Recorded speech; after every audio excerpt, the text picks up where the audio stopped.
Chapter 1336. The memory fragments replayed clearly in his mind. Wu Yan lowered his head and looked at Gawain, who was still struggling at his feet. His expression changed slightly. In the end, he sighed and withdrew his consciousness from Gawain's body. Ugh! Gawain was startled when he sensed Wu Yan withdrawing his consciousness. He stopped struggling and raised his head, meeting Wu Yan's gaze. Ha! Wu Yan smiled helplessly. He shrugged and jumped down from Gawain's body, landing on the ground. Gawain came to his senses and hurriedly got up from the ground. He landed on all fours, wisps of magic flowing through his body. He stared at Wu Yan with vigilance and doubt. Gawain didn't understand. This mysterious existence seemed to have surpassed him in power. Why would he suddenly give up? As long as Gawain didn't open his heart to Wu Yan and accept Wu Yan's consciousness, Wu Yan wouldn't be able to control him. However, Gawain was well aware of his own situation. He couldn't beat him. If that was the case, there was no reason for him to give up. Even if he couldn't control him for the time being, who knew when he'd give in if he persisted? Of course, Gawain had made his own decision. He definitely wouldn't give in. Could it be that he gave up because he knew he wouldn't give in? Seeing the doubt in Gawain's eyes, Wu Yan sighed. He stretched out his hand.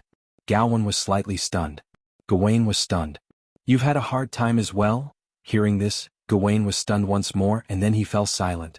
This sentence sounded a little strange, but Gawain unexpectedly understood it. Maybe this person already knows about my situation. Just as Gawain had guessed, Wu Yan had learned why Gawain had become so weak from the memory fragments in the depths of Gawain's consciousness. The reason why he'd stayed in the dragon house. Simply put, Gawain was refusing his master's ride. The reason was naturally related to the memory fragment from before. From that memory fragment, Wu Yan learned that Gawain's master seemed to be carrying Gawain through some kind of strange training. This exercise was the magic circle that Gawain had drawn in the sky in the memory fragment. Wu Yan didn't know what that magic array was. Gawain and his master were practicing something, but this practice seemed to require a terrifying flying speed and trajectory. Apart from the flying method that Lancelot had mastered to change the shape of magic power, that speed was undoubtedly the fastest flying speed that Wu Yan had ever seen. Not to mention the fact that it required an extremely fast flight speed. Gawain was also able to fly according to the flight trajectory in a posture and angle that was as difficult as ascending to the heavens. Because of this, an accident happened. Gawain's master fell off Gawain's back. Although Gawain's master was lucky enough to only suffer some light injuries in that accident, Gawain's master was lucky enough to only suffer some minor injuries. However, falling from Gao Wenlong's back had left a psychological shadow on Gao Wenlong's master, and it had a great impact on his heart. So, ever since Gawain's master fell off Gawain's back, Gawain's master had always been afraid of Gawain. A horseman is afraid of riding his own par? Ignoring the impact that this would have on Gawain, it was obvious that a rider was afraid of his par. If he continued to ride Gawain, he would definitely end up in a miserable state. If he continued to ride Gawain while traumatized, the same thing would definitely happen again. The first time he was lucky and only suffered some light injuries. What about the second time? The third time? If he continued to ride Gawain while in that state of mind, Gawain's master would sooner or later be seriously injured or even killed. Therefore, to protect his master, Gawain began to refuse his master and no longer allowed him to ride him. That was where the problem came from. Due to the virtuous dragon magic, Abayan, dragons were able to contract with humans and obtain a slim chance of survival. However, this also caused dragons to be restricted in many aspects. After all, the contract between a dragon and a human was to recognize the contractor as the master and obtain a channel to replenish star essence to survive. If the dragon could wantonly disobey the orders of the contractor, then what was the point of the human contracting with the dragon? Therefore, after contracting with humans, dragons could no longer disobey their master's orders. If dragons disobeyed their master, then the star essence channel, established by the star carvings, would automatically be cut off. Dragons would no longer be able to replenish their star essence from their master. Therefore, ever since Gawain began to refuse his master's ride, the star essence channel between Gawain and his master was cut off. Gawain could no longer obtain star essence from his master. Star essence was a type of energy that life forms could not lack.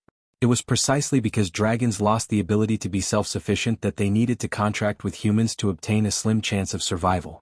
Without the supply of star essence, Gawain naturally grew weaker and weaker. When the remaining star essence in his body was completely used up, Gawain would only have one path left to take: die. Stroking the fur on Gawain's neck, Wu Yen sighed. I didn't expect you to be such a good person with such a bad temper. No, a good dragon. Gawain snorted and turned his head away, making Wu Yen laugh inwardly. This bad-tempered dragon actually knows how to feel shy. I roughly understand your reason. Wu Yen pursed his lips. But if you're so weak, why are you still resisting my will? Am I not qualified to ride you? Roar? Gawain raised his head proudly and let out a soft roar. Wu Yen did not understand Gawain's language, but judging from Gawain's proud appearance, Wu Yen could roughly guess what he was trying to say. Apart from your master, no one else can ride on your back? Wu Yen narrowed his eyes, a smile appearing on his face. His hand on Gawain's neck changed from caressing to strangling, slowly tightening his grip. You really are arrogant. Roar? Gawain let out a painful roar, his dragon head began to shake. Unfortunately, in terms of physical strength, even a holy dragon like him could not compare to Wu Yen, a true ancestor who had been baptized by the magical pond water. Struggling would only increase his pain. Gawain immediately looked at Wu Yen, begging for mercy. You should have done this from the start. Wu Yen smiled in satisfaction. He loosened his grip on Gawain's neck. He hesitated for a bit before continuing. He hesitated for a moment, then said softly, but you should know that if this continues, only death will await you. Gawain lowered his head, but he quickly raised it again. His purple eyes without pupils were filled with determination, silently expressing his choice. For the sake of his master's safety, he would not regret it even if he used up all his star essence and died. You're just a young dragon, but you have such willpower.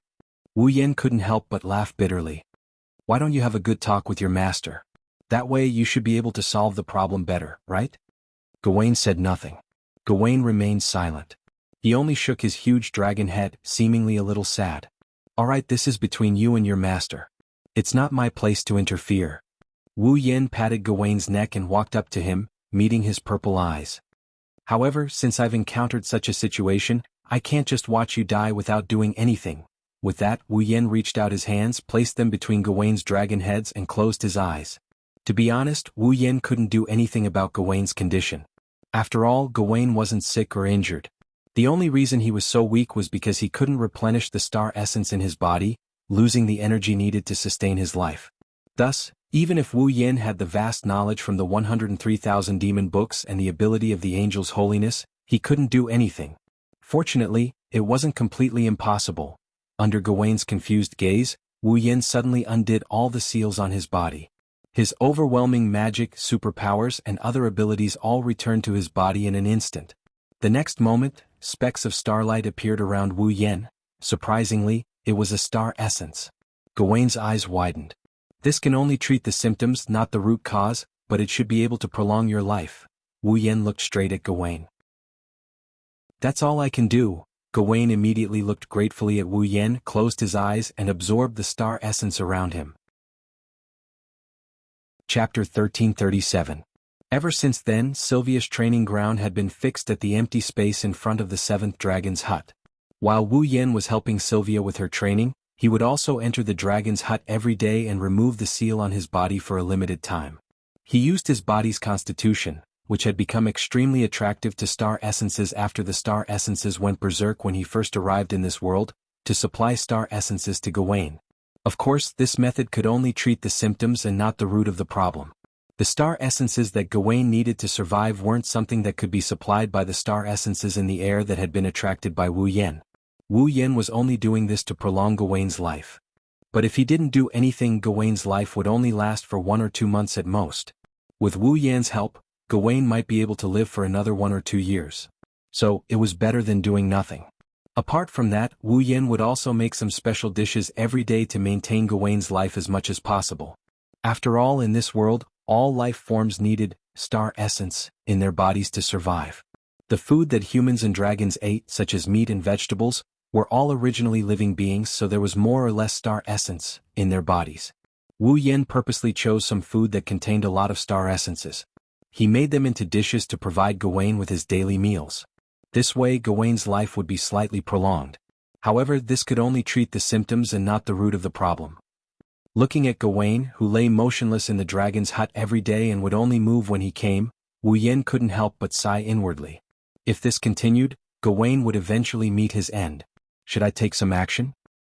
To tell the truth, Wu Yen can't just watch this holy dragon die like this. It has a temper, it has a personality, and it's also very close to him. But Gawain didn't seem to want Wu Yen to meddle in his affairs. Wu Yen could only continue to give Gawain more star essence every day and provide him with food with a high star essence content. As for what he would do in the future, he could only take the next step. Let's take this step.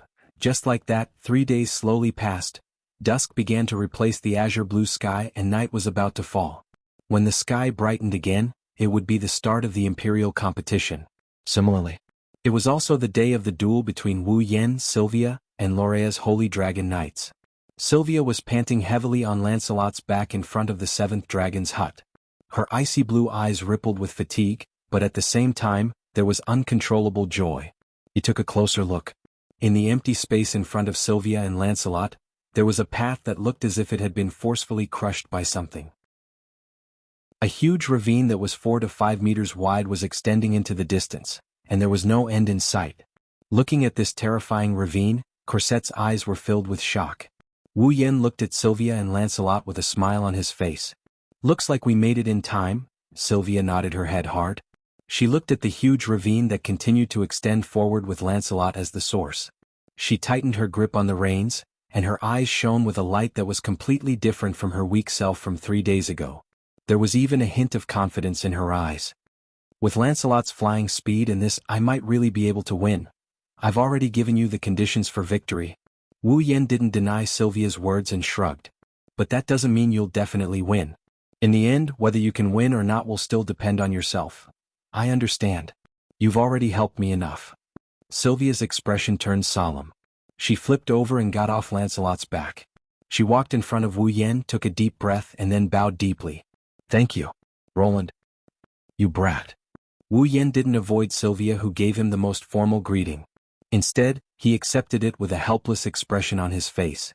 "You're the 4th princess and I'm only a guard. If others see you like this, it won't do you any good.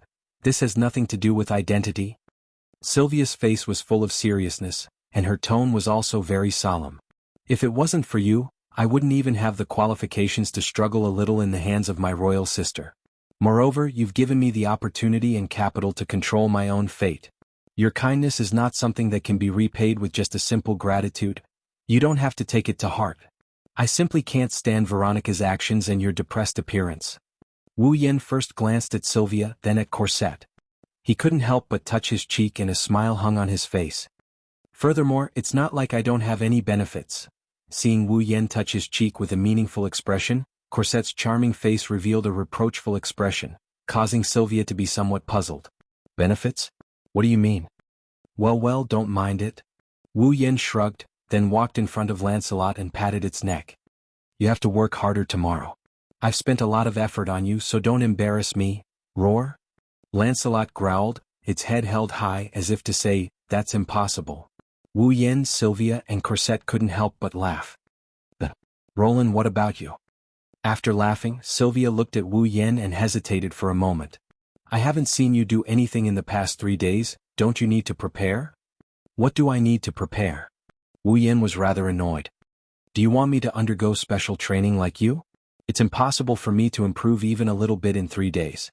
Then you should at least consider some countermeasures." Sylvia shuddered. "Royal sister isn't a kind-hearted person. You've already exposed your strength in your battle with Sir Gulien 3 days ago. Royal sister will definitely make some difficult decisions for you because of that. You have to be careful. With that person's bad taste, it's not impossible." Despite saying that, Wu Yen didn't seem to care about it at all. "However, I'm looking forward to it." "Looking forward?" Sylvia and Corset looked at each other in confusion. Confusion was written all over their faces. "What kind of opponent will Veronica arrange for me?" Wu Yan's eyes flashed with shrewdness, the corner of his mouth raised. "She should know that ordinary Saint Sky Dragon Knights are no match for me, so I'm looking forward to what kind of person she will send to be my opponent." Sylvia and Corset looked at each other. It was as Wu Yen said, an ordinary Saint Dragon Knight was no match for him. Wu Yen didn't even have a Saint Knight's armor, yet he was able to fight Gulien to a standstill. Under these circumstances, Wu Yen didn't even need to send Fall out. He just needed to ride Gufflin and the two of them together would be enough to give Gulien a run for his money. Why was he only able to fight? The Saint Knight's armor was a piece of magical equipment created by Boer. The armor's magical power came from the same source as Boer's.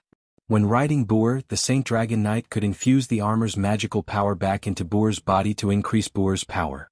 Just like Leibeke when fighting the Corpse Grey Dragon, Guthrum could completely suppress the Corpse Grey Dragon by fusing the armor's magical power with Guthrum's. Therefore, even if Wu Yan and Gulian were evenly matched, once Boer was added, Wu Yan would be slightly weaker than Gulian. But that was only if he was riding someone else's fall. Sylvia and Corset didn't forget that Wu Yan also had his own Boer, a Dragon Knight. He might even be a Saint Heavenly Dragon Knight. If Wu Yan summoned his Boer would be slightly stronger than Guthrum and equipped with the Saint Knight's armor. Gulian would be no match for him.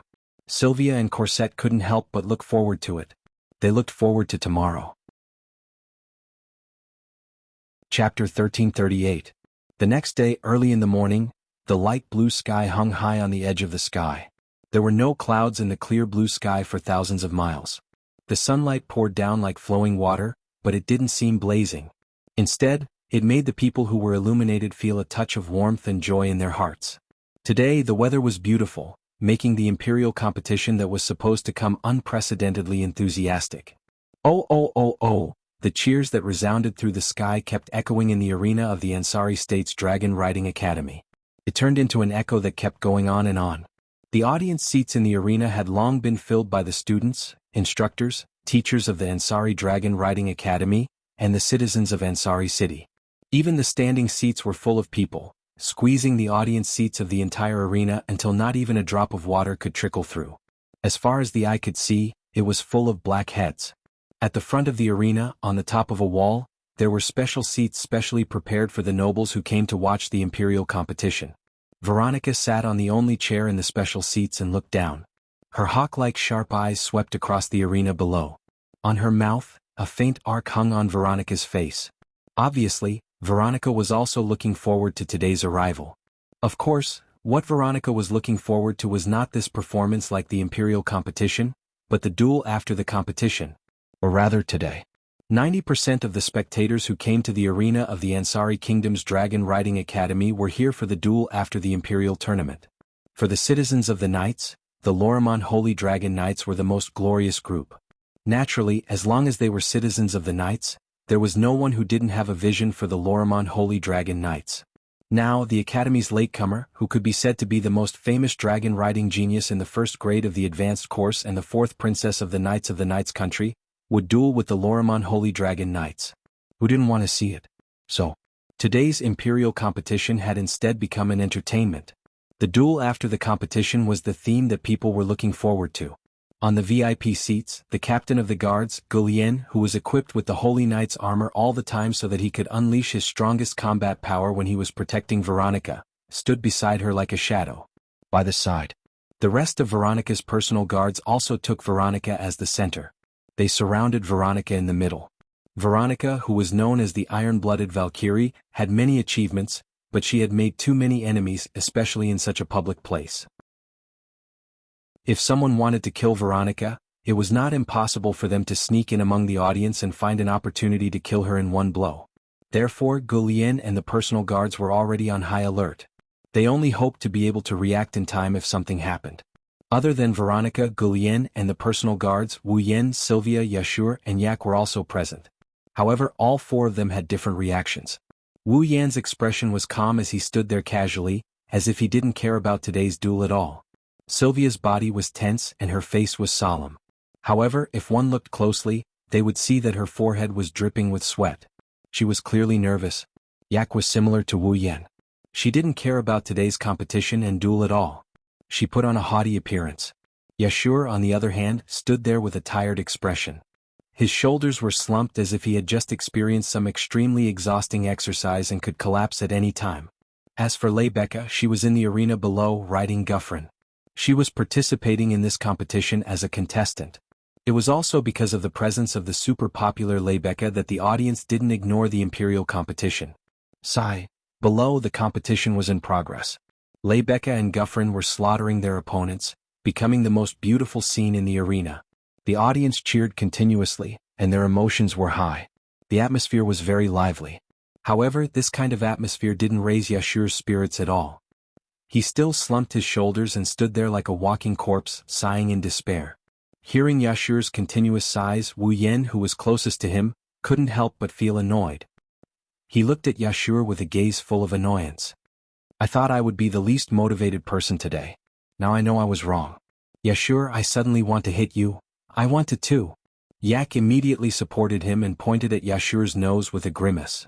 Can you still be considered a noble and holy subordinate of the dragon race? You're a disgrace to me, your master. So what if I'm a disgrace? However, when he heard Wu Yan and Yak's sarcasm, Yashur still looked as if his heart had given up. His back was dark.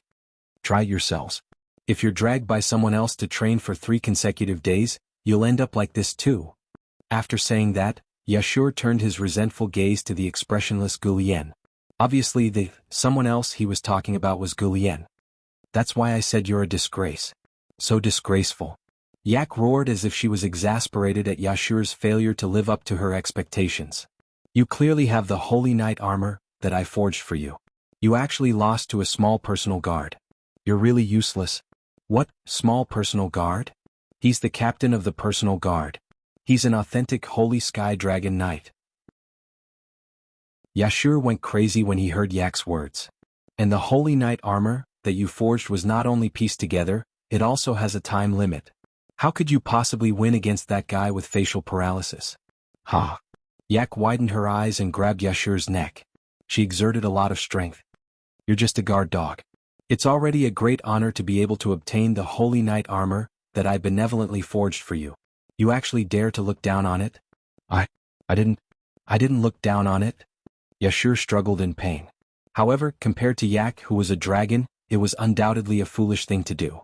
Not long after, Yashur's eyes rolled back and he fell limply to the ground. Some kind of white cloud-like substance floated out of his mouth. He looked like he was about to ascend to the heavens. Looking at the 2 clowns fooling around, Wu Yan couldn't help but shake his head and sigh. Veronica smiled faintly at him. Look at you. You don't seem to be worried about the duel at all. Can I take it that you're looking down on my Lorimon Holy Dragon Knights? Hearing Veronica's words, everyone turned their attention to Wu Yan. However, what they saw was Wu Yan's soft smile. Then what should I do to show that I'm not looking down on Lorimon Holy Dragon Knights? Veronica snorted. If you're too careless, be careful. You'll fall hard later. Actually, it's been a long time since I fell into someone else's hands. Wu Yan showed a provocative smile. So, if it's possible, please allow me to look forward to it. Oh? Veronica took a deep look at Wu Yan and smiled meaningfully. Don't worry, I won't disappoint you. Sylvia, who has been nervous all this while, couldn't help but admire Wu Yan when she saw Wu Yan and Veronica going at each other's throats. Wu Yan was probably the only person in the entire Lorimon Holy Dragon Knights who could speak to the ruthless Valkyrie in such a manner. At the same time, Sylvia felt a deep sense of disappointment. As expected, his royal sister was only interested in the other duel, and did not have any expectations for him?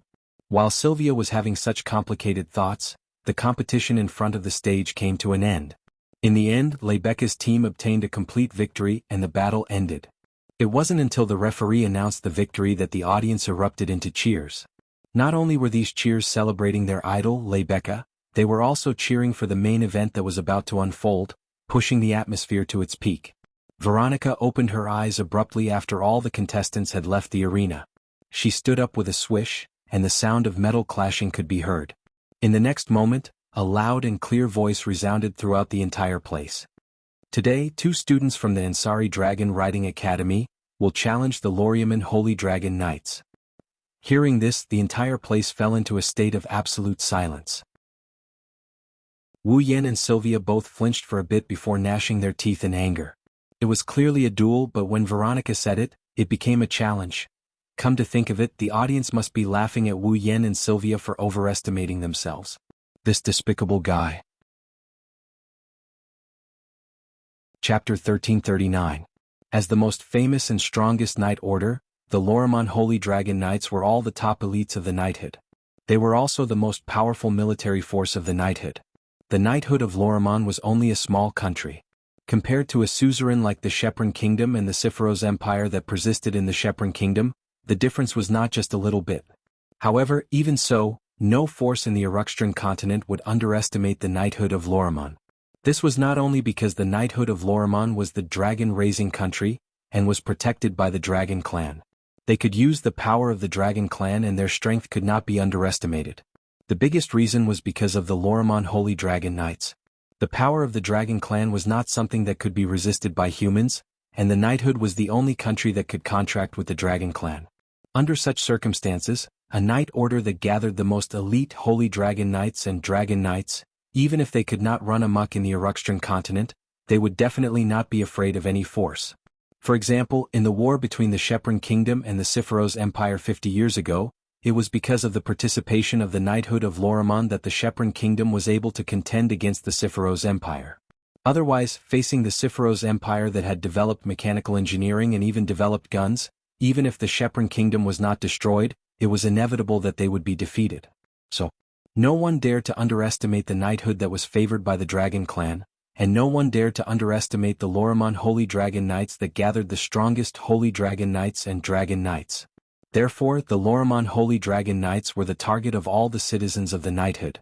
Now, 2 first-year students who had not graduated from the Dragon Raising Academy actually wanted to challenge such the strongest knight order?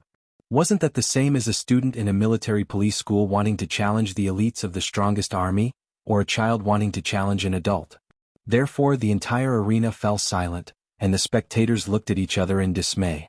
They were indeed here for the duel between Wu Yen, Sylvia, and the Lorimon Holy Dragon Knights. However, they did not know the reason for these 2 duels. Originally, the citizens of Ansari City and the students, teachers, and instructors of the Ansari Dragon Riding Academy all thought that this was Veronica's way of showcasing the power of Lorimon's Holy Dragon Knights. To encourage the citizens of Ansari who had just been attacked and to give them a sense of security, these 2 duels were planned. Who knew? In the end, it was actually a challenge, just like what Wu Yen and Sylvia thought. Everyone present had the same thought. That would be overestimating his capabilities. Veronica continued to speak with a natural expression. First up is the first year of the advanced course class, Sylvia Green. Lorleman.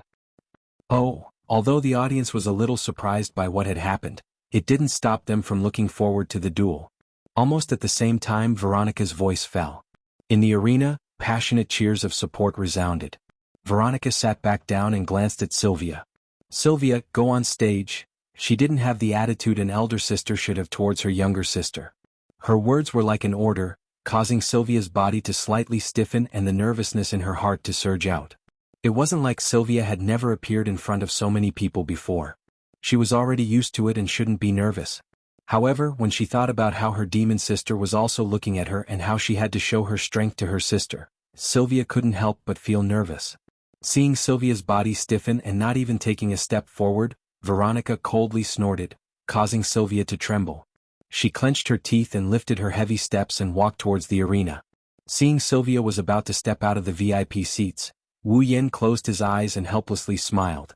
Under everyone's stunned gaze, Wu Yen suddenly raised his hand and unceremoniously slapped Sylvia's delicate butt. Pa! When the crisp sound of the slap sounded, the originally noisy surroundings suddenly became quiet. Then Yasha was stunned. Yak was stunned. Veronica was stunned. Everyone in the surrounding area was stunned. It's not just the others, even Sylvia who was about to step down froze up in an instant. She had a blank look on her face. Obviously, she was also struck dumb by Wu Yan's slap. Following that, her little face turned red from her neck all the way to her ears.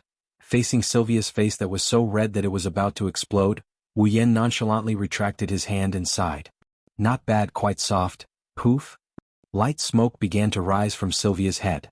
The 4th princess of Lorraine's knighthood was actually slapped in the butt in front of so many people and was even taken liberties with. How could the prim and proper Sylvia not be ashamed and angry to the point of wanting to die? It's not over yet. Wu Yan licked his lips and revealed a rather sinister smile. If you lose later, then it won't be something that can be solved with a slap on the butt. Sylvia's entire face was so red that it looked like water was about to drip out. She looked at Wu Yan with eyes full of shame and anger. In the end, unable to withstand Wu Yan's teasing gaze, Sylvia escaped by summoning Lancelot and jumped into the arena. Looking at Sylvia, who jumped into the arena like she was fleeing for her life and landed on Lancelot's back, Wu Yan's expression didn't change at all even though he endured the sharp gazes from the crowd. You're really something. Veronica was the only one who spoke in admiration. After being slapped by you, all of Sylvia's nervousness disappeared. Now she should be able to display her full strength. Hearing this, Yashu, Yak and the others were slightly startled and finally understood. No wonder Wu Yen dared to slap the fourth princesses but in front of the royal family. So he had this plan in mind. Seeing Sylvia riding on Lancelot's back with a blood-red face but no trace of nervousness, whether it was Yashu who was Wu Yan's friend or Gu Lian who didn't get along with Wu Yan, they all felt admiration for him. Because of this, no one noticed that Veronica's gaze towards Wu Yan contained traces of displeasure and envy. On the other side, Sylvia, who was filled with shame and indignation, welcomed her opponent. A roar that could suppress the cheers of the audience suddenly shook the arena. In a corner below the arena, a black shadow suddenly shot out and soared into the sky. It hovered in the air for a while before slowly descending and imprinting itself into everyone's eyes. It was a holy dragon that wasn't as big as Guffrin but was still a size larger than Lancelot. It was obvious that it was an adult holy dragon. On the holy dragon's back, a young man with a knight's sword sat there. He looked down and stared at Sylvia. Your Highness Sylvia, please forgive me for not being able to dismount from my mount. Please allow me to salute you. The young man lowered his head and saluted her. I'm a member of the Lorimon Holy Dragon Knights. Walter Turner. Walter? Walter Turner? Sylvia's expression changed immediately. Walter?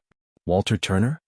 In the VIP seats, Wu Yen frowned when he heard the name of Sylvia's opponent, the Dragon Knight, and the slight change in Sylvia's expression.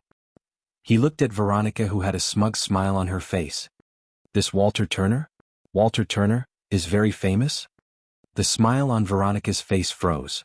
Even Gu Lian couldn't help but glance at Wu Yen as if he was looking at an ignorant country bumpkin. Wu Yen turned around and looked at Yashu. Yashu, who is he? However, Yashu was also confused.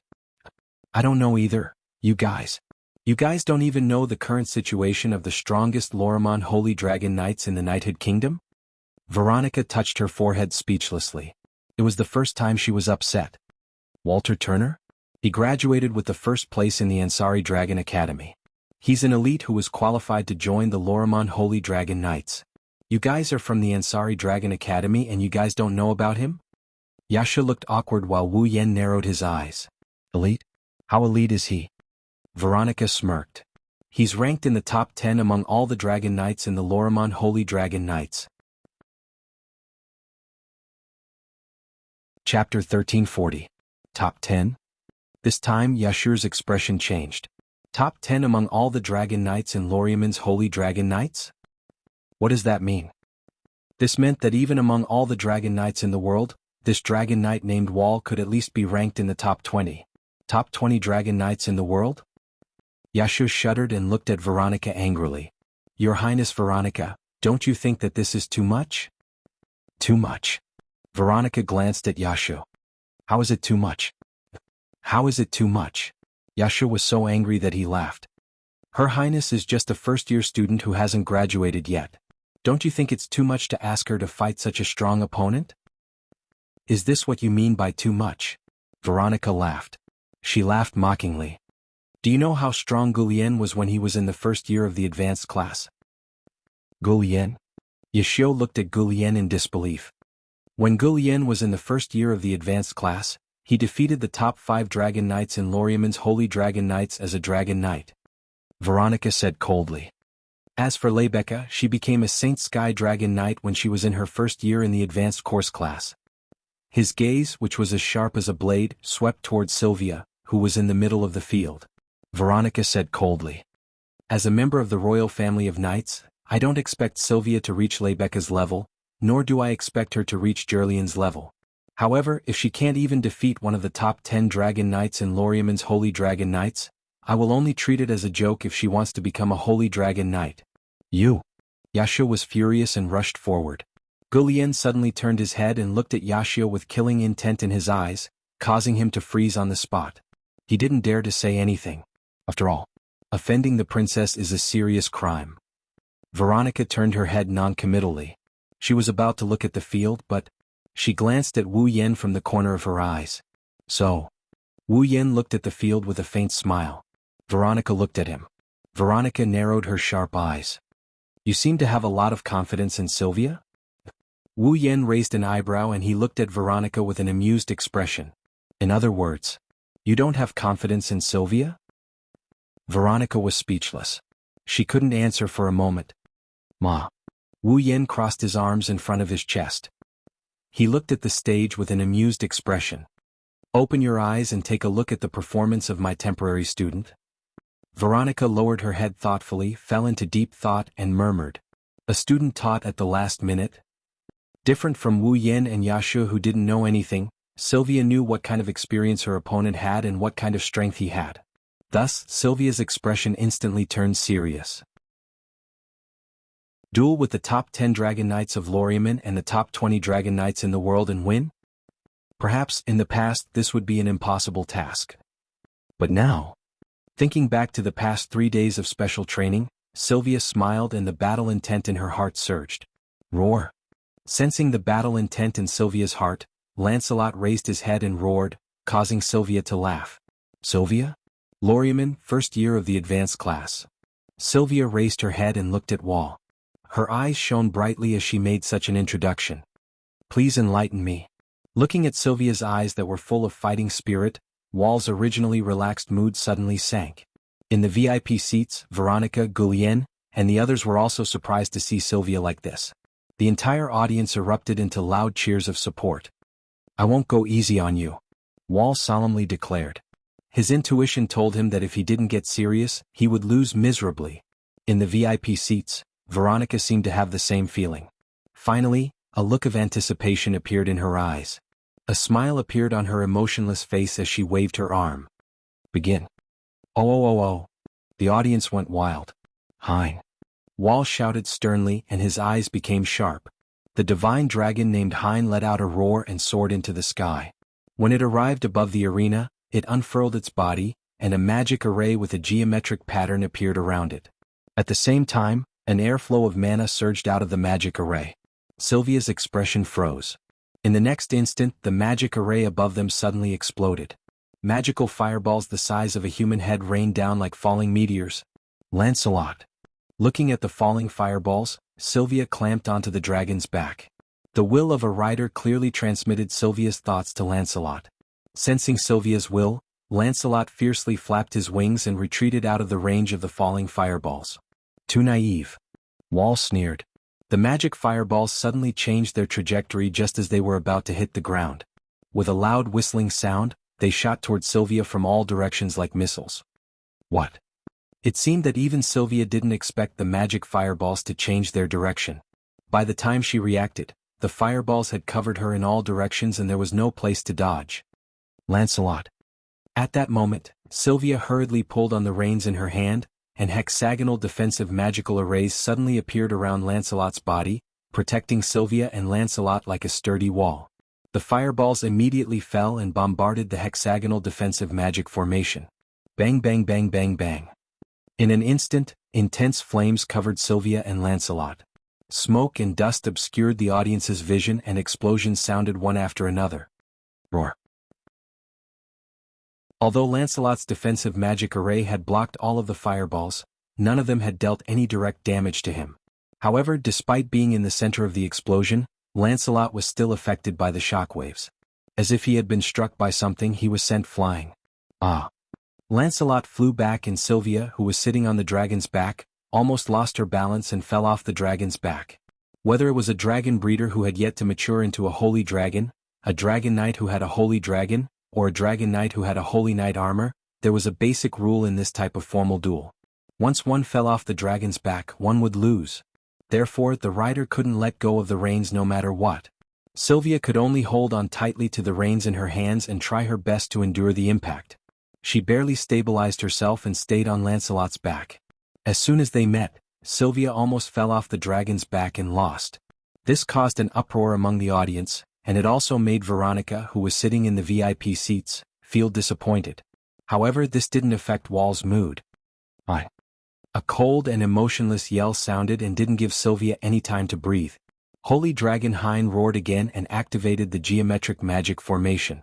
The second wave of magic fireballs fell like a hot knife through butter and lit up the entire sky red. Sylvia was shocked and hurriedly pulled on the reins in her hands. Lancelot began to fly rapidly according to Sylvia's instructions, as if he was fleeing. He dodged the magical fireballs shooting at him and flew into the sky. Unfortunately, the magic fireball could change its trajectory and attack according to Wall and Hind's will. It flashed with hot flames and dragged a fiery tail behind it. In the sharp sound of the explosion, it rubbed against the atmosphere and mercilessly chased after Lancelot and shot toward Sylvia. At that moment, Sylvia and Lancelot could only miserably dodge the mana fireballs shooting towards them. They were like headless flies, blindly fleeing in the arena. Seeing this, Veronica's face was as gloomy as ice. In the end, is this all you've got? No one knew if Sylvia heard Veronica's voice, but she raised her head and looked at the VIP seats. However, Sylvia wasn't looking at Veronica. She was looking at Wu Yen with a calm face and a hint of inquiry in her eyes. Veronica and the others who saw Sylvia's reaction were stunned and looked at Wu Yen. With a single glance they saw, Wu Yen nodded at Sylvia. Then Sylvia smiled.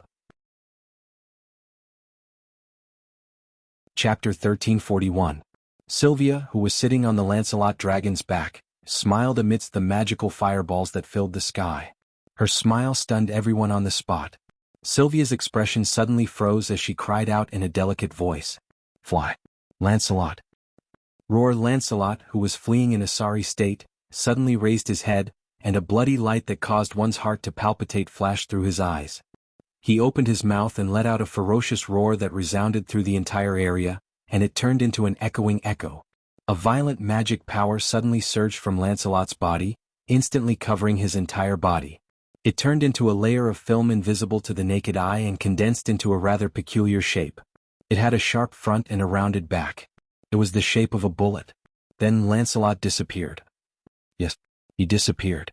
Under the watchful eyes of no less than 1,000 people at the scene, he disappeared without any warning. Then in the next second, an ear-piercing sound reverberated throughout the entire arena. A meteor-like stream of light erupted from the magic power fireballs and soared into the sky. In the blink of an eye, it was above Wall and Hein. That was Sylvia, who was riding on Lancelot.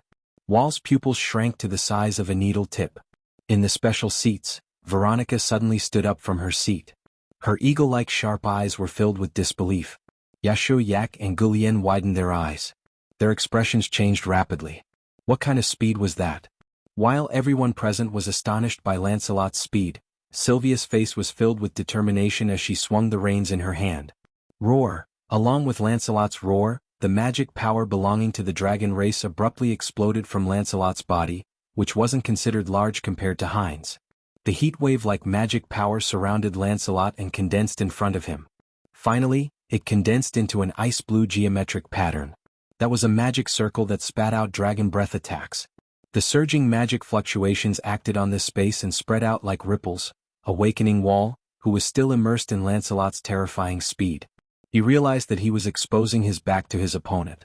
Wall finally reacted. He hurriedly rode on Hein and spread out a hexagonal defensive magic shield. Go! Almost at the same time, Sylvia's resolute shout resounded throughout the entire arena. In the sky, a fiery magic power stream descended from the sky. It was like a waterfall crashing down. His eyes fell on Wall and Hein without any explanation. Bang! The violent shockwaves bombarded the hexagon defensive magic barrier without any reason. Smoke, fire, and wind instantly swept through the arena. It enveloped Wall and Hein. It also enveloped Sylvia and Lancelot. Was the same. It also enveloped the entire arena. In a short moment, the entire arena was covered in thick smoke. Traces of fire and magic power radiance spread in the smoke and dust, causing the atmosphere to tremble. And from the time Sylvia and Lancelot fled pathetically to the time they burst forth with terrifying speed and counterattack, filling the entire arena with smoke and flames, only a short 2 to 3 seconds had passed. The situation was completely reversed. Every spectator widened their eyes, trying to see through the smoke and dust.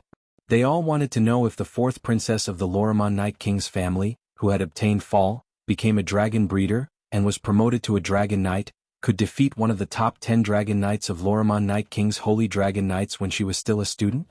If she could, then in the future the name Sylvia would not only represent the princess of the royal family, but also the supreme glory in glory. Just now, that speed. Looking at the rapidly changing situation in the arena, Yasha murmured as if he was in a dream. It seems similar to the speed that Lancelot showed when Roan fought the corpse Grey Dragon. Roan?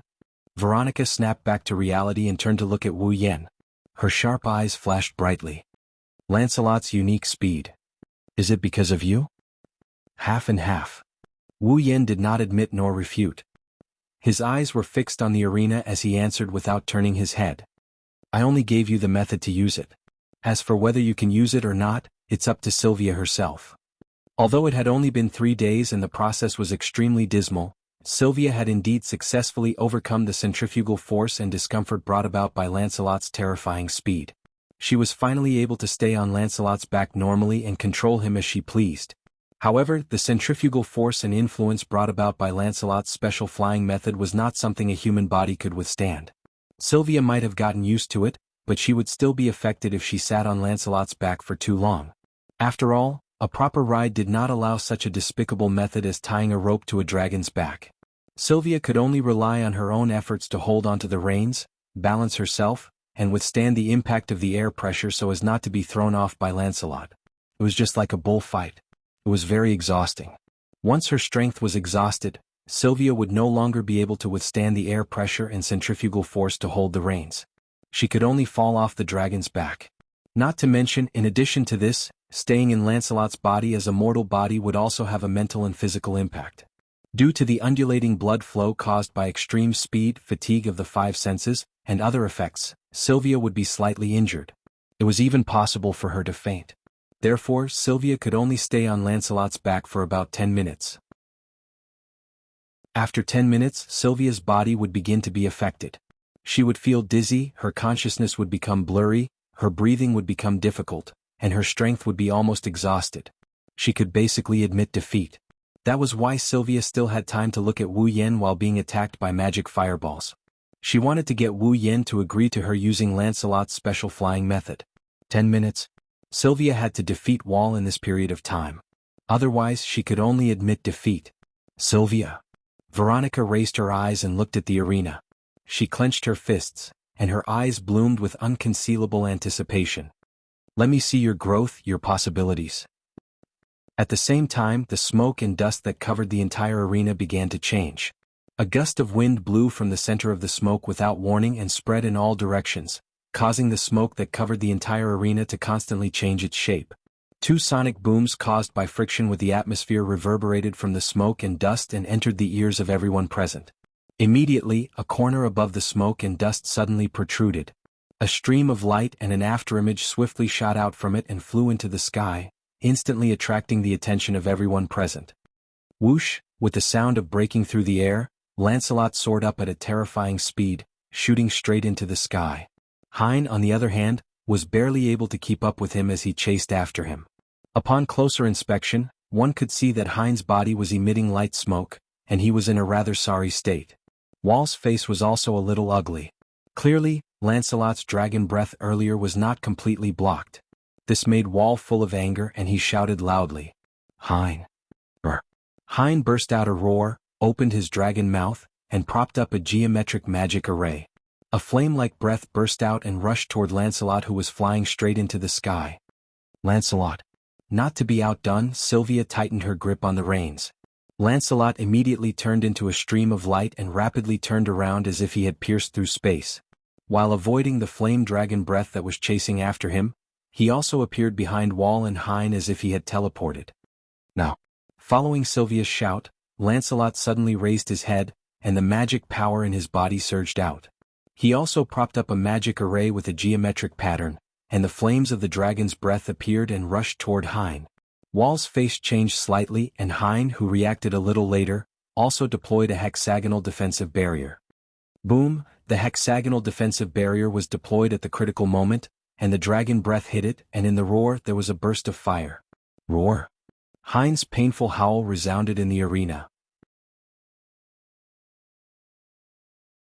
Chapter 1342. Under the impact of the dragon's breath, Hein let out a painful howl as he was blown away by the impact of the dragon's breath. He was like a kite with a broken string, almost falling to the ground. Looking at Hein, who almost fell to the ground, and Wall, who was struggling to support him, there was a burst of exclamations from the audience. However, it didn't take long for all the exclamations to turn into cheers for Sylvia and Lancelot. This was an acknowledgement of Sylvia and Lancelot. Listening to the cheers that resounded through the sky from all directions, Sylvia felt an uncontrollable heat in her heart. She felt her body heat up and her blood was boiling. Sylvia couldn't help but tighten her grip on the reins as she looked at Wall and Hines' sorry state. If this goes on, it will work. He had a great chance of winning the duel with this Dragon Knight, ranked in the top 10 of Lorea's Holy Dragon Knights. Sylvia's heart surged at the thought of this. She waved the reins and controlled Lancelot to descend slowly.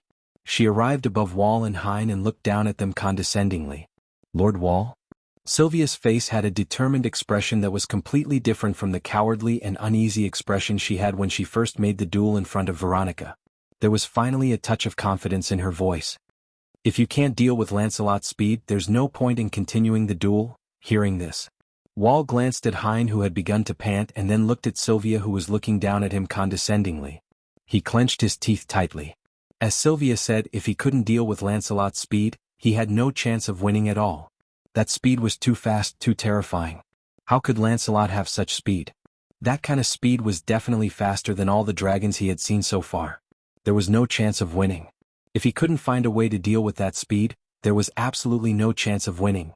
If there was a way to deal with that speed, then he could definitely win.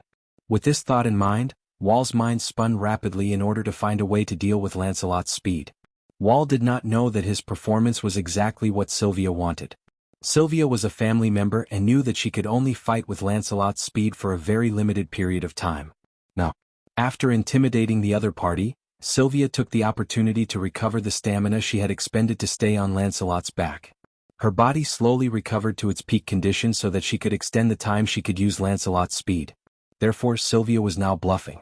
If he could make Wall admit defeat, that would be the best, but if not, in that case it would be beneficial for me to buy some time to recover. It had to be said that Sylvia's thinking was very correct. Wall didn't know that Sylvia could only use Lancelot's speed for a limited time. He could only obediently fall into this neither big nor small trap. However, Sylvia's trap was different. But it didn't last long. After a while, Wall's eyes lit up, and the corners of his mouth slowly curled up. "I, Lorimon, am a Dragon Knight of the Holy Dragon Knights. I will never admit defeat before I use my last bit of strength."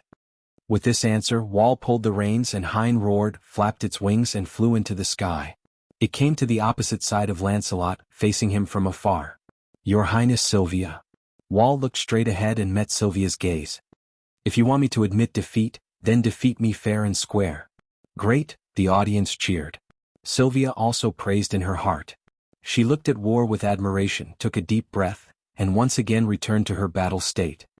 "If that's the case, then come at me." As soon as he finished speaking, Wall raised his head abruptly.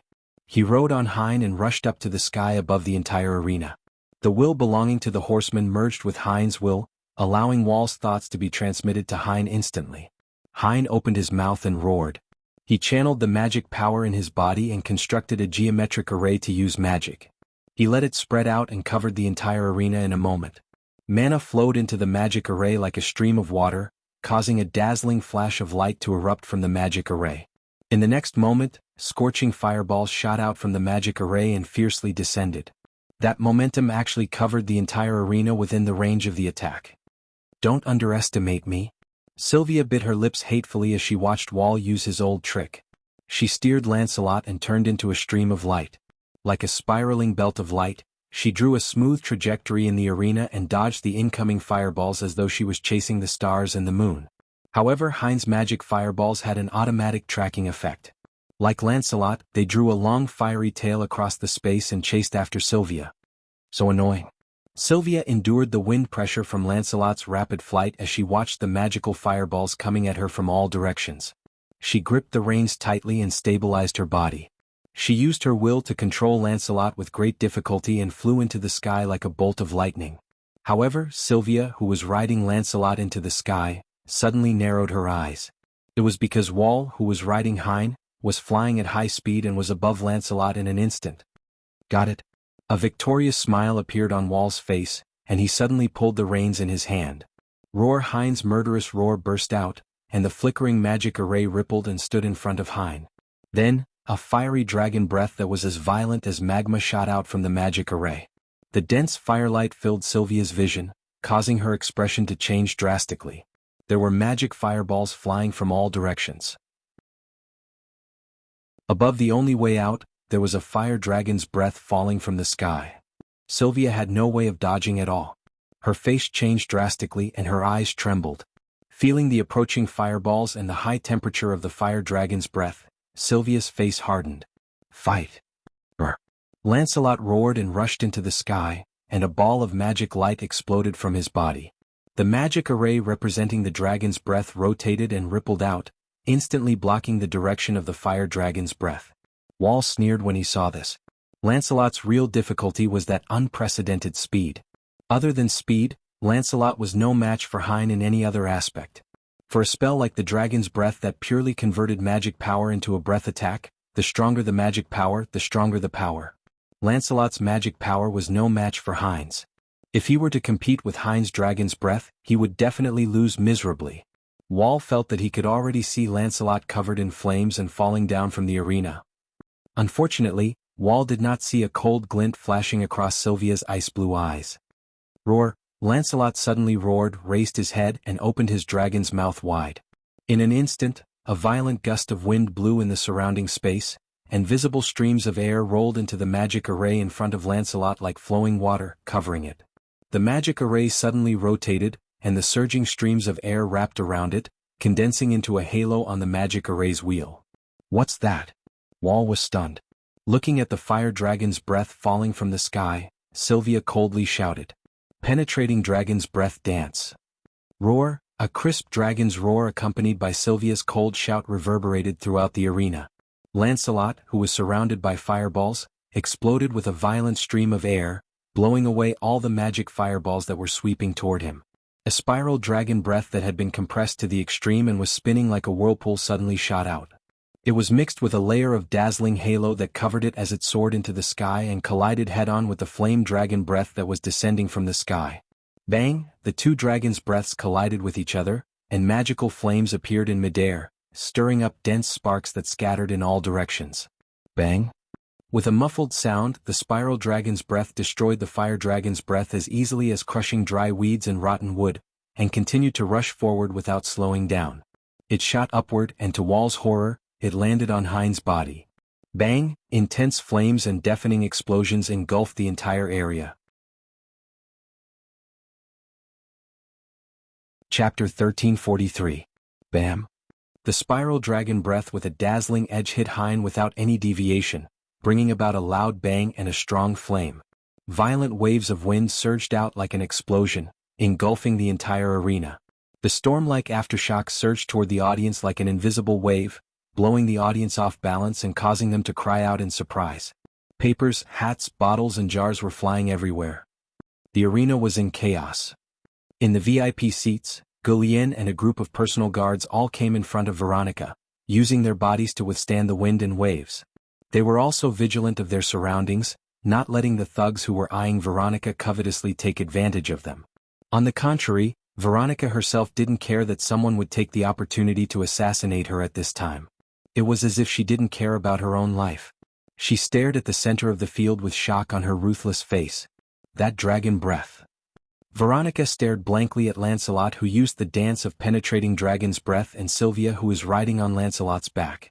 She clenched her fists and turned around. Her gaze landed on Wu Yen, who has remained calm since the beginning.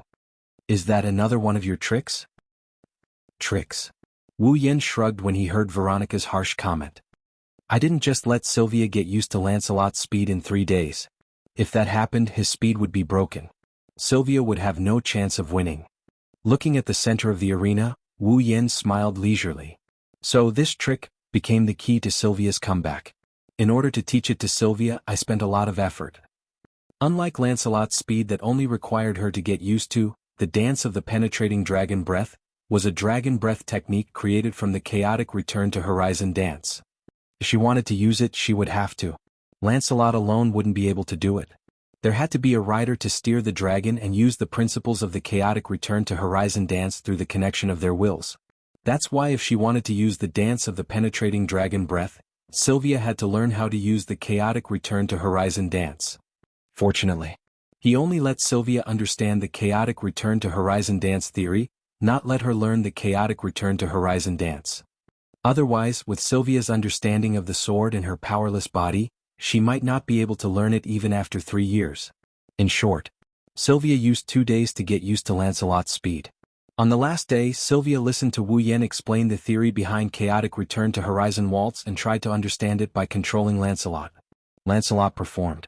However, even if that was the case, it also tormented Sylvia quite a bit. If not for the fact that Wu Yen had used the dance of the penetrating dragon breath on Lancelot and had a successful experience, saving Sylvia a lot of effort, there wouldn't have been enough time. You.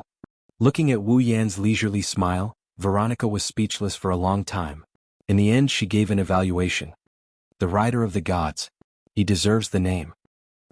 The wind and waves slowly calmed down. The flames in the sky also gradually dissipated. In the audience stands, the crowd looked at the flames that suddenly appeared in the sky and recalled the storm-like wind and waves. Their eyes and faces were filled with lingering fear. After calming down the commotion, the audience raised their heads and looked up. They stared at the gradually dissipating flames and held their breaths. They began to feel nervous. In the end, what was the result? With such feelings in the silent atmosphere, the flames in the sky finally dissipated, revealing the situation inside. However, when the situation in the fire was imprinted in everyone's eyes, the audience at the scene burst into a unified cry of surprise. In the center of the dissipating flames in the sky, Hein's body was surrounded by layers of hexagonal barriers that belonged to advanced defensive magic. The barriers rippled with the light of the flames and mana that had not dissipated in time. It seemed that Hein had used defensive magic at the critical moment to block the dance of the penetrating dragon breath. Unfortunately, it did not completely block the attack. The evidence was that wisps of smoke were slowly rising from Hein's body. A part of its fur was even charred as if it had been burned by fire, emitting a charred smell. As for Hein himself, his body was hovering in the air unsteadily. From the looks of it, it was extremely difficult for him to even fly. Traces of blood seeped out from one of its wings and dyed one of its wings red. Hai Ying's ferocious dragon eyes were filled with pain. Obviously, Hein's defensive magic barrier could not completely block the dance of the penetrating dragon breath. The dance of the penetrating dragon breath still managed to injure it. As for Hyde's owner Wall, he was lying on the back of Hyde's dragon. His body was also emitting light smoke. There were some charred marks on his body and a lot of his armor was broken. His eyes were closed and he was unconscious. He had fainted. The entire arena was silent. In the special seats, Veronica closed her eyes and remained silent. After a while, she opened her eyes again and stood up. The loud voice of the judge echoed in the arena. The winner is Sylvia? Loriaman. Oh! Everyone in the arena stood up as deafening cheers enveloped the entire arena. Roar! Lancelot also let out a roar full of joy. Sylvia, who was sitting on Lancelot's dragon back, was in a daze. She did not react for a long time. Looking at Wall, who had fainted, and Hein, who was barely hanging in the air, some of the people in charge of first aid had already ridden the dragons and rushed forward to catch them. There were also bursts of enthusiastic cheers from the surrounding audience, and Sylvia felt that it was unreal. I won. I won against Loriaman, the top 10 Dragon Knight in the Holy Dragon Knight Legion? I won against the existence of the top 20 in the world? Did I really win? Sylvia asked herself again and again in her heart. She had a strong sense of unreality as she flew to the VIP seats under Lancelot's lead. Congratulations, Your Highness. Yashur rushed forward excitedly and yelled at Sylvia. You won. I won. Sylvia asked in a daze as she got down from the Lancelot dragon's back. Yashur nodded vigorously and Yak snorted softly. Although your opponent was just a small dragon, you won? I won. Sylvia repeated these 2 words. An indescribable ecstasy finally surged in her heart. Her icy blue eyes were filled with tears. Although Sylvia was timid at times and would show her weak and cowardly side, she was not to the extent of crying so easily. Right now, Sylvia was on the verge of tears. Everyone gave her a kind smile, including Wu Yen. Only Veronica snorted coldly. Don't you want to be a Saint Heavenly Dragon Knight? What? You're so happy just because you won against a Dragon Knight? Woo! Sylvia let out a strange cry. She shrunk her shoulders and the tears in her eyes disappeared. She subconsciously hid beside Wu Yen. Wu Yen shook his head helplessly. Looks like there's still a lot of room for growth. She's still far from it. Veronica's mouth twitched, and her words caused Sylvia's heart to turn cold.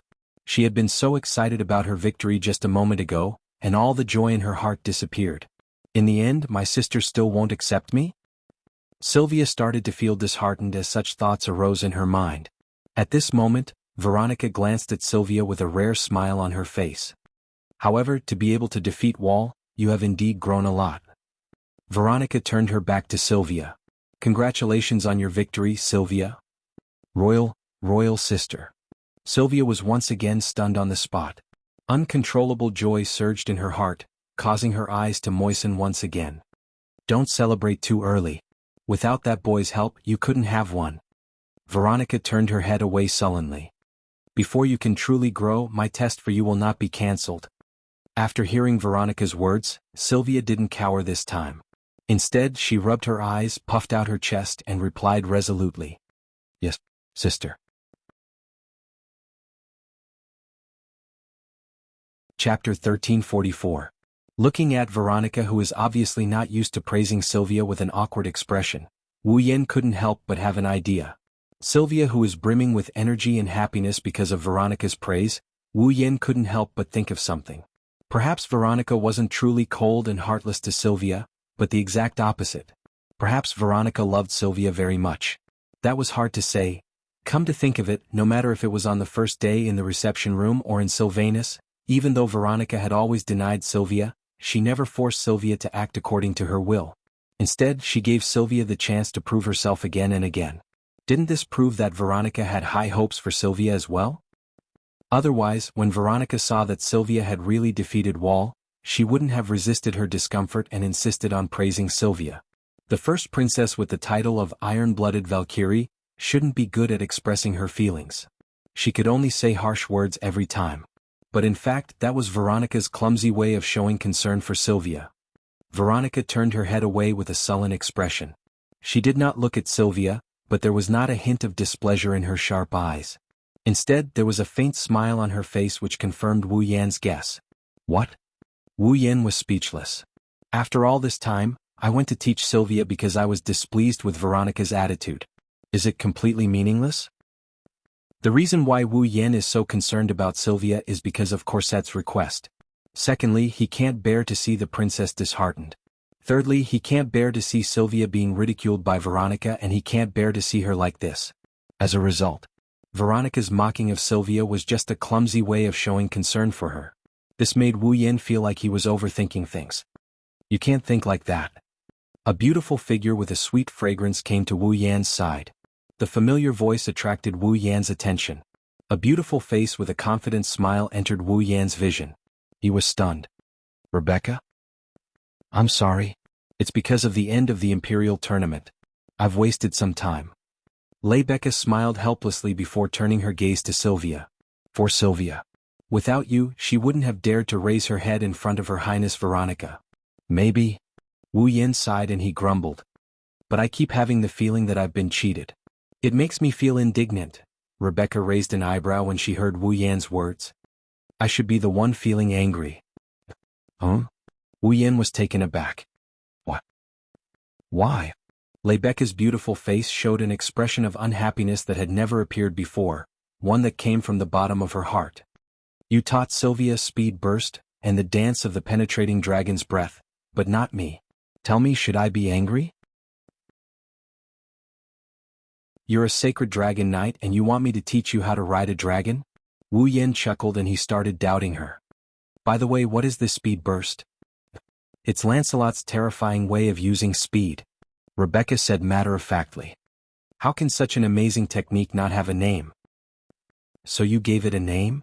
Wu Yan didn't know whether to laugh or cry. It's not an amazing technique. If you understand the theory, you can learn it even without my teaching. Is that so? Rebecca nodded in a contemplative manner. Then she teased Wu Yan with a teasing tone. Then, can Lord Roland teach me the theory behind speed burst? Wu Yan rolled his eyes at her teasing tone. However, if he really did teach explosive speed to Rebecca, it should be a powerful aid to her, right? After all, unlike Sylvia who had a time limit, Rebecca didn't have to worry about the discomfort caused by centrifugal force and wind pressure. With the support of the Holy Knight armor, she could stay firmly on Guffrin's back no matter how bad her condition was. In other words, Rebecca didn't need to use any stamina to use speed burst. There was no limit to it and she could use it as she wished. Of course, that was under the condition that she was equipped with the armor. Stand down, Sylvia. Veronica dismissed Sylvia and she looked at Wu Yan. Her sharp eyes flashed with a sharp light. I'm really looking forward to the second duel. Hearing this, the entire VIP seating area instantly fell into silence. Everyone looked at Wu Yan. Their eyes and hearts were filled with anticipation. Wu Yan's strength had always been a mystery. Forget about his strength, even what his fall looked like, what level he was at, what his growth rate was, and so on were all complete mysteries. What Wu Yan displayed in front of everyone is the world's #1 dragon riding skill and the battle prowess he displayed during his fight with Gu Yan. Other than that, everything else is a mystery. Even Yashur and Yak couldn't help but feel curious about this mysterious person, let alone Rebecca, Sylvia, Veronica, and the others. If today's duel could make this mysterious existence reveal something, then it would definitely be worth it. Because of that, everyone's hearts were filled with anticipation. This was especially true for Rebecca and Sylvia. Out of the two of them, one has been with Wu Yan the longest, so she knows him the best. The other one has been greatly influenced by Wu Yan. In just a month, be it in terms of strength or mentality, because of Wu Yan, she grew tremendously. Under these circumstances, Rebecca and Sylvia naturally wanted to understand Wu Yan. No. It should be said that Rebecca and Sylvia wanted to understand everything about Wu Yan. Don't worry. Perhaps she saw through Rebecca and Sylvia's thoughts, but Veronica curled her lips into a meaningful smile. The opponent I prepared for this kid is definitely strong enough to force him to show some things. Roar. Almost at the same time as Veronica's voice trailed off, a deafening roar descended from the sky above the arena like a storm, causing the air and ground to tremble. What? What's going on? In the audience seats of the arena, the spectators who were shocked by the sudden roar looked up at the sky with blank expressions.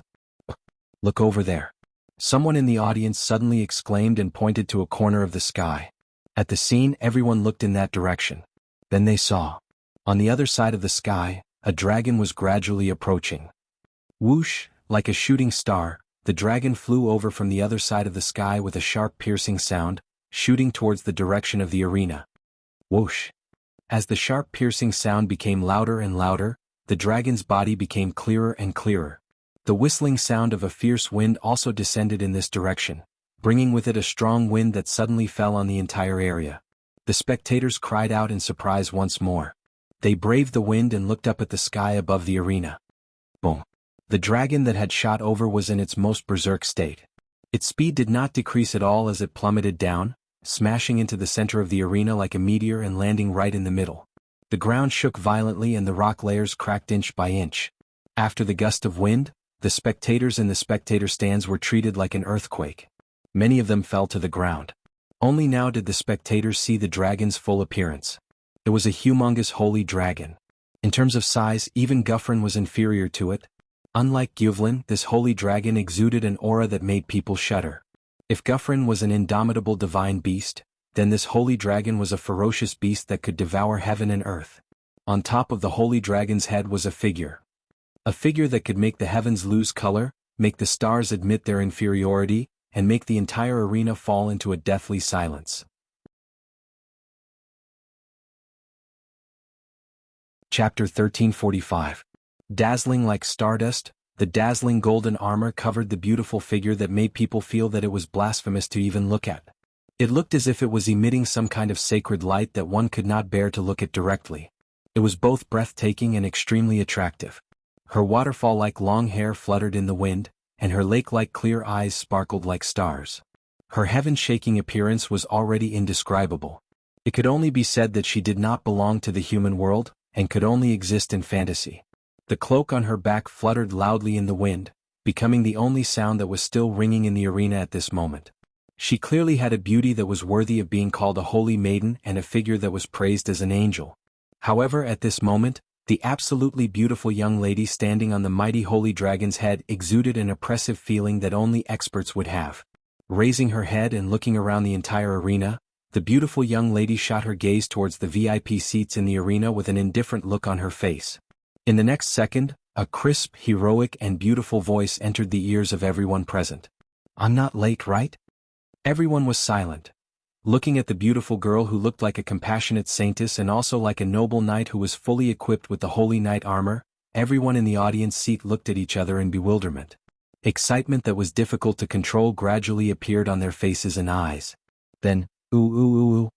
The air above the entire arena was filled with fervent roars that sounded like stormy waves. That was right. It was fanaticism. It was as if he had seen the idol that he had admired since he was young, the god that he believed in.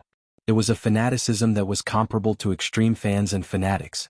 Even Veronica, who was known as the iron-blooded Valkyrie, and supported the entire Lorimon knighthood, did not receive such treatment. Looking at this scene, in the special seats, Veronica was not surprised at all. Instead, she showed an expression as if it was only natural. At the side, Sylvia and Yashur were completely stunned, their faces filled with disbelief. That.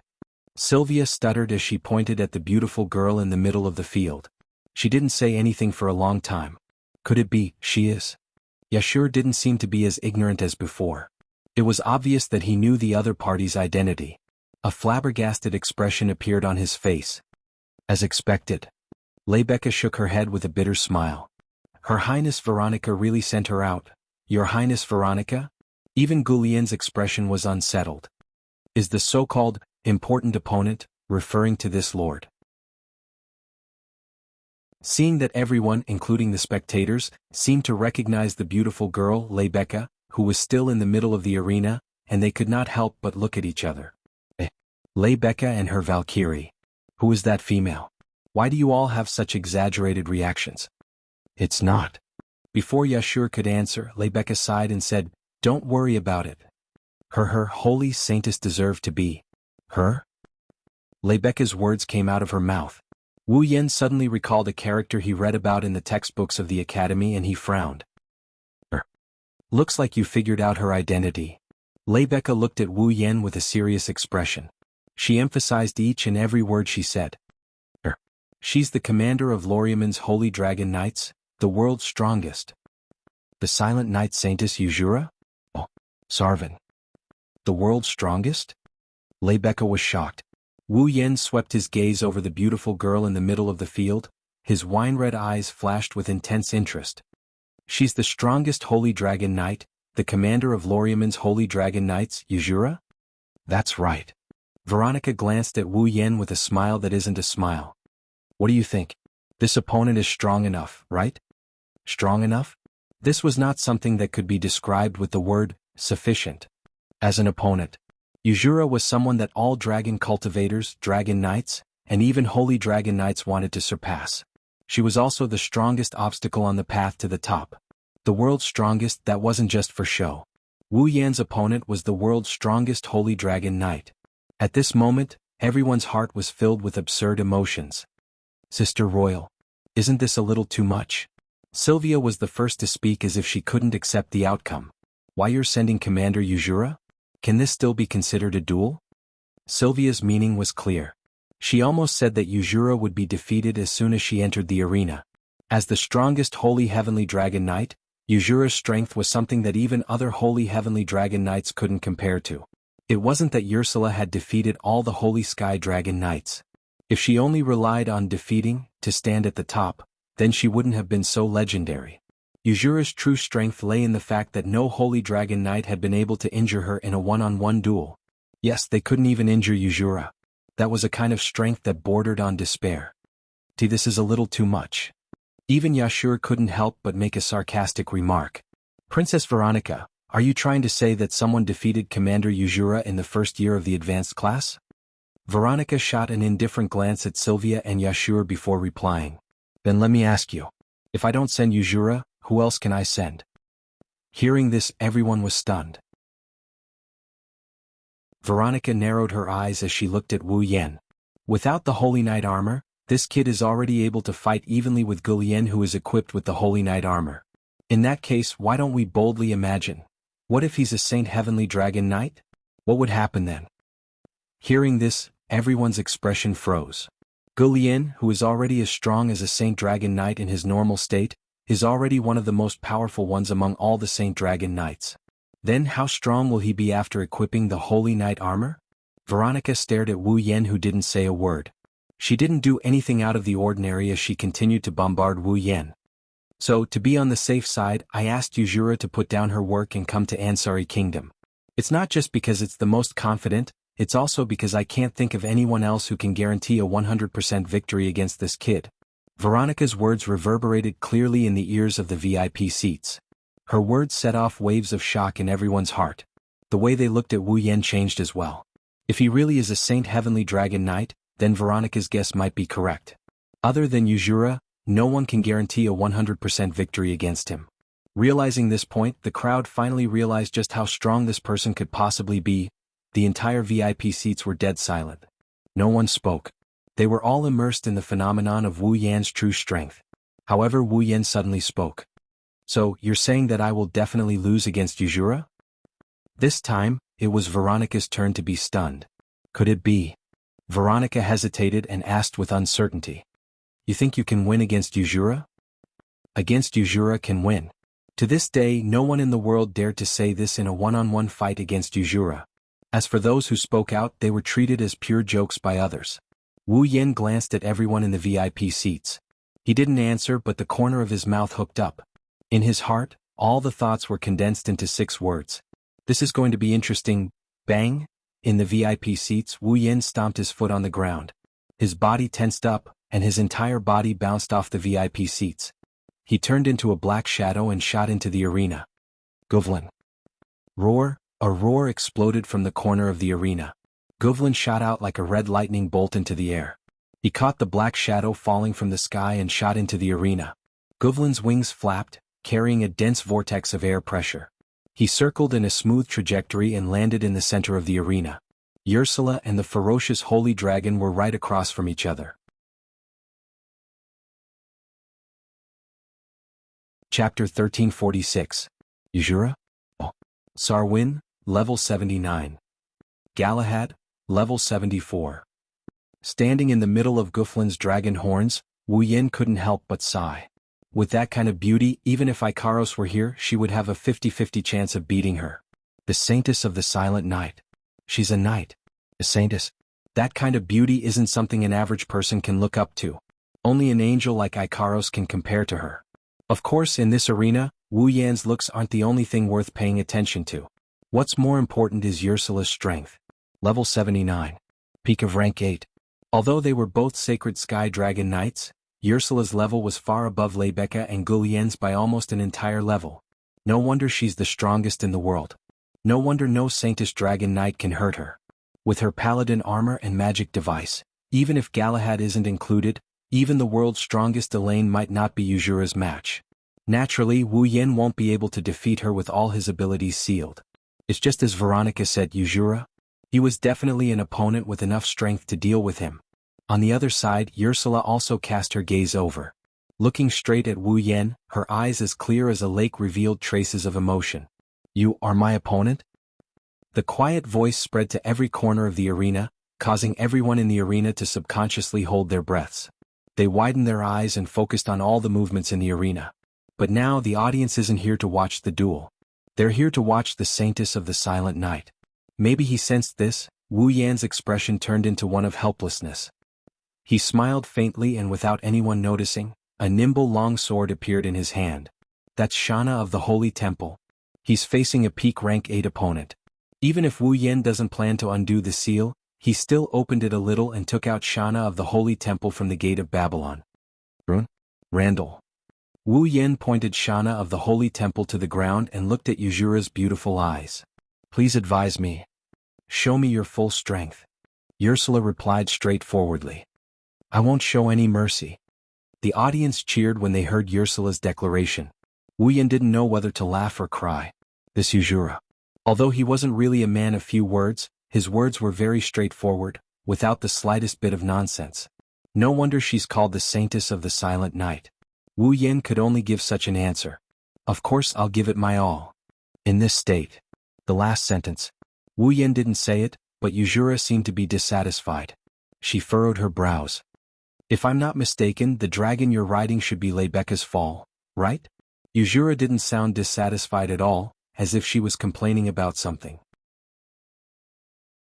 I don't know how you can ride someone else's fall, but if you're going to give it your all, you should at least summon your own, right? Riding other people's dragons is an amazing feat, but it's not to the point where the commander of Loriaman's Holy Dragon Knights has to pay attention to it. That's why Yuzura didn't know about Wu Yan's title as the Rider of the Gods. However, Ursula had recognized Lebecca's fall, which meant that Lebecca was the one that Ursula truly cared about. Perhaps Ursula didn't even know why Veronica had suddenly called her over to duel with a student of the academy. However, Yuzura still declared that she would give it her all. She didn't look down on Wu Yan just because he was a student, which made Wu Yan have a good impression of Yuzura. Don't worry, Captain Yuzura. Wu Yan grinned as he lifted the Nyaton Shana. I'll see how it goes. Hearing this, the surrounding audience burst into an uproar. See how it goes? In other words, he has to see if Yuzura has the right to summon fall? That's too arrogant. The audience was furious. Even Lebecca, Sylvia, and the others in the VIP seats couldn't help but frown. Only Ursula remained silent. Is that so? Ursula nodded in a monotonous tone. However, I'll still say the same thing. I won't show any mercy. After saying that, Ursula closed her eyes, and the holy knight armor on her body suddenly flashed with a dazzling brilliance. Show yourself. A two-dimensional divine sword. Buzz. The air suddenly trembled and space rippled. Surging mana currents rose from Ursula's body like steam, condensing into a flashing magic array that illuminated the battlefield. Seeing this, everyone's expression froze, even Wu Yan's expression turned serious. In the first clash, Ursula had actually used the intrinsic magic device. Just as she had said, she did not intend to be merciful at all. Ursula opened her beautiful eyes and stretched her hand forward. The glowing magic circle followed her palm and slowly slid down from top to bottom. In the next moment, a sword gradually appeared as the magic circle slid from top to bottom. It was an inconceivable sword. At first glance, only the hilt could be seen. The blade was nowhere to be seen. But upon closer inspection, one could see that there was a thin transparent wing-like object on the blade of the sword. It was flowing like a stream of water in an arc while emitting the radiance of magic. Yuzura grabbed the hilt and swung it. A bright flash of sword light flashed in front of her, proving the existence of the sword. Its name is Fergalaha. As Yuzura spoke, Wu Yan couldn't help but look at the divine sword called Fergalaha. He could clearly see that at the position where the Fergalaha was supposed to be, a magic power was flowing regularly at a very high frequency, causing the part of the sword body to flash with a faint brilliance. Fergalaha. Wu Yan tightened his grip on the Nyandan Shana. An invisible blade? My Fergalaha isn't just a sword that can't be seen, the leader of the Holy Dragon Knights, Lorea, who was known as the Silent Knight Saintess, explained indifferently. It's a 2D divine sword. The thickness of the blade is infinitely close to zero. The thickness of the blade is infinitely close to zero? Wu Yan looked at Yuzura in surprise. In other words, the blade of the Fergalaha is completely flat. Yuzura raised the 2D divine sword in her hand and pointed it at Wu Yan. No matter how hard the material is, the godly sword, Fergalaha, can cut it apart, even if it's holy knight armor. Wu Yan's face tensed up when he heard this. Wu Yan looked at Ursula and then at Fergalaha before he mumbled to himself. Looks like it's going to be a little tricky. Unfortunately, Yuzura didn't give Wu Yan time to sigh. Let's begin. Leaving these words behind, Ursula suddenly raised his free hand. Roar, the holy dragon Galahad raised its head and roared.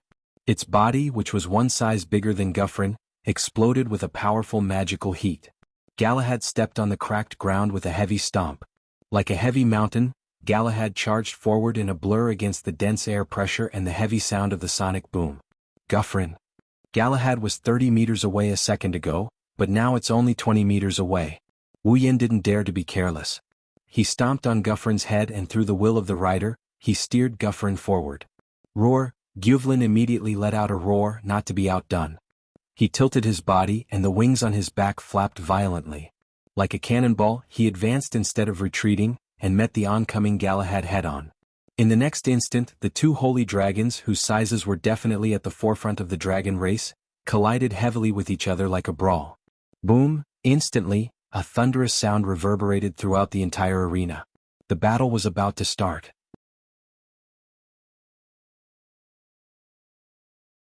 Chapter 1347. Boom! A loud, dull sound exploded in the air and also in the ears of the audience. The explosion made everyone's mind go blank. Even their vision was spinning, and their hearts were filled with horror. He actually chose a direct confrontation. In the VIP seats, Veronica covered her ears and head in pain as she forced out a laugh. "You've got guts." Roland, Lebecca, Sylvia, Yashur, and the others also had pained expressions, but they resolutely stared at the center of the arena, not relaxing for even a moment. Boom! However, right after the first boom, a second boom followed, shaking everyone so much that they almost screamed out loud. Their ears were already in a half-ringing state. Boom, boom, boom, boom. Under everyone's gaze, two streams of light shot out from the center of the arena, spiraling into the sky. As they flew, they collided with each other, causing the entire arena to resound with a deafening roar, piercing everyone's eardrums and causing many people to howl in pain. Everyone's face was pale as they watched the two streaks of light colliding with each other. It was as if the two streaks of light were colliding with each other. It was just a collision, but it was already so powerful. Boom! A muffled boom louder than ever before reverberated through the air like a sound wave. The audience was so frightened that they covered their ears in fright, and a riot almost broke out. Amidst the muffled boom, which was even louder than before, the two divine dragons collided with each other with greater force than ever before. Roar! The massive rebounding force sent the two holy dragons flying. Two cries of pain rang out as the distance between the two holy dragons widened. Wu Yin, who was standing on Guffrin's head, looked up at Galahad, who was also flying away. He grabbed Neen Temple Shana and shook it. Streams of air visible to the naked eye immediately wrapped around him, forming a halo of light. It flickered. Chaotic return. A cold shout reverberated in the air. Sky dance. The saber light, which was as red as the sky, left a long trail of fire behind. Like a surging wave, it broke through the space and the atmosphere and streaked forward. In the blink of an eye, it flashed in front of Galahad. Ursula didn't expect someone who wasn't wearing the paladin armor to be able to make such an attack. She looked a little surprised, but he quickly recovered. Staring at the ferocious blade light that was slashing at her, Ursula did not steer Galahad to dodge. Instead, she held the hilt of the divine sword in her hand, raised it above her head, and thrust it forward with all her might. Shortly after, the fiery red saber light collided with the transparent sword light. Thus, an inconceivable scene unfolded in midair. Pucci, the divine sword clashed with the saber light and a tearing sound rang out. Under the stab of the divine sword for Galahad, the blade light that was as ferocious as magma spewing out came from the point of contact. It was cut into two halves, brushed past Ursula's shoulder, carried an astonishing impact, and shot into the distant sky without slowing down. Chaotic return to sky dance was directly cut into two halves. Wu Yin was shocked. The two-dimensional divine sword, for Galahad, can even cut off other people's attack? Good attack. Just when Wu Yin was surprised by the effect of for Galahad, Ursula's calm and almost indifferent voice came into his ears. "You don't even have the paladin armor, but you can make such an attack. I've only seen it from Her Highness Veronica." Ursula leisurely stood on Galahad's head, holding the divine sword in her hand, her sharp eyes swept forward. "Next it's my turn." Whoosh! As soon as her words fell, a whistling sound like a gust of wind turned into ripples, scattering in the air. Ursula and Galahad's figures suddenly disappeared. At the same time, Wu Yan's eyes turned cold and he turned around abruptly. The Nyadan Shana, in his hand, burst into a ball of flame, rolling up the violent atmosphere, turned into a saber light and shot out violently. Bang! An explosion reverberated in the sky, stirring up a frenzied impact that swept out. Unfortunately, that explosion was not the sound of chaotic return to sky dance hitting the target, but the sound of for Galahad being cut into two by a transparent sword light and directly exploding. "Your reaction is quite good." Wu Yin had already turned around, and the divine sword, for Galahad, flashed a second ago, but Ursula's voice once again sounded behind Wu Yin. "But it's still too slow." Along with this voice, a sharp sound of something breaking through the air assaulted Wu Yin. Clang! Amidst the crisp sound of the collision, traces of sparks shot out from the point of collision between the agile long saber and the transparent sword, bursting out bursts of ear-piercing sounds of metal scraping against each other.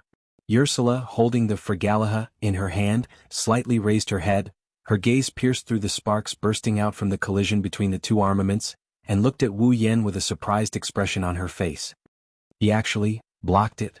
Ursula was not surprised that Wu Yan could react at the critical moment and turn around to block her attack, but she was surprised that her Fragalaha was blocked by a strange long saber.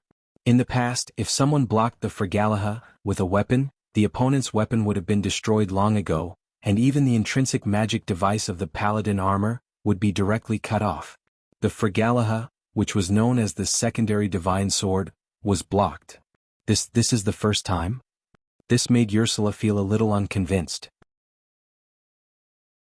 She abruptly pulled back the divine sword in her hand, pulled it to the side, and in the midst of a sharp screech, the transparent sword made of magic power fiercely slashed towards the Nyama no Shana. Extremely sharp piercing sounds burst out, the transparent sword rapidly enlarged in Wu Yan's eyes. Such a fierce attack did not allow Wu Yan the slightest hesitation, so he clenched his teeth, held the Nyama no Shana tightly, and met the transparent sword head-on. Clang! The crisp sound of metal clashing once again reverberated in the air. But this time Ursula did not compete with Wu Yan. Instead, with a cold face she repeatedly slashed out with the Nyama no Shana in Wu Yan's hand, creating a series of sharp sword images, unceasingly slashing towards the Nyama no Shana in his hand. At this time, Ursula's opponent had already transitioned from Wu Yan to the Nyama no Shana. Clang clang clang clang clang. One after another the sword shadows landed on the same spot on the Nyen Shana thin knife. Loud and clear clashing noises echoed in the arena, like the sound of a blacksmith hammering iron. The vigorous ripples of energy spread out rapidly along with the sounds of collision. The air in the entire arena was like the surface of a lake that had a stone thrown into it, creating a series of ripples. It was as if invisible fireworks were being set off in the air above the arena. Wave after wave of air ripples shook the place. Below the arena, the audience was already dumbfounded. In the VIP seats, Veronica's hand clenched on the armrest of her chair, a trace of excitement surging in her eyes. To be able to fight with Ursula for so long, that kid really has some skill. That weapon. Leibeka frowned, her expression somewhat uncertain. It can actually block the Fragalaha. It's very ordinary, it's indeed extraordinary. Veronica nodded in agreement, but she soon smiled again. But it's almost the end. A 2D divine sword isn't that easy to block. Just as Veronica finished her sentence, a different sound finally emerged from the continuous echoes of the collision in the air. Crack! The moment this sound rang out, Wu Yan's expression changed, but Ursula revealed a faint smile. Then the Fragalaha slashed down fiercely from top to bottom. Pa! After this sound, a small blade flew out of the air and fell to the ground. Wu Yan's pupils constricted. Nyama no Shana. Broke. A gold armament that only a Tier 9 powerhouse has the right to wear, and it's also a noble artifact, was broken by a single slash. Whoosh! At this time, the sound of something breaking through the air rang out in everyone's ears. A blurry shadow rushed out like a spirit snake and arrived in front of Wu Yan in the blink of an eye. Ursula raised her head, her beautiful face that could overshadow the heavens and earth was exposed to Wu Yan's vision. But also exposed to Wu Yan's vision was a flickering sword light. With a tearing sound, dark red blood splattered across the arena.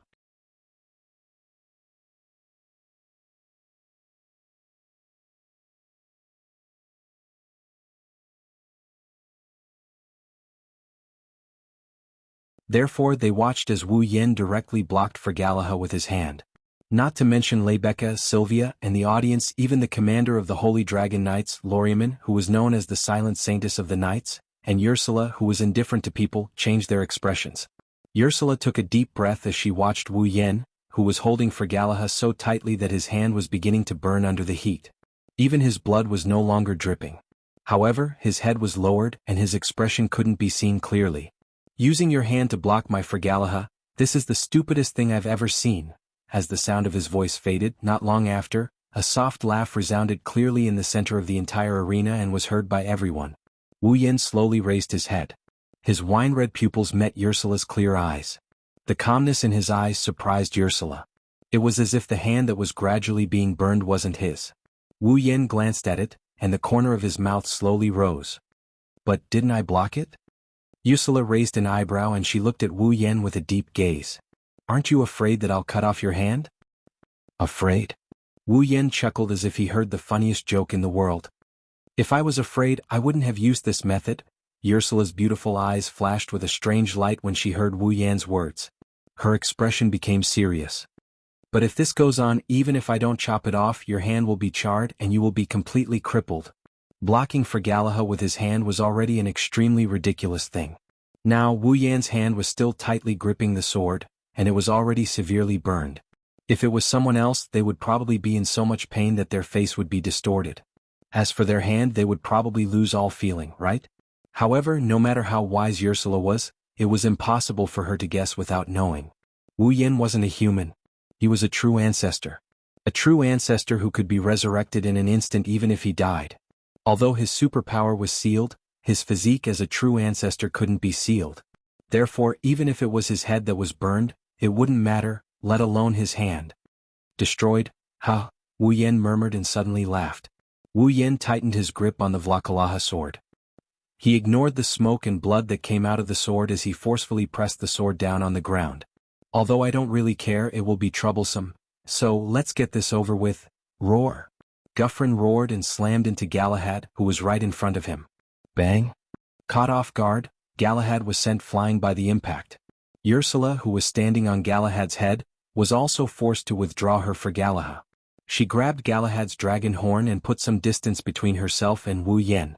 Get this over with? Ursula didn't care at all. Instead, she fixed her eyes on Wu Yan. You mean, get rid of me earlier? Ursula's words echoed in the silent arena. Everyone looked at Wu Yan, waiting for Wu Yan's answer. Wu Yan didn't answer Ursula. Looking down at his hand, Wu Yan touched the star carving on the back of his hand, which was his seal. My fall is a little special. Special? Hearing such strange words, the audience was puzzled. Special? On the VIP seats, Lebecca, Sylvia, and the others pricked up their ears and listened carefully to Wu Yan's words. When every dragon breeder first obtains a newborn, the newborn will be attached to the body of its owner. It will only be independent when it is born. Through the star essence path, it will obtain the star essence from its owner and survive in the world. Wu Yan's voice reverberated throughout the arena. But my fall is different.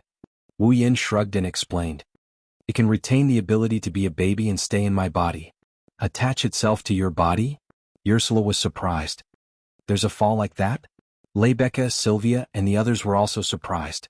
Looking at the astonished expression on the beautiful girl's face, he clenched his fist and a bright light flashed in his eyes. This is the first and possibly the last time I'll let you see me summon fall. So, don't blink. As soon as he said that, dong dong, before anyone could react, a strange wave of energy rippled out from Wu Yan and it started spreading throughout the entire space. Dong dong.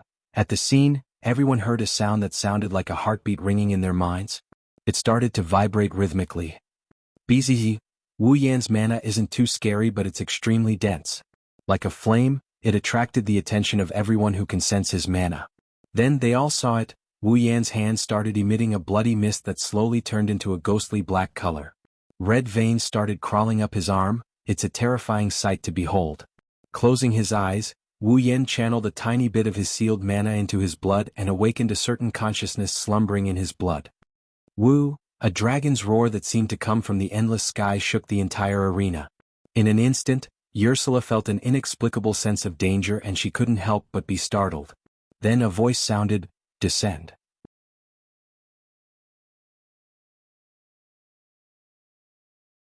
Chapter 1349. His voice was as delicate as flowing water. As if it had broken free from the shackles of space, it penetrated all the sounds in the stadium. The audience seemed to have sensed something. They shut their mouths out of reflex and their breathing slowed down subconsciously. Their eyes were fixed on the figure standing on Guffrin's head, and they felt nervous for no reason. Even the ordinary audience reacted this way, let alone the powerhouses who could clearly feel the vast magic power emerging from Wu Yan. Lebecca, Sylvia, Veronica, Yashur, Yak, Jirian, and the others all tensed up. Ursula's grip on the divine sword, Fragalaha, became tighter and tighter until her hands turned white. Her face was unprecedentedly solemn. Feeling the magic power rising from Wu Yan's body, Ursula's heart couldn't help but feel alarmed. Her heartstrings suddenly tightened. Ursula's intuition told her that something extremely frightening was awakening. Her clear eyes gradually changed as the alarm in her heart screamed frantically. Ursula's eyes were filled with uncertainty. She looked at Wu Yan, who was as calm as the calm before the storm. In the end, Ursula didn't choose to continue watching. If this continues, I will lose without a doubt. For some reason, Ursula had such a thought that she couldn't help but jump in fright. But Ursula didn't doubt it. Because, with the passage of time, the frantic alarm in her heart had turned into a complete sense of crisis. No, I can't watch any longer. Otherwise I will lose. Yuzura's tense heartstrings completely collapsed under the urging of this thought, and her eyes became sharp. Ursula's eyes sharpened and she grabbed the divine sword, for Galahad. Galahad. The holy dragon Galahad, who also felt a sense of crisis, roared as soon as it received Ursula's order. As if it was released, almost all the remaining magic power in its body was detonated and exploded in the space around it. Galahad seemed to be equipped with some kind of engine. Under the impetus of the explosion of mana, it turned into a ferocious behemoth and flew out violently. In a flash, he appeared in front of Gu Feline and pressed his forelimbs on Gu Feline's shoulder. At the same time, a burst of mana burst out of Guthrin's body and landed on Galahad like a shockwave. Ping! A muffled sound exploded from Gahara's body, causing him to let out a low groan. At the same time, his dragon eyes flashed with a fierce light. Like an injured beast, not only did he not let go of Guthrin, but he also restrained him even more. So, while Galahad was restraining Guthrin, Ursula flung the cloak on her paladin armor and shot out. His body turned into a bolt of lightning, and in an instant he was surrounded by bloody mist. Wu Yan, whose eyes were closed, had one of his hands completely transformed into a ghost hand. Be careful. At the VIP seats, Lebecca, Sylvia, Yashur, and the others couldn't help but cry out in surprise. Ha! Ursula's eyes flashed with determination. She raised the Vile Galahad above her head and mercilessly stabbed it towards Wu Yan's chest. Tee! The sound echoed between Wu Yan and Ursula. However, it wasn't the sound of the Vla Galahad piercing through Wu Yan's body. Instead, it was the sound of a ball of white flame that appeared out of nowhere. It was the sound of a ball of white flame burning. Yuzura's intrinsic magic device, the divine sword for Galahad, happened to stab into the white flame, but the white flame blocked it as if it was blocking it. What? Ursula's pretty face changed drastically. What is that? Lebecca, Sylvia, and the others couldn't help but look up from the VIP seats. White flame. Veronica frowned, a touch of surprise appeared on her face. Looking at the white flame that suddenly burned and blocked the divine sword for Galahad, like a flowing shield, Ursula constantly mobilized the magic power in the paladin armor, to replenish the divine sword in an attempt to directly cut the white flame blocking the way in half. However, the small white flame was still burning there, completely unaffected by the divine sword for Galahad. Instead, it was the divine sword for Galahad itself, the blade made of pure magic power, that actually began to slowly incinerate from the tip of the sword that came into contact with the white flame. Ursula finally had a look of disbelief on her face. Don't worry, Ursula raised her head and looked in the direction of the voice. Ursula's face was filled with disbelief. In the next moment, Wu Yan's smiling face appeared in Ursula's vision. Because I didn't use my full strength, the power of my fall will decrease. However, the summoning time will also decrease a lot. You don't have to be in such a hurry. As he spoke, Wu Yan reached out and grabbed the white flame. The best part is yet to come. Wu Yan tightened his grip on the white flame and the white flame exploded in an instant. The entire space in the arena trembled and a blinding white light burst out. Boom, as if heaven and earth exploded, a violent roar turned into a shockwave that swept across the entire arena. Everyone's vision was taken away by the dazzling white light and their hearing was robbed by the violent roar. Screams resounded throughout the entire arena. By the time the white light scattered, the rumbling noises had subsided, and the shockwaves had also gradually disappeared. Everyone's faces were filled with shock as they looked towards the arena. However, the scene that appeared in front of everyone's eyes caused everyone's expressions to change. In the end, they became dull flames. White flames. Monstrous white flames. The entire center of the arena was covered in white flames. It turned into a sea of white flames. In the center of the sea of white flames, a figure floated there. Fluffy hair made of white flames fluttered along with the rolling flames. Two flame-like objects that looked like long whiskers and ribbons adorned between his eyebrows. They fluttered behind him, making him look extremely elegant. White arm-like wings spread out on both sides of his body with a pair of sharp dragon claws at the front. A similar flame-like object, but a much larger tail mixed with white flames, fluttered back and forth behind him. Looking at the figure floating in the middle of the white sea of fire, everyone in the surrounding area became absent-minded at this moment. Elegant, elegant. Smooth. These three words shouldn't have appeared on a dragon's body, but at this moment, they really did appear in everyone's heart. Everyone in the arena couldn't help but be immersed in the elegance of the white dragon. It took a long time for them to regain their senses.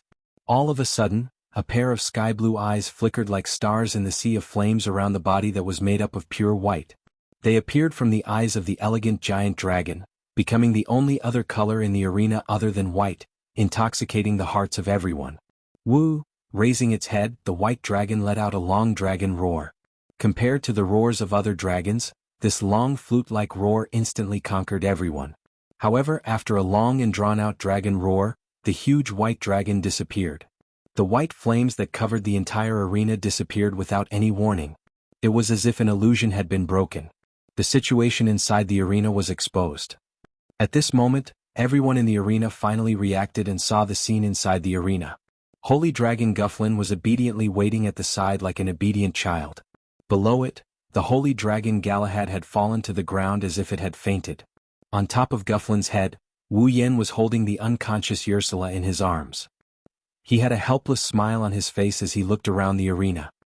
His dragon robe had been taken off at some point and was now draped over Ursula, who was unconscious in his arms. That's because the unconscious Ursula's holy knight armor was completely gone. She was completely naked. If it wasn't for Wu Yan's dragon-riding robe covering Ursula's body, Ursula's beautiful body that could captivate all the men in the world would be exposed. Everyone in the arena was silent as they watched the scene unfold. Looking in the direction of the VIP seats, Wu Yan saw that Lebecca, Sylvia, Veronica, and the others were still in a daze. The corner of his mouth curled up.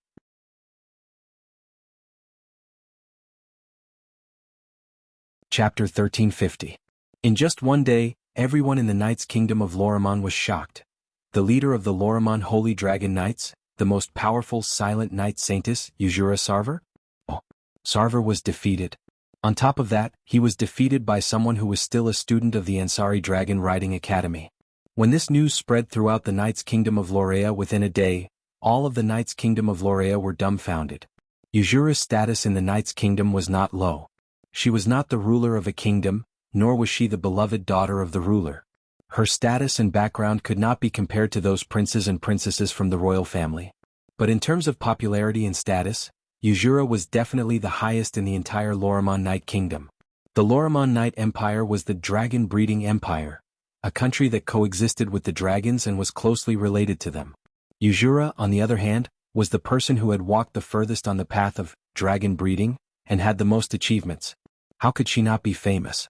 Moreover, not only did Yuzura have the beauty of a saintess, but she was also known as the strongest beauty in the world. Such an existence was very popular and had a high status. It was easy to imagine. Just think about it, Lebecca's popularity in the Ansari Academy was already earth-shattering. Her identity as a holy dragon knight made her status comparable to that of a noble. Even Veronica, the first princess who supported the entire kingdom, could not forget Lebecca and hoped to recruit her. Then, in the hearts of the knight's citizens, Yuzura, who enjoyed the most popularity and was known as the strongest in the entire Lorimon Knight Kingdom. What was her status? To put it bluntly, she was like Rosa, who was worshipped by the entire Aluxtran continent. Like Maria, the people of Lorimon Knight Kingdom all viewed Yuzura as their idol from the bottom of their hearts. Her popularity was very high. At least, in the entire Lorimon Knight Kingdom, no one could compare to Yuzura. In fact, when people from other forces mentioned the knighthood of Lorea, the first thing they would think of would be dragons, and the second thing they would think of would not be anyone from the family of the knighthood. Instead, they would think of the leader of the Lorea Holy Dragon Knights, Ursula. Sarvin. And now, this national idol was in a duel with a student from the Dragon Cultivation Academy. He was defeated. Let's not talk about how many people in Lorea knighthood would believe this. Just this news alone was enough to shock the entire knighthood of Lorea. However, the news had only spread for a day. Although everyone in the Knights' Kingdom of Lorea knew about it because of the content, the authenticity of the news was still in doubt. In fact, many of the knights didn't even know who had defeated Ursula. As such, in the Knights' Kingdom of Loriaman, Many well-known media and related personnel rushed to Ansari in order to obtain the authenticity of this news and the details of the inside story. I believe that it won't be long before all the people in Knight's country know about this, even those outside Knight's country. After all, on that day in the arena of the Ansari Dragon Riding Academy, more than 1,000 citizens of Ansari had witnessed the entire duel with their own eyes. Even if he wanted to hide it, he couldn't.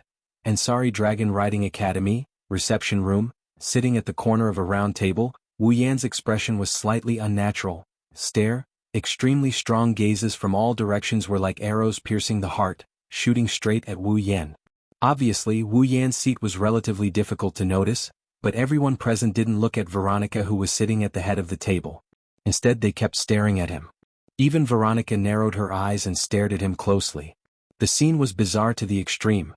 What's even weirder is that this scene has remained the same ever since Wu Yan came in half an hour ago. It hasn't changed in the slightest. How could Wu Yan not feel unnatural? The fact that he didn't immediately run away from this strange scene was already praiseworthy. Under those intense gazes, Wu Yan felt a prickling sensation on his skin. Helplessly, he reached for the teacup on the table for the umpteenth time. He sipped on the tea as if he was trying to hide something. His heart was in a mess. Just like that, another 10 minutes passed. Then 20 minutes passed. Then 30 minutes quietly passed by. For an entire hour, he was stared at without blinking. No matter how patient Wu Yan was, he couldn't take it anymore. I say. Wu Yan closed his eyes as if he's trying to express his resentment. He raised his voice and broke the eerie silence of the scene. If you have any dissatisfaction with me, can you please say it directly? Rebecca, Sylvia, and Veronica, who were sitting at the same table as Wu Yan, smiled. Their expressions said, "I've been waiting for you to say this for a long time." Wu Yan's eyebrows twitched. Of course I'm not dissatisfied. Rather, I should say that your performance is way too satisfying. Veronica knocked on the table and said meaningfully. However, compared to satisfaction, there are many questions. Just because of this? Wu Yan felt a faint sense of melancholy. Just because of this, you stared at me for an hour without blinking? We were getting to know you all over again. Rebecca's expression was both teasing and serious as she spoke in an extremely contradictory manner. After all, you're the one who defeated Commander Wuxia and became the strongest person in the world. Don't put such a big hat on me. Wu Yan hurriedly shook his head and waved his hand, looking like he's afraid he can't avoid her. This made Sylvia feel very confused. What's with that expression? This was the glory that all the dragon cultivators, dragon knights, and even the Saint Heaven's dragon knights of the Leon Knighthood wanted to achieve. Along with the glory, there's also the biggest problem. Wu Yan replied without hesitation. I still want to live a peaceful life, so please don't make things difficult for me. Become the strongest in the world. While it sounds like a good thing, Wu Yan already tried it out in the Swordblade God domain world. He knows that fame is just as troublesome as it is. He doesn't want to have to choose a place where he can avoid the crowds and live by himself again. Unless it's like the later stages of Saw where he has a beautiful wife and cute little daughter to accompany him. Otherwise, he'd rather die than go through that again. Sylvia frowned when Wu Yan failed to evade in time. Your attitude is the biggest blow to those who dream of defeating Commander Wuxia. You don't feel any glory for defeating Commander Wuxia? I really wonder if you're a citizen of Raymond. Wu Yan rolled his eyes and didn't want to bother with him anymore. Veronica and Rebecca looked at each other and shook their heads. Originally, I wanted to use Ursula's hand to see if this kid is a holy sky dragon knight or not. At the same time, I wanted to see his fall. Veronica let out a rare bitter smile. In the end, we didn't find out if he's a dragon knight or not. Fall did see it, but I'll never forget the scene of this kid summoning Fall. That dragon is too strong, too beautiful. Rebecca looked at Wu Yan. Her emerald eyes glowed with curiosity. To be able to survive in its master's body as a newborn, possess such power, and have that white flame, what kind of dragon is it? Rebecca expressed the thoughts of everyone present. Unlike other ferocious-looking dragons, Wu Yan's Fall was simply too good-looking. Of course, good-looking was only secondary. More importantly, its power and white flame were simply too shocking. Everyone had no choice but to react that way. That was why Rebecca, Sylvia, Veronica, and the others gathered here, hoping that Wu Yan could answer their questions. However, it was clear that they wouldn't be able to wait that long. Forget it. Seeing that Wu Yan didn't want to say anything, Veronica rubbed her forehead as if giving up. She stood up and walked outside. Seeing this, the others looked at each other and followed after him.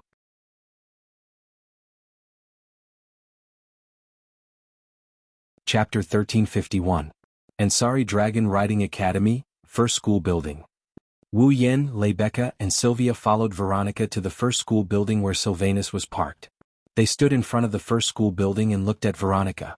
Veronica's purpose in coming to Ansari was to comfort the citizens who had been frightened by the Corpse Ash Dragon's attack. Secondly, she wanted to personally investigate the Corpse Ash Dragon's attack. Perhaps there was a third reason, which was to see Sylvia.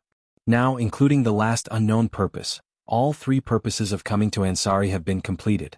It's time for Veronica to leave Ansari.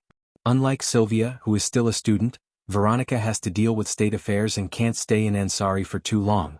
If it wasn't for the duel between Wu Yen, Sylvia, and Yuzura and Wall, Veronica wouldn't have stayed here for 3 days. Now it's been a day since the duel ended. In other words, Veronica has been in Ansari for 5 days.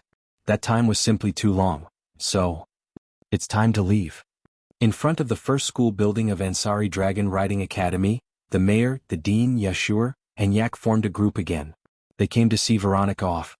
Apart from them, in front of Sylvanus on the empty ground of the first school building, Gulien led a group of personal guards in their fall.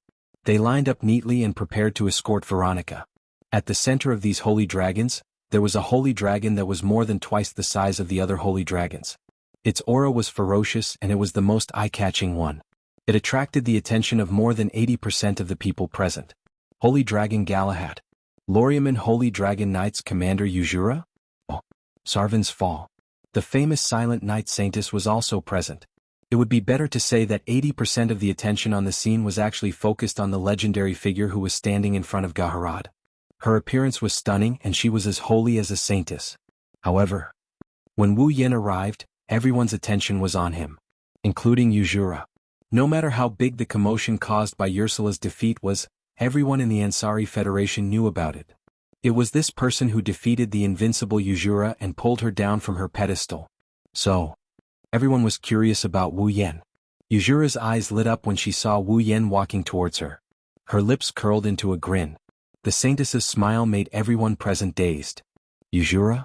Veronica was surprised to see Yuzura here. Veronica was a little surprised. Why are you here? Didn't I tell you to rest? Your Highness Veronica. Yuzura stopped looking at Wu Yen and bowed to Veronica. Thank you for your concern, Princess Veronica. I'm fine. Yuzura looked straight at Wu Yen, her clear eyes rippled with rich light. The moment the Holy Knight armor was shattered, Lord Lune stopped his attack. That's why I didn't suffer any injuries. I just fainted. She fixed her gaze on Wu Yan's face as she spoke. Her clear eyes are like sweet fruit wine, it's easy to lose yourself in them. Being stared at by such a beautiful girl, even Wu Yen couldn't help but feel uncomfortable. Everyone in the surroundings had also quieted down. They looked at the man and woman who had been opponents yesterday and secretly guessed what kind of friction would occur between the two of them. Under everyone's gaze, Yuzura lifted her feet and slowly walked in front of Wu Yen. Rune-sama, thank you for going easy on me yesterday. Yuzura looked at Wu Yen in the eye and she sincerely thanked him. I said that I wouldn't be merciful, but in the end, Lord Rune, you showed me mercy. I'm ashamed? Shouldn't I be the one ashamed? Wu Yen looked away awkwardly. He didn't dare to look into Yuzura's clear and beautiful eyes. Not only because Yuzura is extremely beautiful, but also because from Wu Yan's point of view, he could see a pair of round breasts hidden under the paladin armor. Wu Yen couldn't help but recall the scene where he incinerated her paladin armor. He saw her beautiful body in a sea of white flames and his heart started to heat up. He could only look away to prevent himself from losing his composure. It's a pity that I can't witness Lord Lune's full strength. Ursula, who had no idea that her entire body had been seen, or perhaps she knew but did not mention it, said in a regretful tone from the bottom of her heart. If possible, I really want to fight Lord Rowan with his full power. Wu Yen raised an eyebrow when he heard that. How can you be sure I didn't use my full power? Lord Rowan's fall, that white dragon definitely has more power than that, I can feel it. Yuzura said solemnly. Besides, Lord Rowan didn't equip the paladin armor. Lord Rowan held back too much in yesterday's battle. Hearing this, everyone looked at each other in dismay. Indeed, Wu Yen didn't equip the paladin armor from beginning to end, but he still defeated the world's strongest Yuzura. Then how strong was this person's true strength? Thinking of this, everyone could not help but feel a chill in their hearts. You make it sound like I'm a saintly dragon knight, Wu Yen blinked. Maybe I haven't gotten Fall to submit to me yet? If even my lord can't make your Buer submit, then there won't be any holy sky dragon knights in the entire Loriaman knighthood. Ursula gave what could be said to be the highest evaluation. Her eyes were shining brightly, and she seemed to be in a good mood. With a faint smile, Yuzura slowly extended her hand to Wu Yen. If there's a chance, Lord Rowan, please fight me again. Ignoring the shocked crowd, Ursula looked at Wu Yen with sincerity. You're the only one who can defeat me. I hope to see your full power. A silent atmosphere suddenly descended in this world, causing everyone to hold their breaths as they stared blankly at the two people in front of them. Wu Yen looked at Ursula's bright eyes and solemn expression. He couldn't help but sigh. Wu Yen couldn't see any dejection or unwillingness in Ursula's eyes. Instead, he could see excitement and optimism coming from the bottom of her heart. So what if she's famous? So what if she's beautiful? Invincible? Strongest? This also means that there are no like-minded friends who are qualified to stay by his side. It means that he's lonely. In the end, this girl who's been rumored to be a goddess is just a lonely person. I understand. Wu Yen retracted his smile and reached out his hand to shake that soft and jade-like hand. Next time, I will defeat you in an instant. It's not a declaration of war, it's a declaration of victory. Wu Yen is telling Yuzura that she's not alone in this world. For a moment, Yuzura smiled. She smiled so beautifully that all the colors in the world were concentrated on her beautiful smile. Everyone around, regardless of whether they were men or women, was mesmerized by that unbelievably beautiful smile. Thank you. Yuzura bowed respectfully, flung her cloak, and walked back to Veronica's side with her head held high and her chest puffed out. Her steps were extremely light. The dream that she thought she had lost once again returned to her heart. This time Yuzura's dream, her goal, is to surpass this man who declared victory. Lebecca, Sylvia, Veronica, and the rest couldn't help but chuckle at the sight of Ursula glowing from head to toe. It's worth coming to Ansari this time. Veronica chuckled, then looked at Wu Yen. So, Loriman, do you really not intend to join my Loriman Holy Dragon Knights?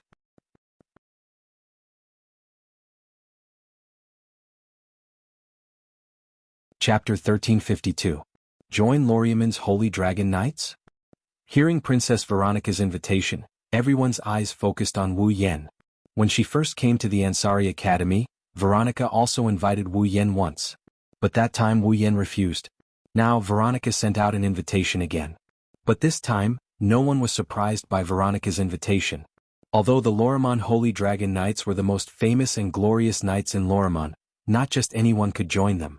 At the very least, if one wasn't a dragon knight, then they definitely wouldn't be qualified to join. But would Wu Yen not be qualified to join? He was someone who could even defeat the commander of Loriaman's Holy Dragon Knights. If even someone like him wasn't qualified to join Loriaman's Holy Dragon Knights, then as Ursula said, no one in this world was qualified. I hope you can think about it. Veronica's face was unprecedentedly serious. It could even be said that she was sincere. You're really strong not just in terms of strength. You're also outstanding in terms of logical thinking. It's a waste for someone as talented as you to stay in the academy. I think so too, Lord Loriman. On the side, Ursula couldn't help but change her indifferent attitude and sincerely tried to persuade Loriman. To be honest, I've always felt that it's not a good choice for me to be the commander of Loriaman's Holy Dragon Knights. Although I have the power to deter my subordinates in terms of management, I'm really not good at it. After saying that, Ursula seemed to think that her words weren't shocking enough, so she didn't give up until she was shocked to death. If you're willing to join Loriaman's Holy Dragon Knights, Ursula is willing to step down and give you the position of commander. Lord Loriman. When these words came out, everyone's expression changed. Veronica was also silent. Obviously, Veronica didn't have any objections to Ursula's words. Become the commander of Loriaman's Holy Dragon Knights? Yashur was shocked. Loriman? Sylvia slightly shifted her gaze to Wu Yen. In her heart, she was happy for Wu Yan's honor, but there was also a trace of reluctance that even Sylvia didn't notice. Commander? Lebecca lowered her head and pondered for a moment before looking at Wu Yen. Loriman, you should really consider Highness Veronica's words. This is a rare opportunity. When she said this, she felt a stab of pain in her heart. She didn't want to admit that she had such a stupid idea, but she wanted to keep Wu Yen by her side. She didn't want him to leave with Veronica. But she still Lebecca still decided Lord Lorimon Dragon Knights. After all, Lorimon was the commander of the Holy Dragon Knights. Whether it was status or reputation, he was second only to one and above all. At the very least, in the Kingdom of Knights, apart from the Night King and Veronica, no one could make Ursula kneel. Even the Night King and Veronica could only make Ursula kneel on one knee.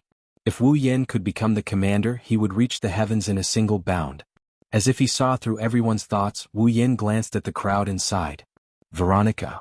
Wu Yen didn't address Veronica as Her Highness anymore, he called her by her name. Veronica wasn't displeased at all. Instead, she looked straight at Wu Yen. Veronica knew that Wu Yen didn't have any respect for her. Their usual honorifics were nothing more than a casual way of addressing each other. This also meant that once Wu Yen called her by her name, it was time for Wu Yen to get serious. Thank you for your invitation? Wu Yen glanced at the impatient yak.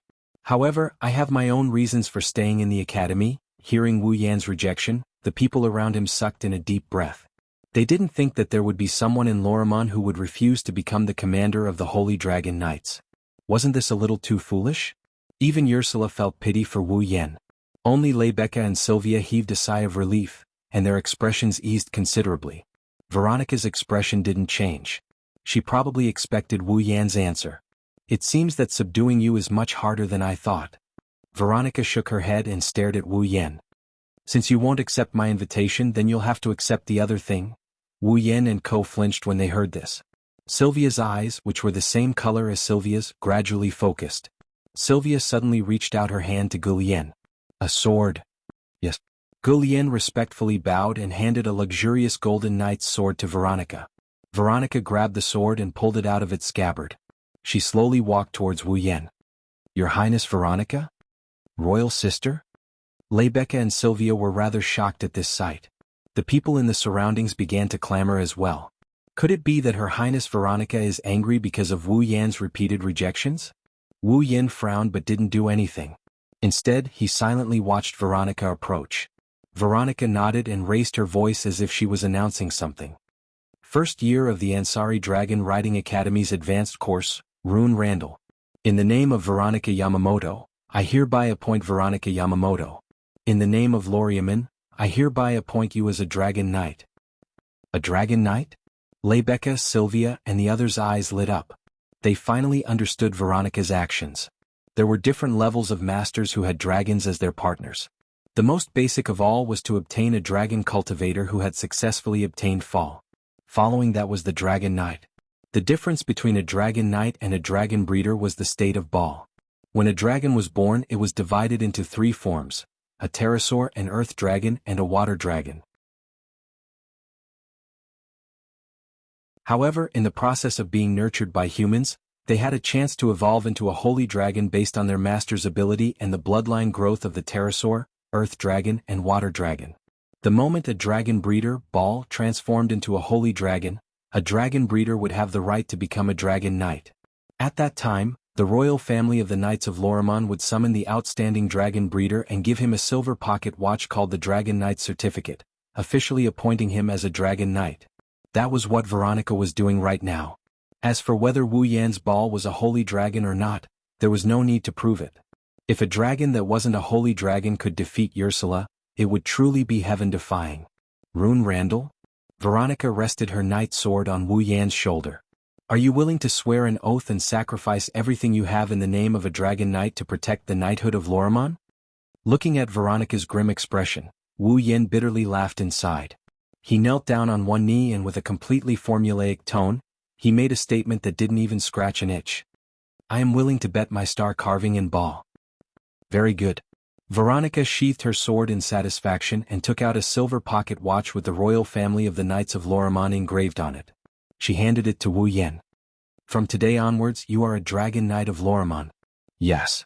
Following the procedure that every dragon breeder had to follow, Wu Yan took the silver pocket watch from Veronica and placed it on his chest where his heart was. Clap, clap, clap, clap. Immediately, a warm round of applause could be heard from all directions. It was rare to be able to witness a Dragon Knight's appointment ceremony with one's own eyes. Well then, it's time for me to go. After announcing the end of the ceremony, Veronica turned her head and looked at Sylvia. Her gaze suddenly sharpened. Sylvia, since you've grown a little, I'll acknowledge you this time. But if I hear even the slightest bit of bad news about you, you know the consequences. Under Veronica's sharp gaze, Sylvia shrunk her neck in embarrassment. But when she saw Wu Yan's smiling eyes, she calmed down and puffed out her chest. I won't let you down, royal sister. Veronica curled her lips and a smile appeared on her face.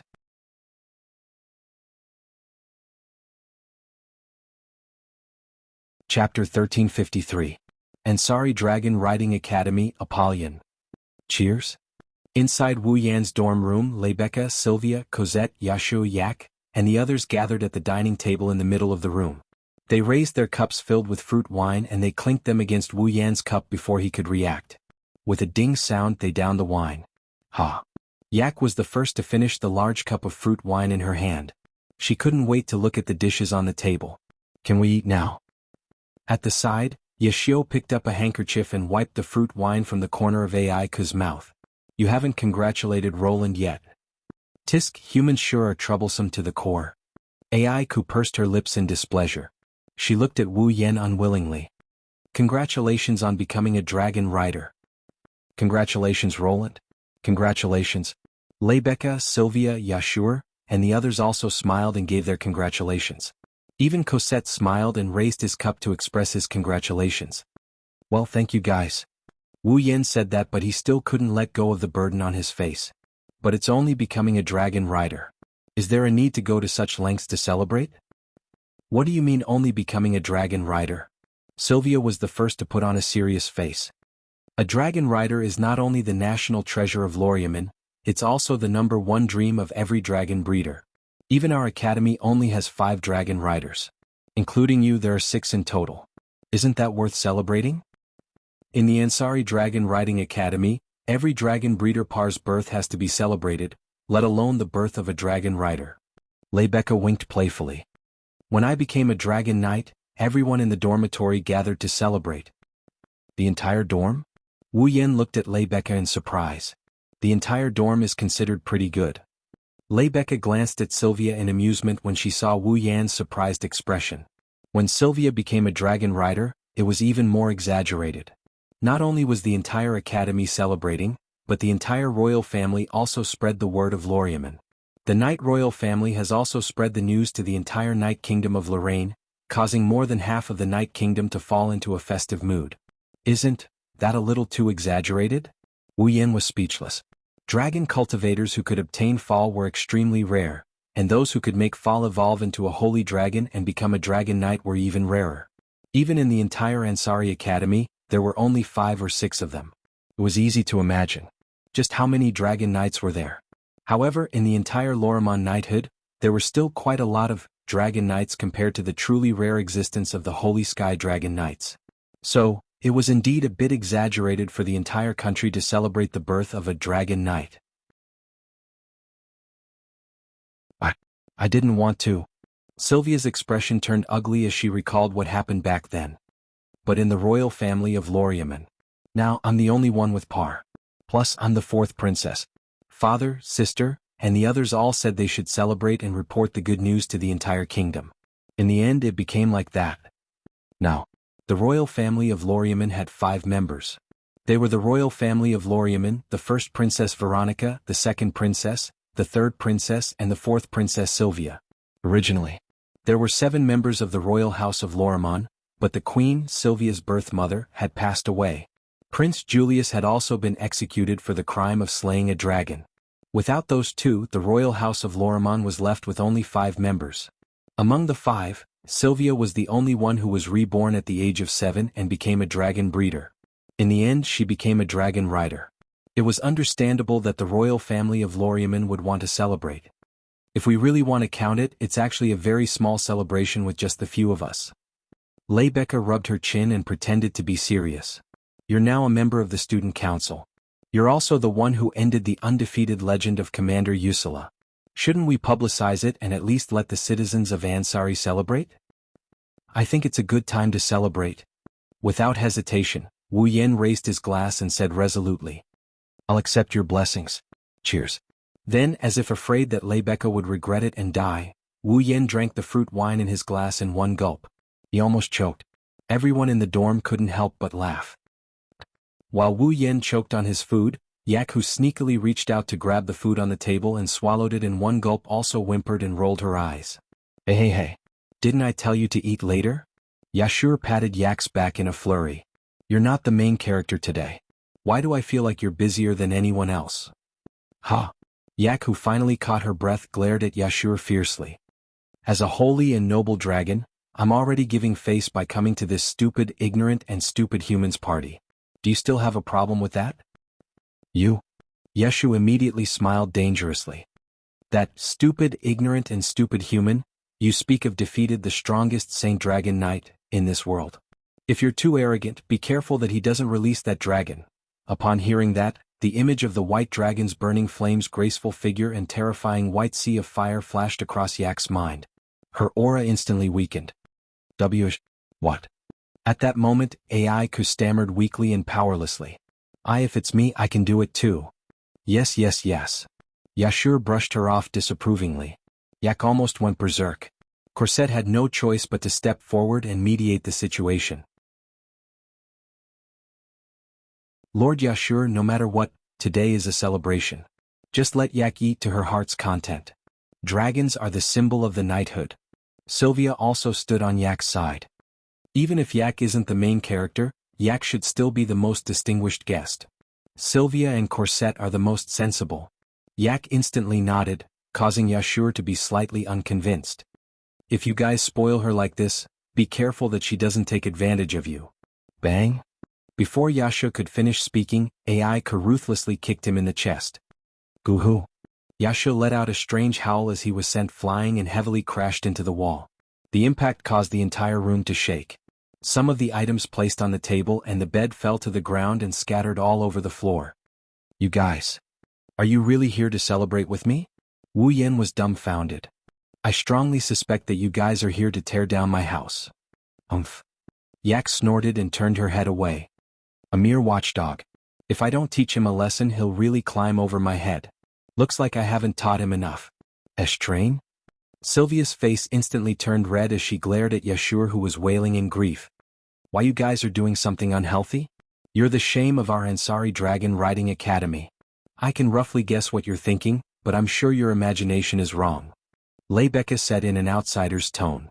Besides, even though Yak is in human form, her power is truly of the dragon attribute. Even if Yashur wants to, I don't think he has the guts. Pervert without the guts. Cosette chuckled. It was unknown whether he was taking pleasure in Yashur's misfortune or adding insult to injury. Lord Yashur, you're surprisingly useless. Being attacked both physically and mentally by everyone at the scene, Yashur was so angry that he fell unconscious on the ground. Serves you right. AI mercilessly added another stab. At this moment, an item that fell to the ground due to the tremors entered Yak's sight. Her eyes lit up and she cried out in surprise. What? With lightning speed, Alec leaped over and picked it up. What is this? It's so cute. Hearing this, everyone turned to look at the object in AI's hand and saw the full appearance of the object. It was an extremely cartoonish dragon-shaped plushie.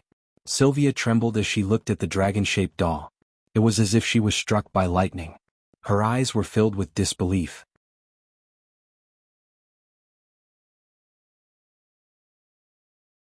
Chapter 1354. Ichem? Lebecca looked at the dragon-shaped plushie in Yak's hands with curiosity in her emerald eyes. It's quite cute. But why is there a plushie here? Isn't this the plushie Sir Roland always hung by his bed? Corset, who had become Wu Yan's personal maid in the morning, immediately recognized the plushie and tilted her head. I've always thought this plushie looked familiar. I think I've seen it somewhere before. Lebecca and Yak nodded nonchalantly at Cosette's words and didn't take it to heart. Only Sylvia's eyes flickered violently as she stared at the dragon-shaped doll. You too. Wu Yen snatched the dragon-shaped plushie from Yak's hands and curled his lips in annoyance. Not only are you planning to tear down my house, but you're also interested in my stuff? You're a man, what are you doing with a plushie? Lebecca's expression turned strange. Roland, don't tell me you actually like dolls and stuff like that? I feel like there's more to your words. Wu Yen rubbed his temples and raised the dragon-shaped plushie. Someone gave me this plushie. Gave? Lebecca and Corset looked at each other with interest on their faces. Gave. Sylvia abruptly took a step forward and asked with an agitated expression. Who gave it to you? When did you give it to me? Where did you give it to me? Sylvia, Her Highness? Sylvia's agitated expression made her even more agitated. Rebecca, Cosette, Yak and the others were surprised. What's wrong? Wu Yen looked at the doll in his hand with a doubtful look. He asked in a doubtful tone. Is there something wrong? Don't worry about it. Tell me. Sylvia became more and more agitated and her eyes reddened. She grabbed Wu Yan's hand with all her might. This is very important to me. Please tell me. This. Rebecca, Cosette, and Yak looked at each other when they saw that Sylvia seemed to be on the verge of hysteria. After this period of time, everyone present knew that although this princess was a little immature, she was still very much in line with her identity in other aspects. But now Sylvia's behavior. Wasn't this already related to making trouble out of nothing? Why were they so excited? Wu Yen frowned. Staring into Sylvia's eyes, looking at the uncontrollable excitement on her face and the wavering in her eyes, he was extremely puzzled, but he did not choose to hide it. This was about 9 years ago. At the larval ritual in the Abian forest, Zhang Lixing, a little girl I met, gave it to me. 9 years ago? Abian forest? Youngling ritual? Sylvia's expression changed drastically. She grabbed Wu Yan's hand tighter and tighter. A trace of hope appeared in her icy blue eyes. She was a little nervous. With a hint of nervousness, Sylvia's gaze seemed to want to burn a hole in Wu Yan's face. It became extremely intense. Then do you remember when it was 9 years ago? Yes. Wu Yan felt Sylvia's strange and passionate gaze and nodded with difficulty. He scratched his face. It was at the juvenile ritual in the moon of Aries. Before he finished, Wu Yan's eyes widened and he panicked. What? What's wrong? Did I say something wrong? After hearing what Wu Yan said, Sylvia actually shed tears. Your Highness? What? What's wrong? Don't cry. Rebecca was so shocked that she even used honorifics. Yak was also nervous and clumsy as she stuttered. Cosette, on the other hand, was stunned. 9 years ago on the moon of Aries? With a face full of astonishment, Cosette opened her mouth in astonishment. Your Highness's birthday was on the moon of Aries. She was 7 years old 9 years ago. Wow. Rebecca was shocked. Sylvia's birthday was on the moon of Aries. She was 7 years old 9 years ago. Wu Yan's dragon-shaped plushie was given to him by a little girl at the Youngling ritual in the Abian forest on the moon of Aries. Coupled with Sylvia's abnormal behavior. Could it be? Yak seemed to have come to the same conclusion. She looked at Wu Yan. Sylvia didn't give you this cute plushie, did she? Ha. Wu Yan slowly opened his mouth. His mind was in a mess when he saw Sylvia crying uncontrollably. It can't be that coincidental, right? Sylvia was the little girl he met 9 years ago, the one who failed to be selected in the Youngling ceremony and was given a Youngling by him? Wu Yan didn't know what to do. Looking at the man in front of her who was at a loss of what to do, Sylvia's memories, which had become blurry after nearly 10 years, regained their clarity once again. Sylvia could still remember that 9 years ago, she had failed to be chosen by the Mother of Dragons during the Youngling ritual. Just as Sylvia wept helplessly, a big brother who should not have appeared in the Youngling ritual and should be in his teens or 20s appeared before her, granting her Youngling and miraculously making her a dragon breeder. Due to the passing of nearly a decade and the fact that she was still a child at the time, Sylvia didn't remember the big brother's appearance very clearly. The only thing she remembered was the name that big brother left behind before he left. Wu Yan. Sylvia looked up and stared into Wu Yan's eyes. You're Wu Yan. When he said that, everyone quieted down and Wu Yan confirmed his suspicions. Sylvia was the little girl from back then. You, really are that little girl from back then? Wu Yan laughed bitterly. How could there be such a coincidence? Wu Yan. Rebecca looked at Wu Yan meaningfully. Is that your real name? Rebecca, Sylvia, Cosette, Yak and Yashu, who was still clutching his chest, looked at Wu Yan. No one here knew about Wu Yan's background. However, they already knew that Rebecca was the one who gave Wu Yan his name. It wasn't his real name. Thus, everyone was curious about Wu Yan's name. This was especially true for Rebecca and Sylvia, whose eyes were burning with passion.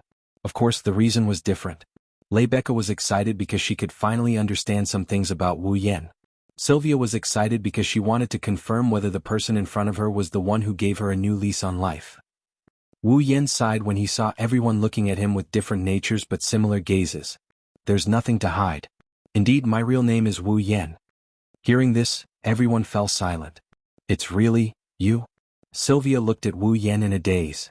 But, that's not right. Sylvia didn't remember the big brother who gave her life clearly because too much time had passed, but she at least remembered that he was a big brother in his teens or 20s. As for Wu Yen, he looked to be in his teens or 20s.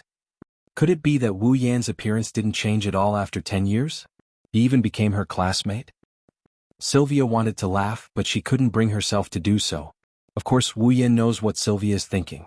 This is also the reason why he didn't know what to do when he found out that Sylvia is the little girl from back then.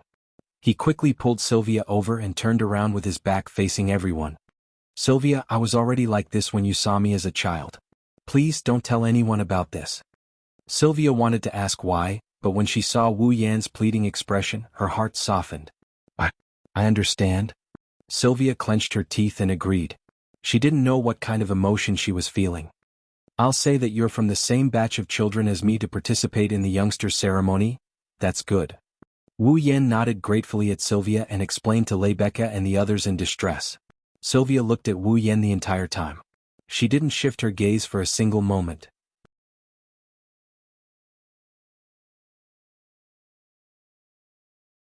Chapter 1355. Ansari State Dragon Riding Academy, Epona.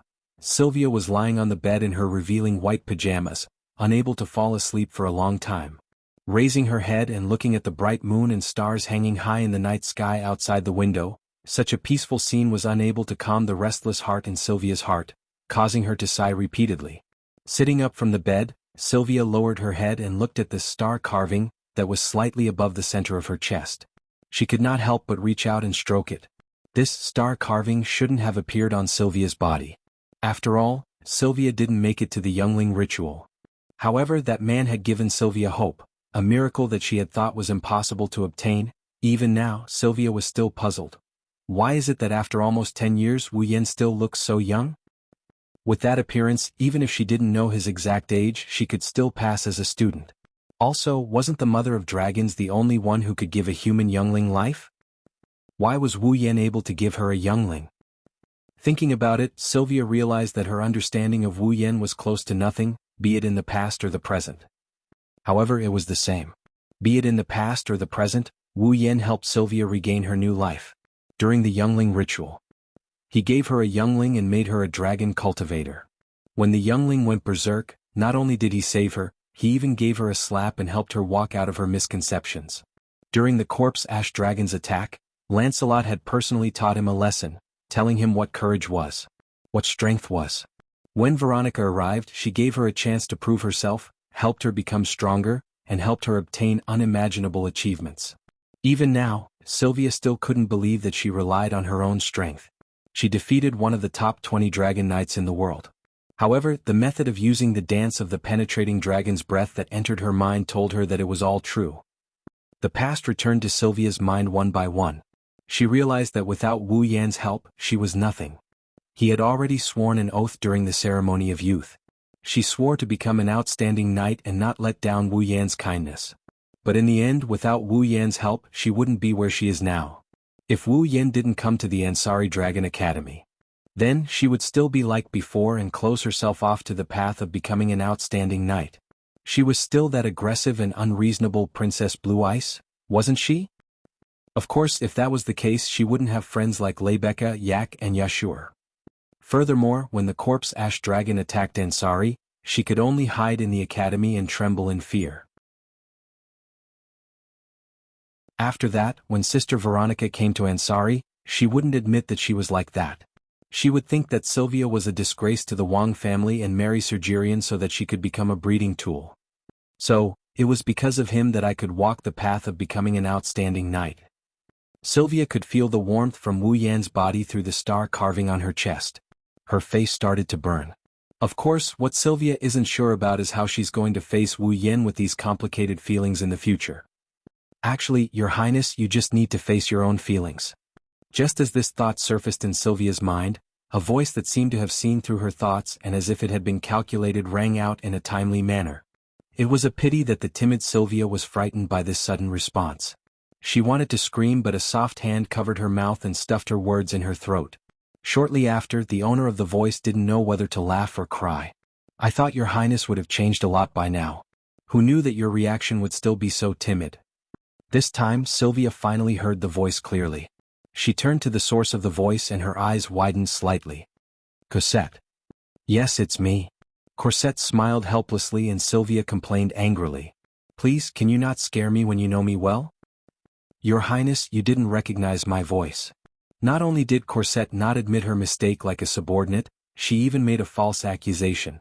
"If your highness hadn't been thinking about Sir Roland, you wouldn't have failed to recognize my voice." What?" Sylvia stared blankly for a moment before her face flushed red and she started stammering. Who's thinking about Roland?" "Your highness, don't even think about hiding it from outsiders, let alone me." Cosette clicked his tongue and shook his finger. "Princess, if you plan to hide it from me, then there will be no one to help you, I. Sylvia was at a loss for words. She pursed her lips and mustered up her courage. "Cosette, what do you think I should do?" "Before asking what to do, your highness, you should answer a question of mine." Cosette didn't hide her curiosity at all. "Your highness, do you like Sir Roland?" "Like?" Sylvia's cheeks were so red that water was about to drip out. She lowered her head and shyly pointed her fingers together. "I don't know." "Then, your highness, think about it carefully. Sir Roland treated you so well," Cosette said with a smile. "Think about the way Lord Roar saved you when the baby dragon went berserk, the way he rode Lancelot and carried Her Royal Highness to bravely suppress the corpse Grey Dragon, the way he helped Her Royal Highness become stronger and obtained Her Royal Highness Veronica's approval. Also, the way Lord Roar interacted with you during the juvenile ritual." Hearing this, Sylvia couldn't help but recall the various things that she had just recalled, and a dazed smile unknowingly appeared on her face. Hee. Seeing this scene clearly, Cosette laughed slyly. "It seems that your highness has already understood your feelings for Sir Roland?" Sylvia was startled. Looking at Cosette's teasing expression, she suddenly felt ashamed and rolled her eyes at Cosette. "So what?" "It's very simple." Cosette's next words almost made Sylvia jump up in fright. "Your highness, just go down and confess to Sir Roland." "Wah." Sylvia's eyes widened. She looked at Cosette in disbelief. "Why you want me to confess?" "That's right," Cosette said in a seemingly kind manner. "Since your highness understands your feelings, you should confess as soon as possible. Otherwise, look at Lord Loon. He has an invincible dragon riding skill and invincible strength. Even Captain Yujura is no match for him. He's also a good cook. With such good qualities, he'll attract other girls sooner or later." "The other girls?" This time, Sylvia had no choice but to hesitate. "Look at President Lebecca. She seems to be interested in Sir Roland as well." Cosette struck while the iron was hot when she saw Sylvia wavering. "Although I don't want to deal a blow to your highness, are you confident that your highness can win against that President Lebecca?" Sylvia was speechless. Although Lebecca was only a noble and couldn't compare to the fourth princess, Sylvia had been born as a princess, while Lebecca had relied on her own talent and hard work to become a one-in-a-million Saint Sky Dragon Knight, an achievement she had achieved on her own. Coupled with her outstanding looks, hot body, transcendent temperament and perfect upbringing. Compete with Lebecca? Sylvia had no confidence at all. Fortunately, President Lebecca doesn't seem to have completely fallen. She only has a good impression of Lord Loon. Cosette analyzed. "This is a good opportunity for your highness to seize." But Sylvia wavered. "Your highness, you don't even dare to confess?" Cosette gave her a final dose of ruthless medicine. "If her highness Veronica finds out, she'll think you're useless again." Sylvia's expression changed and her eyes instantly turned vicious.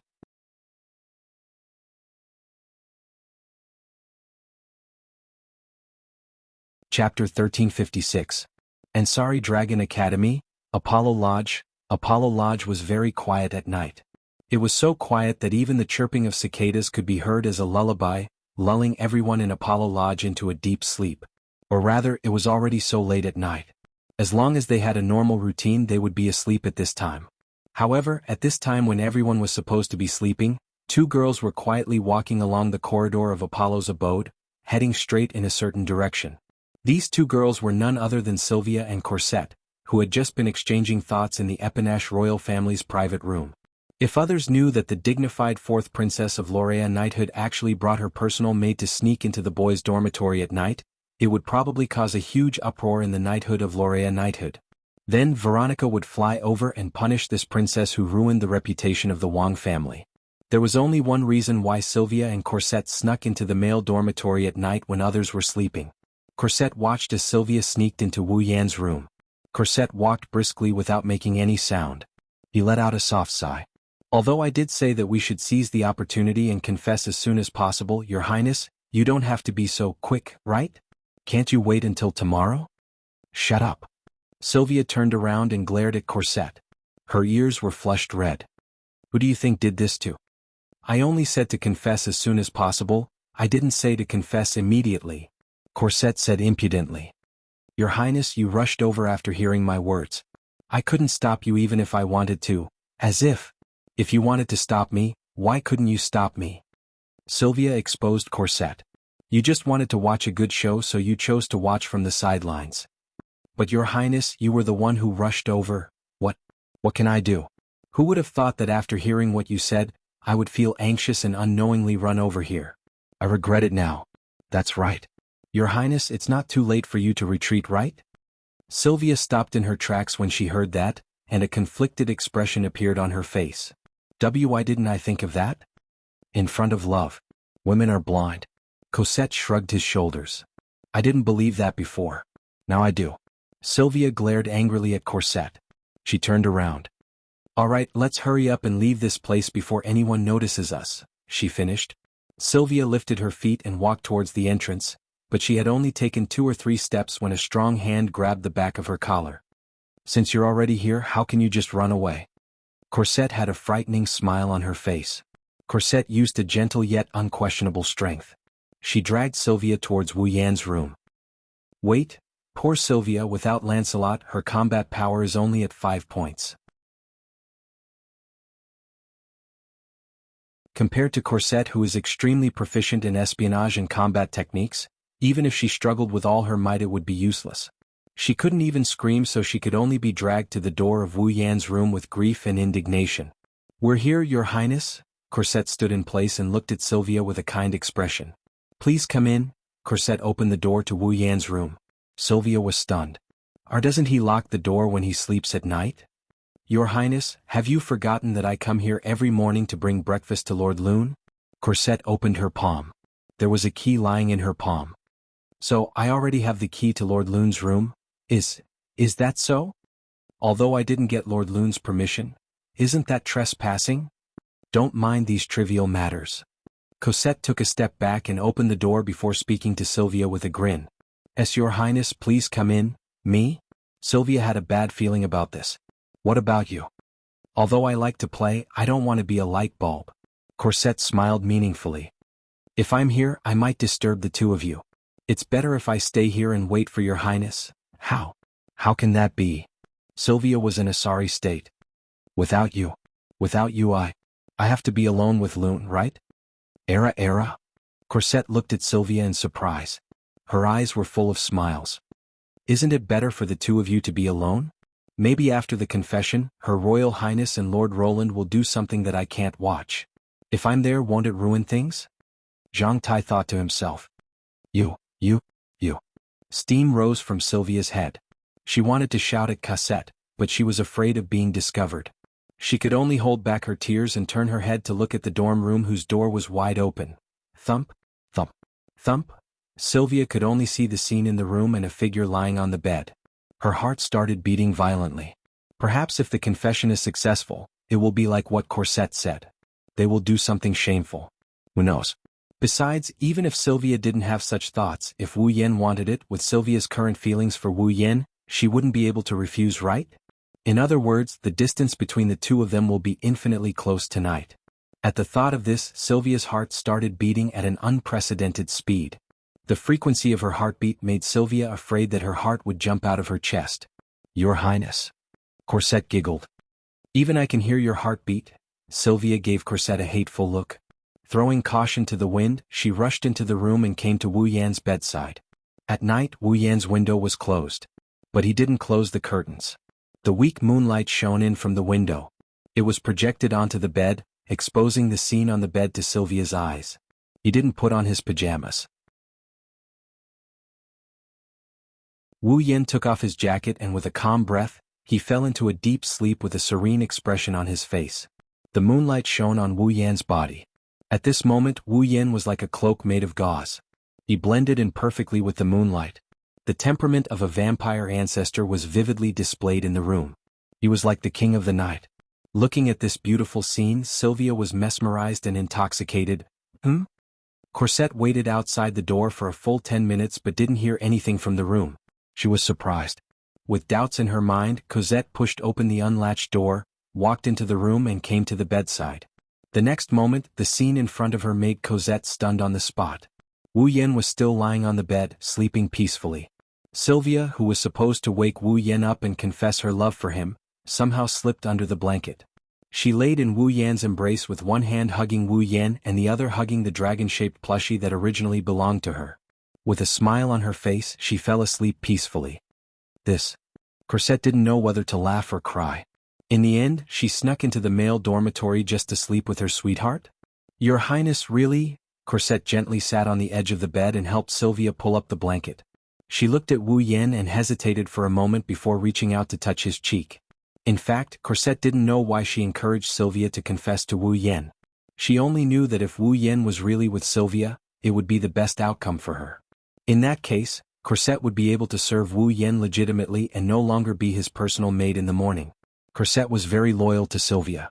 She was so loyal that even when Veronica wanted to put her in an important position and other nobles wanted to poach her, they were all mercilessly rejected by her. That's why Veronica was so surprised when she heard that Cosette was serving Wu Yan. Originally, Cosette thought that she only needed to serve Sylvia for the rest of her life. She didn't need a second master at all. In the beginning, she said that she was Wu Yan's personal maid in the morning. In fact, that was just a joke.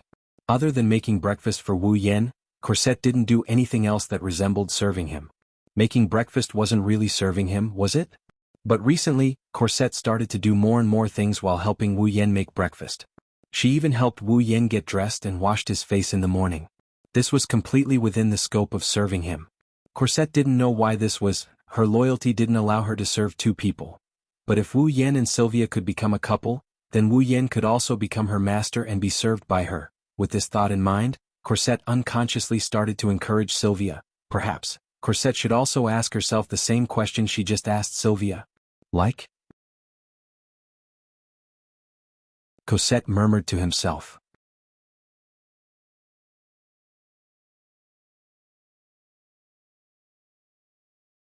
Chapter 1357. That night, Wu Yan slept exceptionally soundly.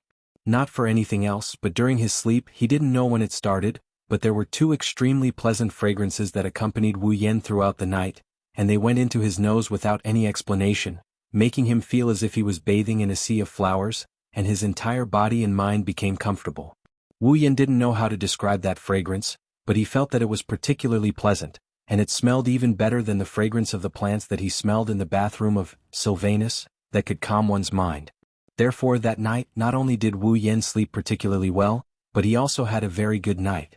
It was also because of this that when the night passed, and the morning sun shone through the window and domineeringly into the room, Wu Yan slowly opened his sleepy eyes.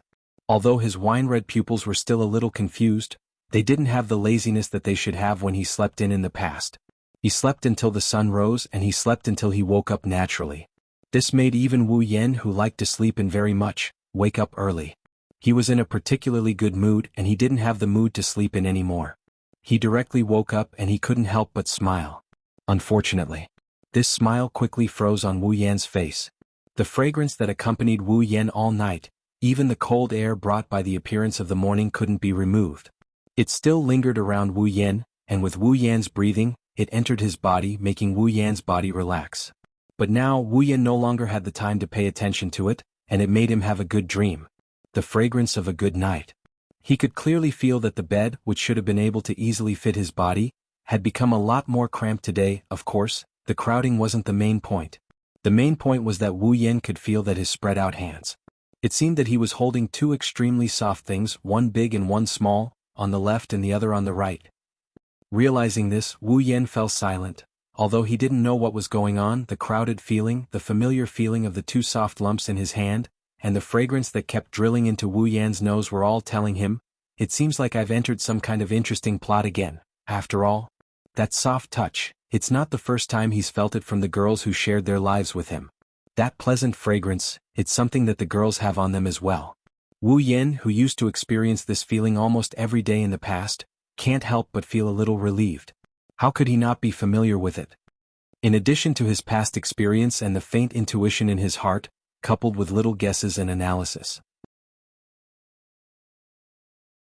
Wu Yan had a pretty good idea of what happened here.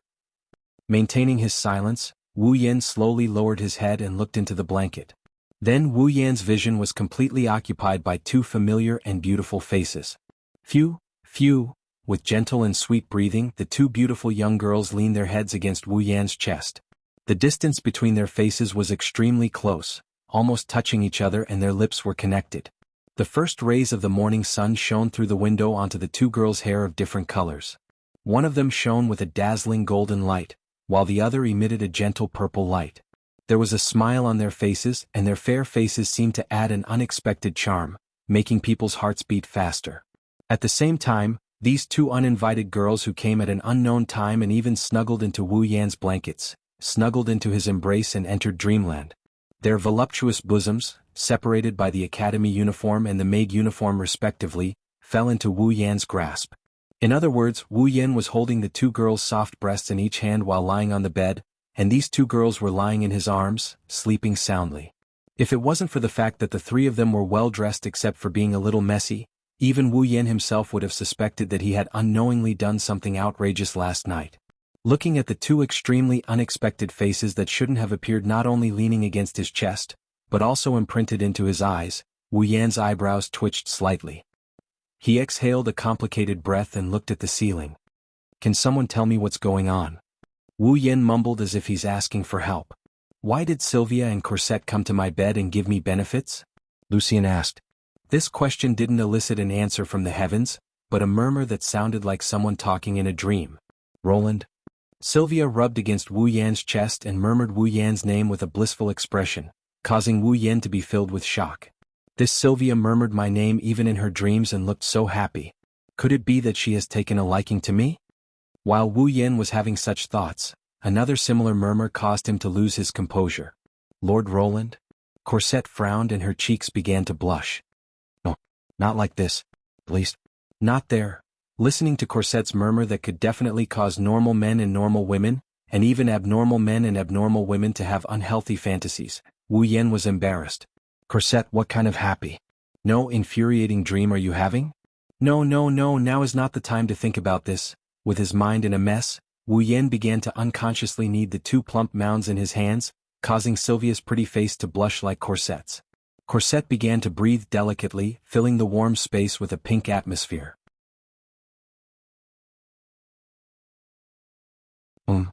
Perhaps because Wu Yan's movements were too violent, or perhaps because Corsette's combat strength was high and her senses were sharp, Corsette slowly opened her eyes with a soft groan.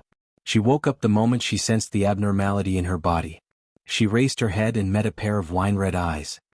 Wu Yan looked at Cosette and Cosette looked at Wu Yan. Both of them could see their own reflections in each other's eyes. Even their breaths intertwined with each other. They were so close to each other that they fell into an eerie silence that lasted for a long time. In this strange atmosphere, Wu Yan also saw that Corsette's pretty face was blushing at a speed visible to the naked eye. However, while her face was blushing, Corsette's expression showed a slightly playful smile as usual. Good morning, Lord Roland. Good morning. Wu Yan nodded with a blank face. When he came back to his senses, his first reaction was to ridicule. Is this the time to say good morning? What else? Corsette blinked and said in a teasing tone, Lord Roland, do you want to take the opportunity to do something else? Well? Corsette not only didn't seem to care, but also seemed to be flirting with him. Wu Yan couldn't help but become bolder and resumed his kneading. Not now, I don't know later. Wu Yan's kneading caused Corsette's expression to change slightly. Her purple eyes suddenly became blurred. Looking at Corsette's blurred appearance, Wu Yen couldn't help but feel a fire in his heart. With tacit understanding, the two looked straight at each other as if they could only see each other. Then the two faces slowly began to close the distance. Just as Wu Yen and Cosette were about to kiss each other, a melodious voice came from the other side, causing the two to stiffen up in an instant. You. Another whimper. Sylvia finally woke up. Perhaps because she hadn't completely regained her consciousness, Sylvia raised her head and rested her chin on Wu Yan's shoulder like the most intimate of lovers. Her soft long hair fluttered down and sprinkled on Wu Yan's face. She murmured in a confused tone. Cosette, are you up? It seems that Sylvia mistook Wu Yan for Cosette, but soon a strange feeling rose in her heart. Because compared to Cosette, Sylvia's shoulder was undoubtedly more robust, and faintly carried an unfamiliar aura. Sylvia's misty eyes regained their brightness as she abruptly looked over. Then Wu Yan's face appeared in front of her eyes. Yo? Wu Yan smiled bitterly. Good morning. Sylvia was stunned and then her face flushed red. You. A sharp and piercing scream echoed through the sky.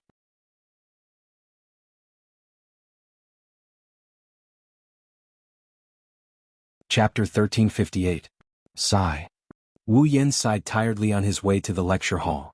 I finally had a good morning, but it turned into a farce in the end? Why do I have to be so tired? Thanks to Sylvia's shrill scream and her tearful, disheveled appearance as she ran out of Apollo's cottage, the boys of Apollo's cottage, who had heard the noise and seen the whole process, were in an uproar. No matter how you look at it, it looks like a girl running away after being violated. Therefore, even though it was a bright and pleasant morning, all the boys in the Apollo dormitory seemed to have gone crazy early in the morning and were in a mess. Then all kinds of rumors started to spread.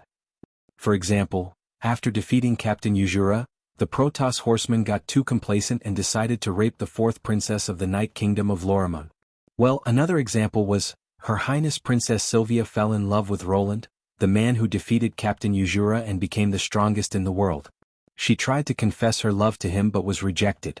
She suffered a severe blow and was too ashamed to stay on the scene. Another example would be, during the banquet to celebrate Roland becoming a dragon knight, Roland and Her Highness Sylvia both violated the school's rules and secretly drank. In the end, after getting drunk, they had a wonderful night. After waking up, Her Highness Sylvia could not accept reality and escaped from Roland's room. Good bad guest made up.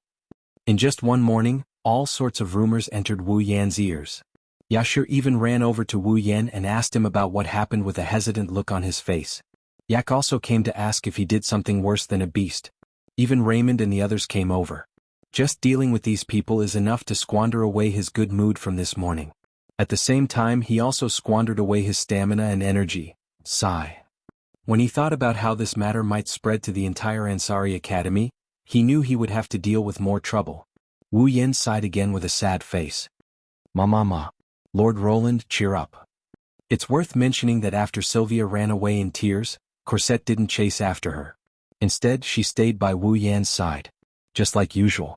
As if nothing had happened, she helped Wu Yan dress, wash his face and make breakfast. She didn't seem to be affected at all. Another thing worth mentioning was when Wu Yan was being questioned by Yashur, Yak and the others. The cute maid also stayed by his side. She's not trying to help Wu Yan explain himself, she's gloating over his misfortune. Thus, when he saw Cosette's beaming face, he felt the energy in his body flowing faster. Who do you think is to blame for this? Cosette tilted his head, pretending to be confused, and asked in disbelief. Is it my fault? Shouldn't it be your fault? Wu Yan didn't even have the strength to complain. This was originally caused by you guys invading my room. Aren't you guys afraid of being caught and treated as female perverts? Ma, it doesn't matter. Cosette smiled perfunctorily. As long as you don't get caught, even the laws of the Night Kingdom of Lorea can't find a reason to punish you. And? Cosette raised her index finger and blinked her eyes. Lord Roland, don't you like it? Wu Yan couldn't help but take a few more glances at Cosette's cute and playful actions. He rolled his eyes at the same time. Do you think you can get away with it by acting cute in front of me? Can't I? Cosette was surprised from the bottom of her heart. Then her expression changed. A faint blush appeared on her face. Her moist lips slightly exhaled a sweet breath. Her little tongue licked the corner of her mouth. It was as if she had changed into a different person. In other words, compared to this cute action, President Lebecca's provocative action is more to Lord Roland's taste, right? You? Wu Yan was a bit flabbergasted by Cosette's astonishing transformation. It's a pity you didn't go into acting. Even if I go into acting, Cosette will still act as a maid. Cosette chuckled and changed the topic. By the way, Lord Roland, what do you think about Her Highness sleeping next to you? Wu Yan stopped in his tracks when he heard that. He quickly regained his composure and shifted his gaze to the other side. What do you mean, what do I think? Isn't that an accident? Rune-sama, you are surprisingly mean.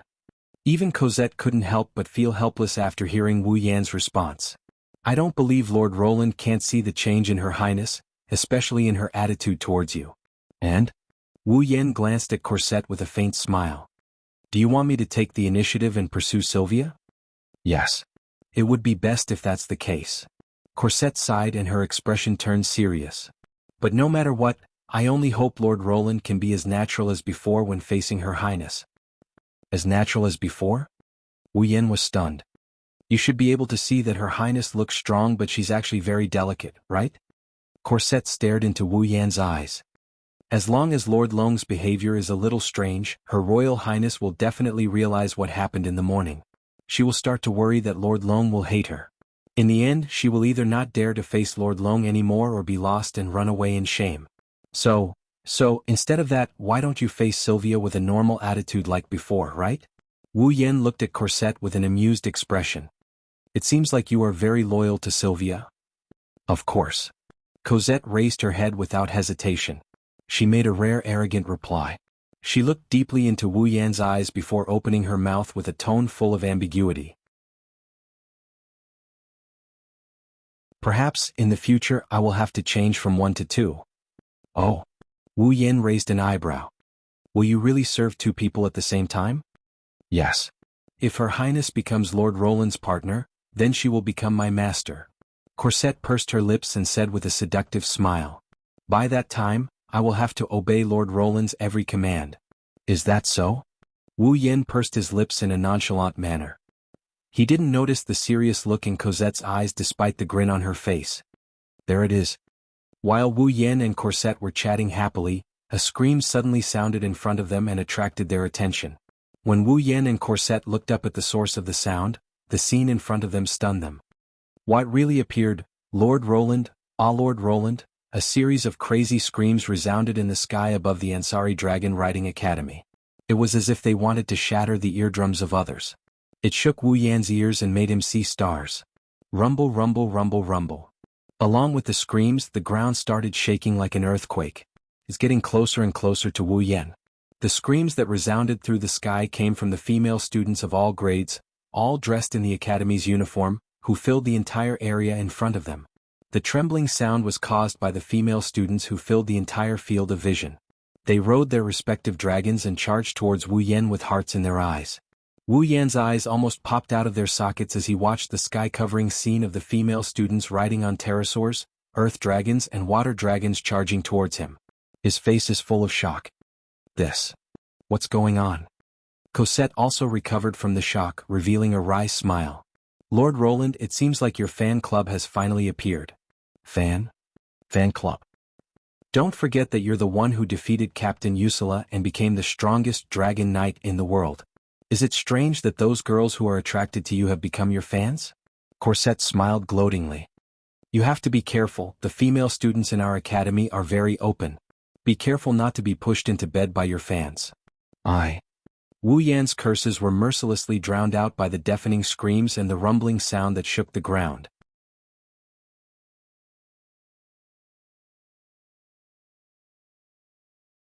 Chapter 1360. The 7th Dragon House's rooms were very spacious. After all, this was a place for holy dragons to rest in. Even the youngest dragon whelp was larger than an adult earth dragon, water dragon, or winged dragon. If the place was too small, it would be impossible for them to live in it, let alone an existence like Guvlin, who was close to the largest holy dragon. Gawain's room wasn't small either. With Gawain living in it, more than half of the room was empty. Faint light poured in from the window and shone on Gawain, who was curled up on the ground, making his silver fur sparkle.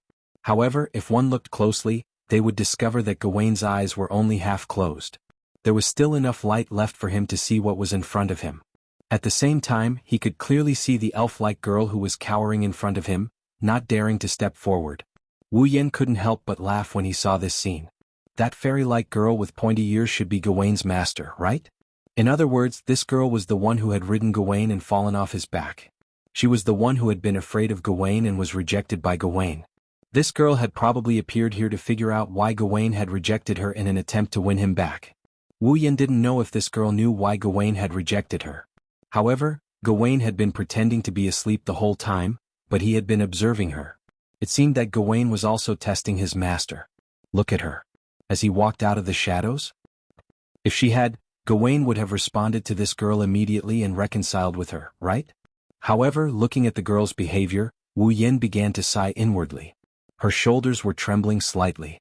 Although there was longing for Gawain in her eyes, there was also an indelible fear. She kept a distance from Gawain. She wanted to go forward, but she didn't dare. This kind of behavior, this kind of distance, was too unnatural for a dragon knight and her ball. At the very least, as his master, the girl could go forward. She could rub Gawain's fur to express their closeness. The girl seemed to be thinking the same thing, but she kept hesitating on the spot. She seemed to be struggling. With Gawain's proud personality and consideration for his master, he definitely wouldn't accept her, right? The girl's goal in coming to the dragon house. In the end, if nothing unexpected happened, it would end in failure. She had no idea that her goal had been seen through. Even the result was predicted. Her eyes were filled with struggle. She raised her foot. She put it down, then raised it again. She put it down again, repeating it over and over again, her shoulders trembling. After a long time, the young girl still didn't choose to go forward. Her hands tightly gripped the uniform on her body as she softly called out.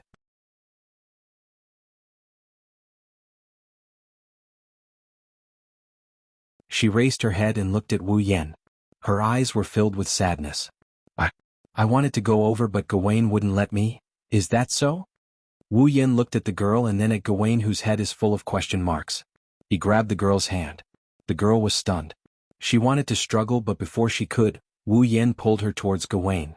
Wait a minute. The girl quickly reacted and shouted. Don't get close to Gawain. He won't let anyone get close. Be careful not to get hurt. Roar. Gawain immediately roared. However, he didn't sound as fierce as before.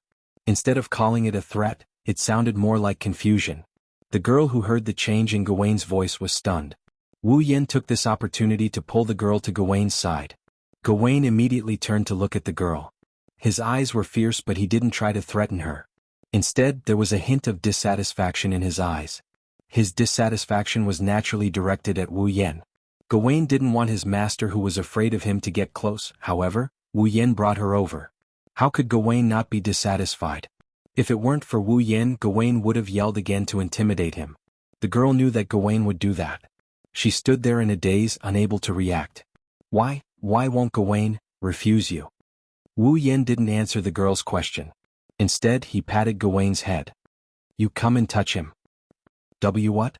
The girl was shocked. I said come and touch him. Wu Yen looked into the girl's beautiful eyes. Even I touched him. As his master, shouldn't you touch Gawain? The girl's expression changed. She couldn't help but look at Gawain. Resistance appeared in Gawain's eyes. However, Wu Yen slapped him on the head. You don't make a sound. Gawain immediately stopped responding. The girl looked at Wu Yen in astonishment. She's also very surprised. Gawain was actually so obedient to him. Then, can I also? A trace of hope rose in her heart. The girl finally reached out to Gawain. However, at this moment, a scene appeared in the young girl's mind. It was the scene of her falling off Gawain's body. The girl stopped abruptly. Fear appeared in her eyes. Roar. Seeing the girl like this, Gawain finally couldn't take it anymore and roared, waking the girl from her fear. You? The girl cried again. She turned around and rushed out of the dragon house without looking back. Looking at the girl running away, Wu Yen rubbed Gawain's head. He looked at Gawain, who was looking at him with a sad expression, and didn't say anything for a long time.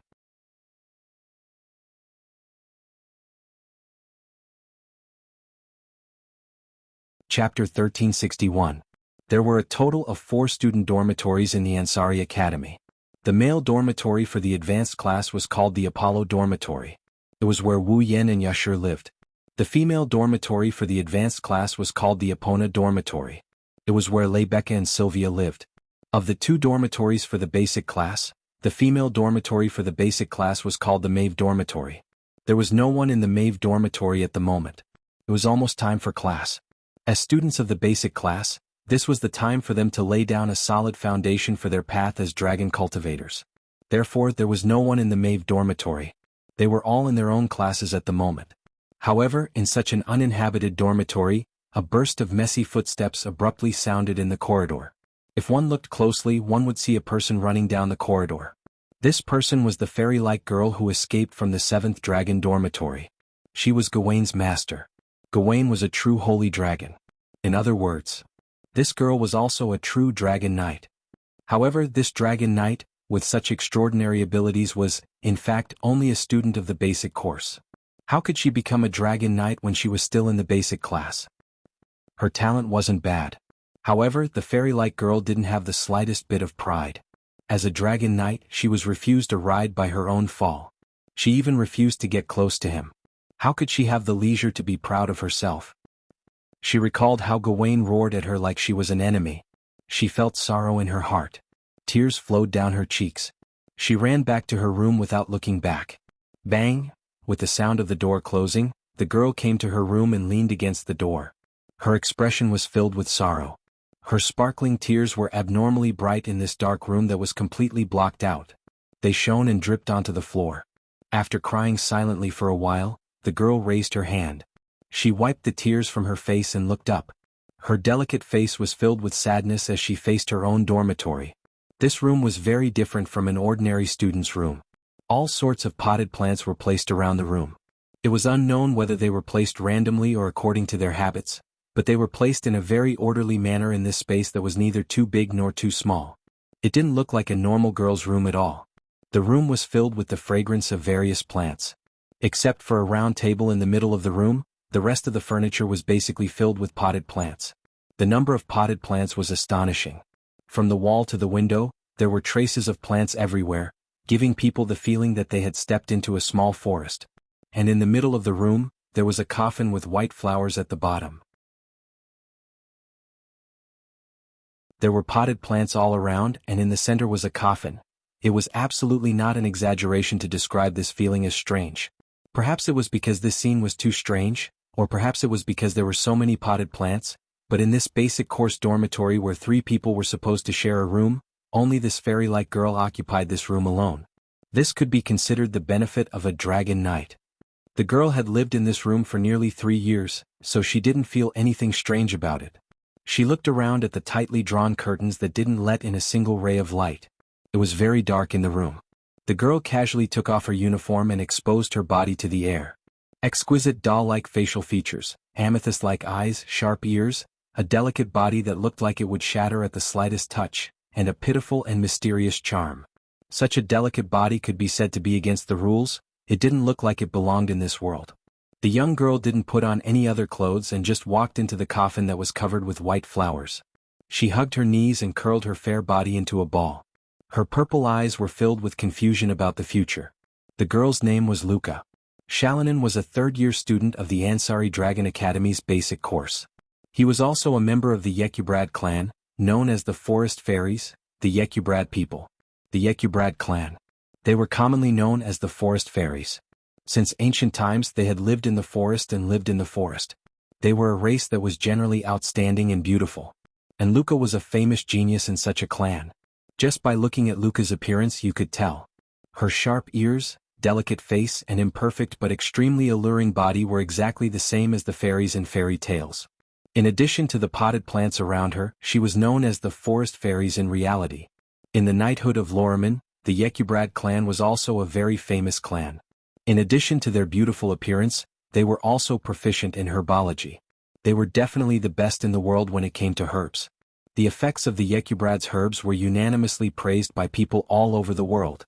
The prices of their herbs were always high in the market. However, the Yekybrad people weren't famous for their beautiful appearance or their profound knowledge of herbology. Instead, they were famous for their fighting prowess as dragon knights. In the past, the Yekybrad clan was famous for producing excellent dragon knights. Their people weren't that outstanding when it came to raising dragons, but they had unimaginable talent when it came to riding dragons. Among them, the most famous was the magical dragon riding skill that only the Yekybrad clan leader could use. It was passed down from generation to generation, the dragon dance. It was a dragon riding skill that, once completed, could activate all kinds of magical effects. It was a flying dragon riding skill. Luca slipped up when she was practicing the dragon dance, and fell off Gawain's back, resulting in the current situation. Today, the heroic legend of the Yekybrad people had become a legend of the past. The lifespan of the Mother of Dragons was coming to an end, and the dragons were gradually declining due to the lack of star essence. As a result, the decline of the dragons led to a sharp decline in the number of dragon nurturers among the Yekybrad. Without the dragon breeders, there would be no more dragon knights. Naturally, the Yekyblade race, which was famous for producing many dragon knights, would decline. Luca was the only Yekyblade student in the Ansari Dragon Riding Academy.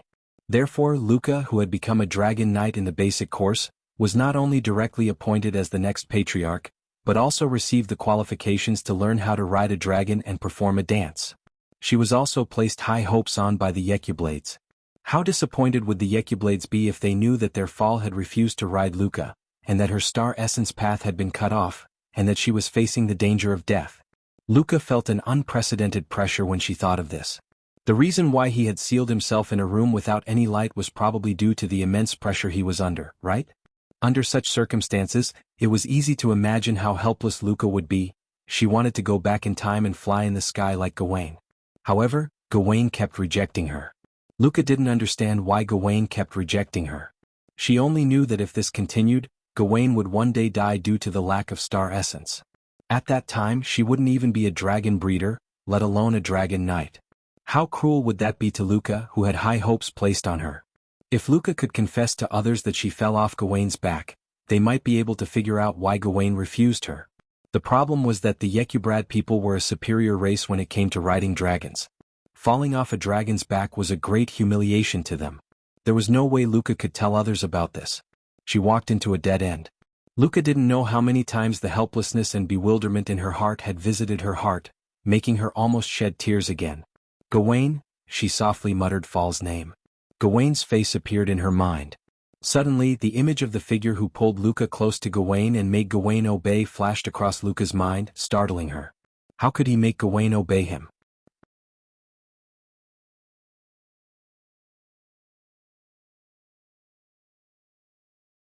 Chapter 1362.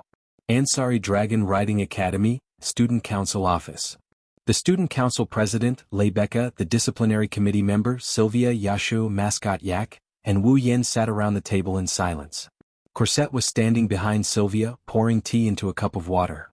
At this time, Lebeka was dealing with some written documents. Yashur was helping her organize and arrange them. Ak was sitting there with a bored expression. Compared to Lebeka and Yashur, she was simply bored to death. Aside from Yak, there were two other people in the student council office who were also bored to death. Wu Yen. Sylvia. One of them was clearly an assistant who was supposed to help Rebecca, the president, but instead, he threw the job to Yaksu while he sat in his seat with a face full of fatigue. The other was a member of the Conduct and Discipline Committee. She had no fate with this kind of written work, so she also sat in her seat with an unnatural expression. Because of this, the entire student council office was filled with an awkward atmosphere. In the past few days, this awkward atmosphere had been playing out in the student union office for a while almost every day. It was extremely annoying. The main reason was because of Sylvia. Maybe Sylvia is still holding a grudge over the fact that she snuck into Wu Yan's room and slept in his bed for a night. That's why she's still holding a grudge. In the past few days, other than the student council office or the classroom, Sylvia would never appear in front of Wu Yan. Even in the student council office or the classroom, Sylvia would choose to sit in the seat furthest away from Wu Yan. Sometimes when they accidentally bumped into each other, they would rarely talk, making the atmosphere very awkward.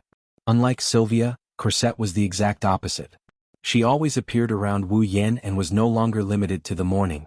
Sometimes she would even stay in Wu Yan's room at night. It was very suggestive. However, only Wu Yan knew that the reason Corset appeared in his room at night was because she wanted Wu Yan to find a way. She wanted him to return to the state where he could talk to Sylvia naturally. As for other times, why would Corset appear beside Wu Yan from time to time? Even Wu Yan and Sylvia didn't know the reason, let alone outsiders. Of course, the main reason for this situation was Sylvia. She couldn't converse normally with Wu Yan, and every time they met she would run away with a red face, causing the atmosphere to become awkward. As for Wu Yan himself, he had his own troubles. Sigh. Sitting in his seat, Wu Yan propped up his chin with one hand and looked out of the window. He let out an extremely sad sigh, like an old man with one foot in the grave. "Here, Sir Loon." Corset, who had come to Wu Yan's side, put a cup of black tea on the table in front of Wu Yan with a funny expression. "Have a cup of black tea to refresh yourself, thank you," Wu Yan replied in a weak tone. He picked up his cup of tea and sipped it in a bored manner. Corset laughed even harder and Rebecca looked up at him. She first looked at Wu Yan and then at Corset. She spoke to Corset meaningfully. "Corset, I feel like you're becoming Wu Yan's personal maid. Are you planning to abandon Sylvia?" "How could that be?" Corset paused for a moment before answering with a smile. "I'm just doing my duty." "Duty?" Rebecca asked curiously. "Even if you're doing your duty, shouldn't you be doing your duty to Sylvia? Why is it Loon?" "What's the difference?" Corset said with a smile on his face. "Sir Loon will become my master sooner or later anyway." Rebecca didn't know what was going on and was surprised. "Become your master?" "Yes, after all, Her Royal Highness and Sir Loon." Piff. Sylvia, who was drinking black tea, spat it out and sprayed it all over Yashur, who was still sorting out the information. Yashur was stunned on the spot. However, Sylvia didn't even pay attention to Ashur. Her face flushed red as she frantically yelled at Corset. "What are you trying to say, you talkative maid?" "Mama." Corset covered her mouth and giggled. "Her Royal Highness is shy." Sylvia was immediately flustered. Her suspicious reaction caused Rebecca's beautiful eyes to narrow slightly as she put on a fake smile. "Looks like I've missed out on something interesting during this period of time." Then she looked at Wu Yan. Wu Yan is still as listless as ever, as if his soul has left his body. "It's not that I'm scolding you." Rebecca rolled her eyes. "You've been like this for the past few days. You're making people sleepy." "Sleepy?" Wu Yan leaned on the table in distress. "I even feel like fainting right now." "What's wrong with you?" Rebecca couldn't bear to see Wu Yan like this. "Is it because of those crazy fans?" "What? That shouldn't be the case." Yashur took out a handkerchief and wiped the tea that Sylvia sprayed all over his face as he explained in a muffled voice. "The Student Council and the Board of Governors have already issued a ban. If those fans are too extreme, they'll be expelled." "That shouldn't be the case, right?" "That's true. That's true, the fans are no longer as crazy as they used to be." Wu Yan's face turned green at the mention of this. "But what about moderate?" "Moderate? A place that is not too extreme?" Rebecca, Sylvia, and Yashur exchanged glances. They were all confused. "That so-called don't go overboard." Corset, on the other hand, had an obviously knowing expression as he squatted down. By the time he stood up again, a large box that was half the height of a person had already appeared in his hand, and he slammed it on the table. "That's it." Rebecca, Sylvia, Yashur, and even Yak, who was bored out of her wits, turned their gazes to the wooden chest. The wooden box, which was half the height of a person, was filled with letters of different colors. "This is..." Rebecca picked up one of the letters in the box and looked at the red hearts on the cover. There were even some lip prints. She immediately understood. "This is a love letter, right?" "Love letter?" Yashur and Yak widened their eyes. "Love letter?" Sylvia, on the other hand, was like a cat whose tail had been stepped on. She abruptly jumped up from her seat and ferociously pulled out a letter from the wooden box. When she saw the red hearts and lipstick marks on the letter, her pretty face flushed hot. "How? How shameless!" Resisting the urge to tear the love letter in her hand into shreds, Sylvia's eyes burned with raging flames. The beautiful blonde hair on her back seemed to be fluttering, making one think of an enraged male lion. As a student of the Ansari State's Dragon Riding Academy, how could you? Seemingly triggered by the lipstick print on the cover of the love letter, steam began to rise from Sylvia's head. She stomped her feet on the ground, causing the floor to resound loudly. Not perfect at all." "Your Highness, don't you think your reaction is a little too extreme?" Yashur asked carefully. "It's just a love letter. Compared to the fans who declared their desire to be Rune's mistress in public, this can only be considered moderate, right?" Aye. Sylvia lowered her head in embarrassment. She couldn't explain herself. She glanced at Wu Yan, who was sprawled on the table, and vented her anger on him. Did you hear that? It's just a love letter. Why do you act like you've gone 300 rounds with Commander Yuzura? 300 rounds with Yuzura? Wu Yan snickered as if he's broken. I'd rather fight Ursula for 3,000 or even 30,000 rounds than see these love letters again. Your Highness. Cosette spoke up helplessly. Actually, these days Lord Lune has to deal with 10 love letters almost every day, just like the ones in this big box. 10 a day. Sylvia froze. That's a ridiculous amount. Rebecca flipped through the love letters in the wooden chest with interest. Even I haven't received this much before. Halfway through her sentence, Rebecca suddenly froze in place, a look of astonishment appearing on her face. Taking out a letter from the wooden box, Rebecca actually cried out in surprise. It's her?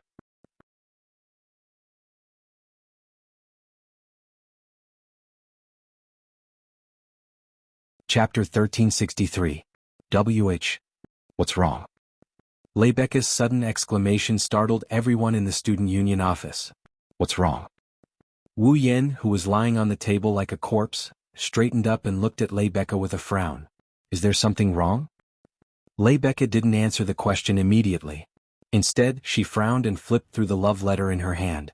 Her eyes and face were filled with doubt and disbelief. No. Impossible.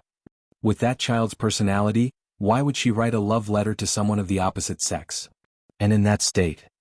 Wu Yan, Sylvia, Cosette, Yashu, Yak, and the others looked at each other in confusion. They looked at the love letter in Rebecca's hand that she's flipping through.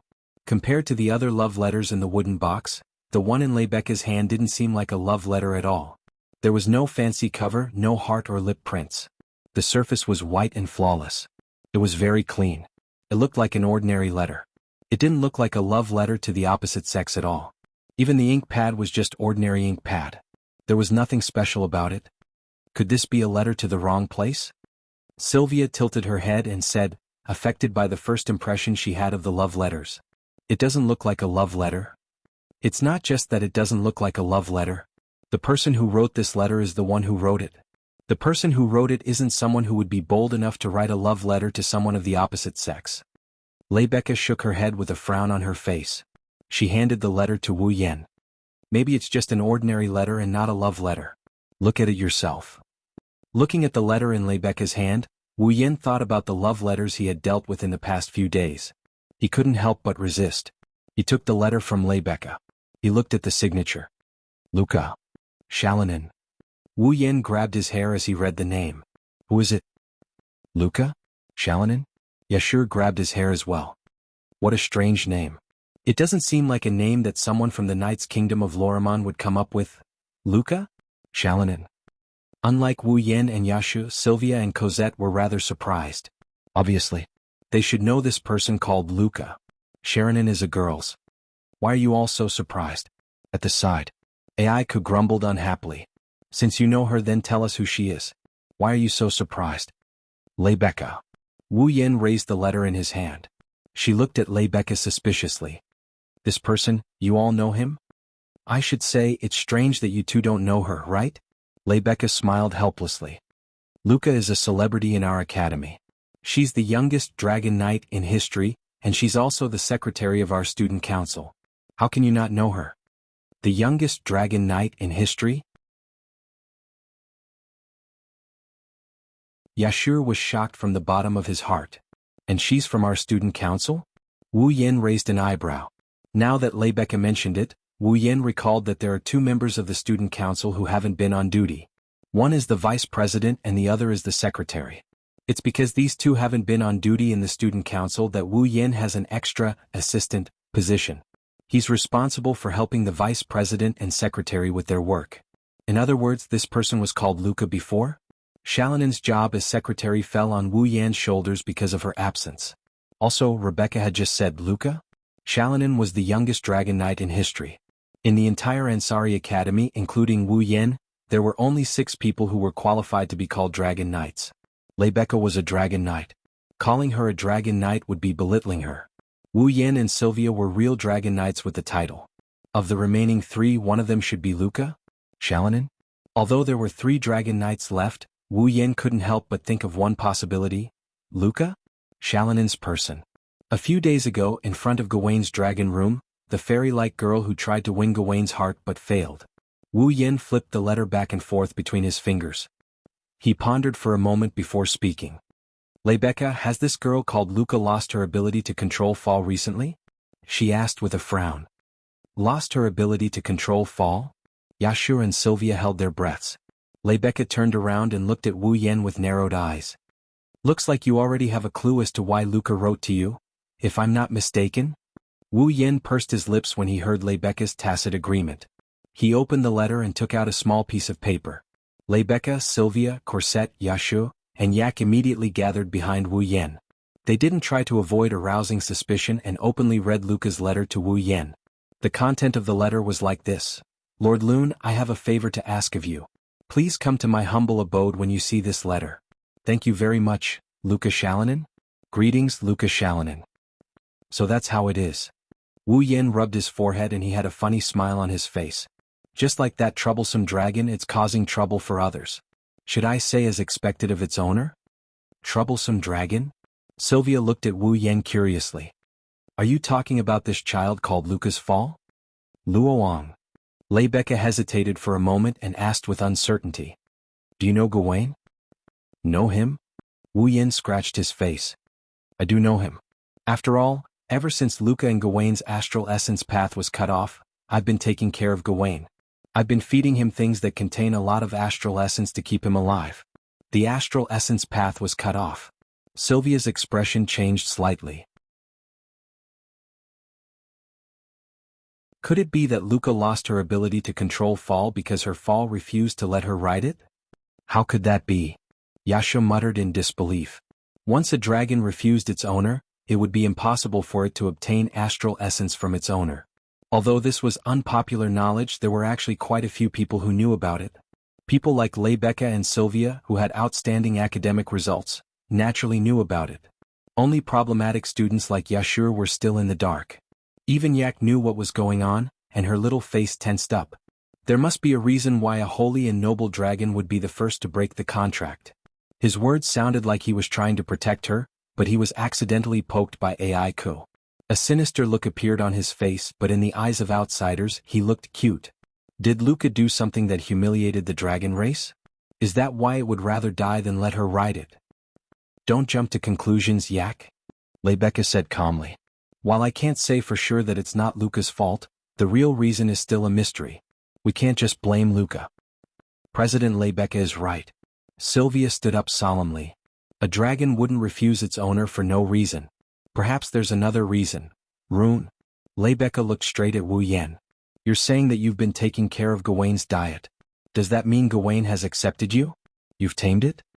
You can say that. Wu Yen shrugged. Although it was difficult at the beginning, but now even if I ride it, that fellow won't reject me. Then? Rebecca's eyes lit up. Do you know why Gawain refused Luca's ride? I guess you can say that. Wu Yen poured a bucket of cold water on Rebecca when he saw her smile. But the situation isn't as easy to solve as you think. The smile that had just appeared on Rebecca's face collapsed. How should I explain this? Well, it's a bit complicated to explain. Wu Yen picked up the letter Luca wrote to him. He read the letter and his wine-red eyes turned around. Anyway, let's go meet this Luca first.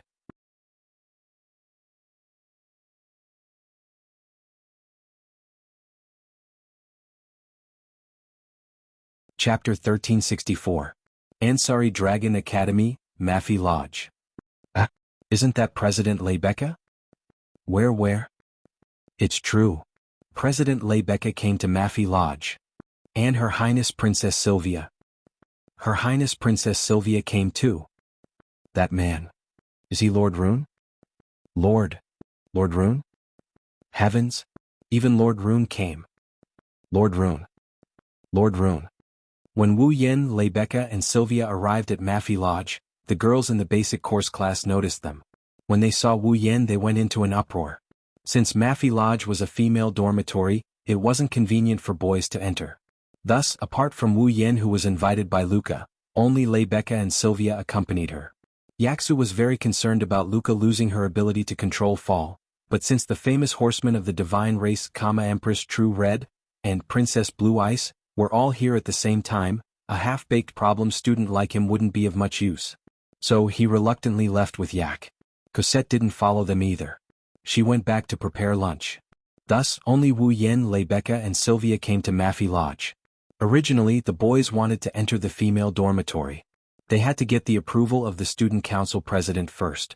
Then, the president had to inform the warden before they could enter. But since Lebecca came personally, why would she need approval? At the entrance of Maffei Lodge, Lebecca communicated with the warden. Then the three of them went to Luca's room. As a result, a girl from the basic course class appeared in the hallway and saw Wu Yen, Lebecca and Sylvia. She exclaimed, causing all the girls in Maffei Lodge to come out of their rooms. They lined up on both sides of the hallway and looked at the three of them with love in their eyes. Immediately the entire Maffei Lodge fell into a wave of cheers and support. For these girls who were still in the basic course class. Whether it was the perfect student council president of the academy or the fourth princess of the Night Royal family. Both of them were the targets of their dreams. As for Wu Yen, he even defeated the commander of Loriaman's Holy Dragon Knights, Ursula. Sarvin was a legend. In the hearts of these young girls, the fact that a senior from the same school was the strongest existence in the world was enough to make Wu Yen their Prince Charming. Now, all of a sudden, the object of their yearning all came to their dormitory. These girls were so crazy that even the dormitory supervisor could only stay downstairs. He could only smile bitterly as there was nothing he could do. Looking at the girls with hearts in their eyes and shrieking at the top of their lungs as if they would pounce on him at any moment, Wu Yen, who was already traumatized, shrunk his neck and angrily increased his pace. Ha ha! Lebecca laughed mockingly. I remember that not long ago you were still regarded as a cheating student who got in through the back door by the students in the academy. Who would have thought that the cheating student is now the most popular person in the entire Ansari Dragon Riding Academy and even the entire Loriman Knights Kingdom? Stop it. Let's not talk about it anymore, I'm starting to regret it. Enduring the screams and heated gazes, Wu Yen lowered his voice was full of frustration.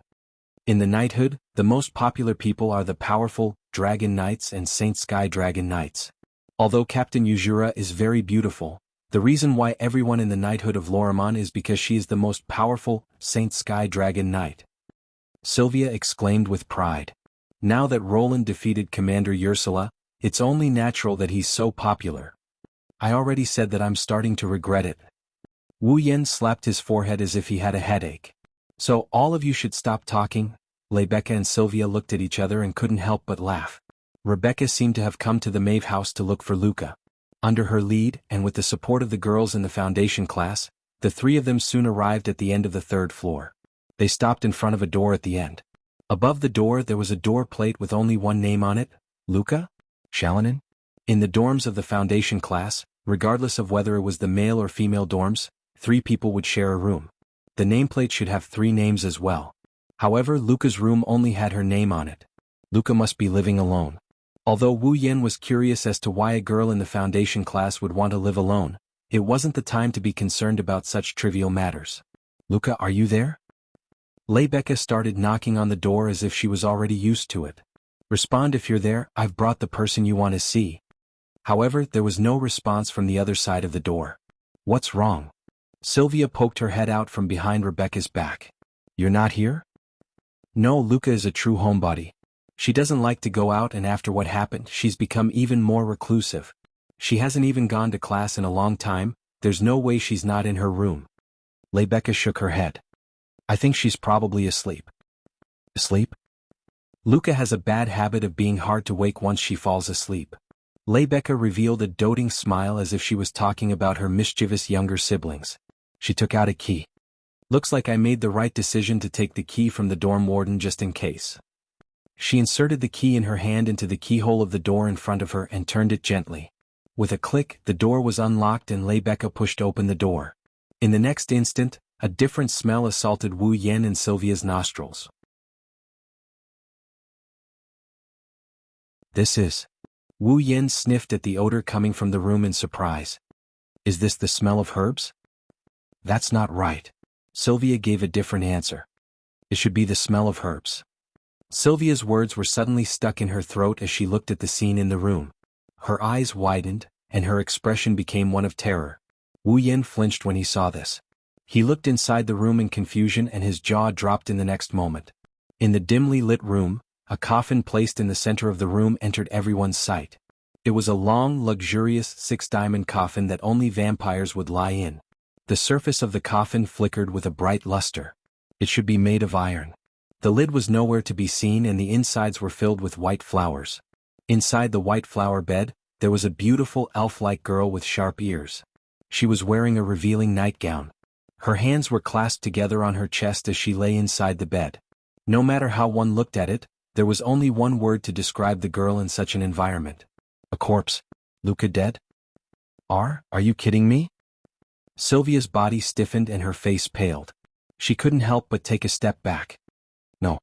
That's not right. For a moment, Wu Yen was shaken but he soon realized something was wrong. Her chest is still rising and falling and her face is very red.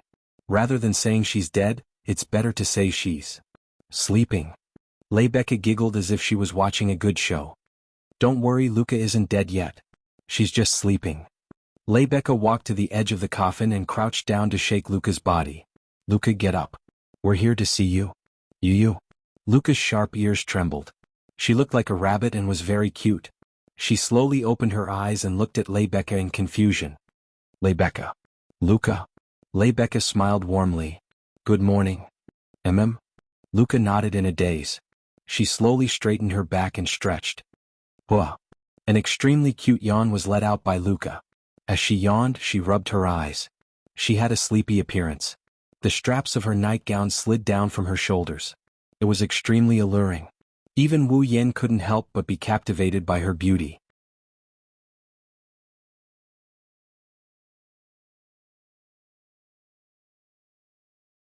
Chapter 1365. Bang. Just as Wu Yen was staring at Luca's body that was faintly visible below her collarbone due to her shoulder straps slipping off, a muffled sound and a sharp pain came from his abdomen at the same time, causing his face to almost distort. On the side, Sylvia expressionlessly withdrew her elbow strike and coldly snorted, causing Wu Yen to be a little angry. Your Highness, when did I offend you? To the person who kept looking at his junior sister's body with a perverted gaze, Sylvia cast a cold gaze at Wu Yen. I don't think there's a need to explain. Who's looking at his junior sister with a perverted gaze? Wu Yen immediately retorted, causing Sylvia to glare angrily at him. If you do something wrong, you have to be brave enough to admit it. This is the family rule of Knight Loriaman's Wang family. I didn't do anything wrong. In that kind of situation, those who don't look are abnormal men, right? How dare you say something like that? Can you still be considered a student of the Ansari Dragon Academy?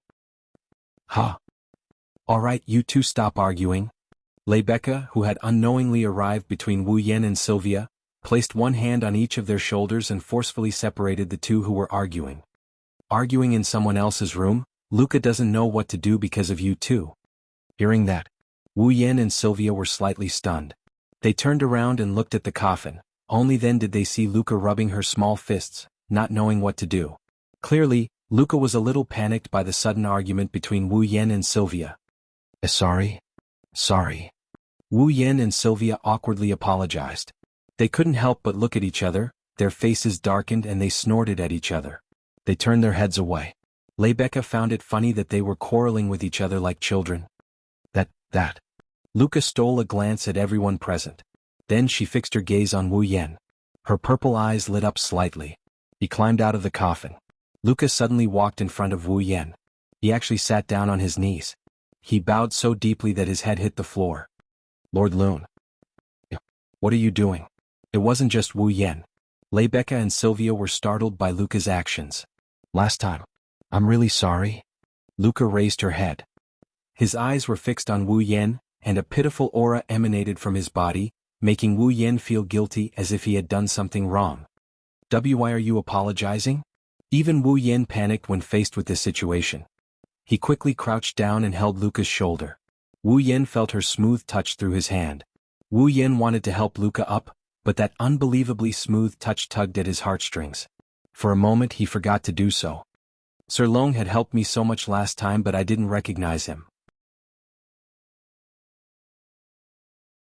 If I didn't ask around, I wouldn't have known that the person who helped me was Sir Long. Luca apologized from the bottom of her heart as she lowered her head again. Sir Long. Luca apologized from the bottom of her heart and lowered her head again. Please forgive my rudeness, Lord Lune. No? I didn't take it to heart. Wu Yen froze when he saw Luca pressing her forehead to the floor like a servant who had done something wrong. He didn't know what to say. It was just that she didn't recognize him. Even if Luca's performance last time was indeed a little rude, there was no need for her to be so respectful just for an apology, right? Isn't this a little too much? Don't mention Wu Yen. Even Sylvia, who has been in a high position for a long time, felt that Luca's way of apologizing was a bit too exaggerated. She opened her mouth but no words came out. Rebecca, on the other hand, seemed to have thought of something. She put her mouth next to Wu Yan's ear and whispered a sweet explanation. Luca is a member of the Yequblade clan. The Yequblade clan is best at dragon riding and they have their own pride in dragon riding. However, because of this, the Yequblade clan will give the highest respect to those who are also outstanding in dragon riding. You have the title of Divine Rider, and your dragon riding skill is already recognized as unparalleled in the world. I'm afraid that Luca has already treated you as the most respectable person in the world. There's something like that? Wu Yan didn't know if he should laugh or cry at the same time. He thought that Luca knew who he was, and that he was the one who defeated Ursula. That was why she was so respectful. He didn't expect that she was only interested in his dragon riding skills. Even Gawain didn't refuse Lord Lune. Even listen to Lord Lune. Lord Lune's dragon riding skills must be superb. Luca clasped her hands together and placed them in front of her chest as if she was worshipping something. However, her face was always weak, making people want to protect her and bully her at the same time. I didn't recognize Lord Roland last time. I deserve 1,000 deaths. Isn't that too much of an exaggeration? Wu Yan's expression turned bitter. He ignored the slippery feeling in his hand and helped Luca up. Alright, I didn't take it to heart. You don't have to worry too much. Really? Luca carefully looked at Wu Yan. She only relaxed when she confirmed that Wu Yan didn't blame her. That's great. You're the one who's exaggerating, Luca. Wu Yan scratched his cheeks and he followed Luca's example. He sat down on the floor and cut to the chase. I've already read your letter. I can roughly guess why you've asked me to come here, but let me listen to your reason. Rebecca and Sylvia also turned serious as they looked at Luca. They were probably very worried about Gawain's condition as well. Luca lowered her head and fell silent. It took her a while to muster up the courage to meet Wu Yan's eyes. I hope Lord Roland can teach me how to not be rejected by Gawain. Teach you how to not be rejected by Gawain? Wu Yan closed his eyes. What? Why? What? Luca didn't know what to say. Because Gawain has been rejecting me. So I thought, don't tell me? Wu Yan interrupted Luca. His wine-red eyes exuded a sense of pressure that made Luca shiver.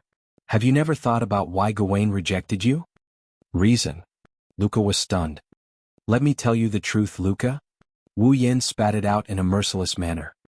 Strictly speaking, I'm on Gawain's side. What? Luca's slender shoulders trembled. On Gawain's side? Rebecca, who had been silent all this time, finally spoke. In other words, the reason why Rowan and Gawain rejected Luca was because of Luca? It's because of me? Luca couldn't stop herself from wavering. It's just as Sylvia said. A dragon wouldn't reject its master for no reason, let alone use its own life to reject its master. Wu Yan stared at Luca until she lowered her head in fear. Gawain might be a proud dragon, but he cares about Luca more than anyone else. Luca, I don't believe you don't understand this. Of course I understand. Luca's expression carried a hint of grievance. But Gawain won't talk to me. He should have at least told me why he rejected me. Gawain has gone overboard. Wu Yan shook his head. Kaluka, because of me last time, Gawain controlled his bad temper and allowed you to get close to it. At that time I also let you touch it, but why did you stop halfway? All of a sudden, Luca froze on the spot as if she had been struck by lightning. That's right. Last time I could have touched Gawain. Why did I stop halfway? Until she stopped, Gawain clearly didn't reject her. Looks like Roland was right. Sylvia's expression tensed up when she saw Luca's reaction. The problem is most likely with Luca herself. Luca's expression changed drastically. Her large, watery eyes were filled with frustration.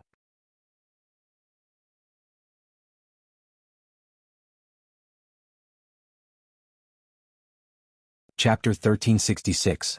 Just as Wu Yen said as Gawain's master, it was impossible for Luca not to know how much Gawain cared about Luca. She had been connected to Gawain's consciousness almost every day as his rider. That was why Luca was so upset when Gawain refused to let her ride him. It wasn't just because Luca had to bear the pressure of the high hopes of her clan. It was also because Gawain, who Luca saw as her family, refused to ride her. It wasn't that Luca didn't consider why Gawain would refuse her. It wasn't that she didn't think it was because of her. However, when she realized the truth, Luca still couldn't hide the sadness in her heart. Not only did Gawain refuse her because of her, he even cut off his celestial essence path and put his life in danger. To Luca, this was no different from her causing Gawain's death. Roan? Lebecca couldn't help but speak to Wu Yen when she saw the sadness in Luca's amethyst-like eyes. It's not a good idea to continue like this. Why don't you help Luca again? Hearing Lebecca's words, Luca realized that now isn't the time to be sad. She lifted her head and she looked at Wu Yen with a hopeful expression. As Gawain's owner, Luca was well aware of how difficult it was to deal with Gawain during this period of time. He never took a step out of the seventh dragon house. He didn't even leave his room. His body was getting weaker and weaker, but he refused to be examined by any experts. If anyone approached him, Gawain would threaten them. In the past, Gawain had reluctantly accepted Long Ding's care for a limited period of time because of food and shelter. But recently, Gawain would not even allow other dragons to get close to him, let alone Long Ding. He was like a severely injured beast or an animal that had just given birth to its offspring, extremely aggressive.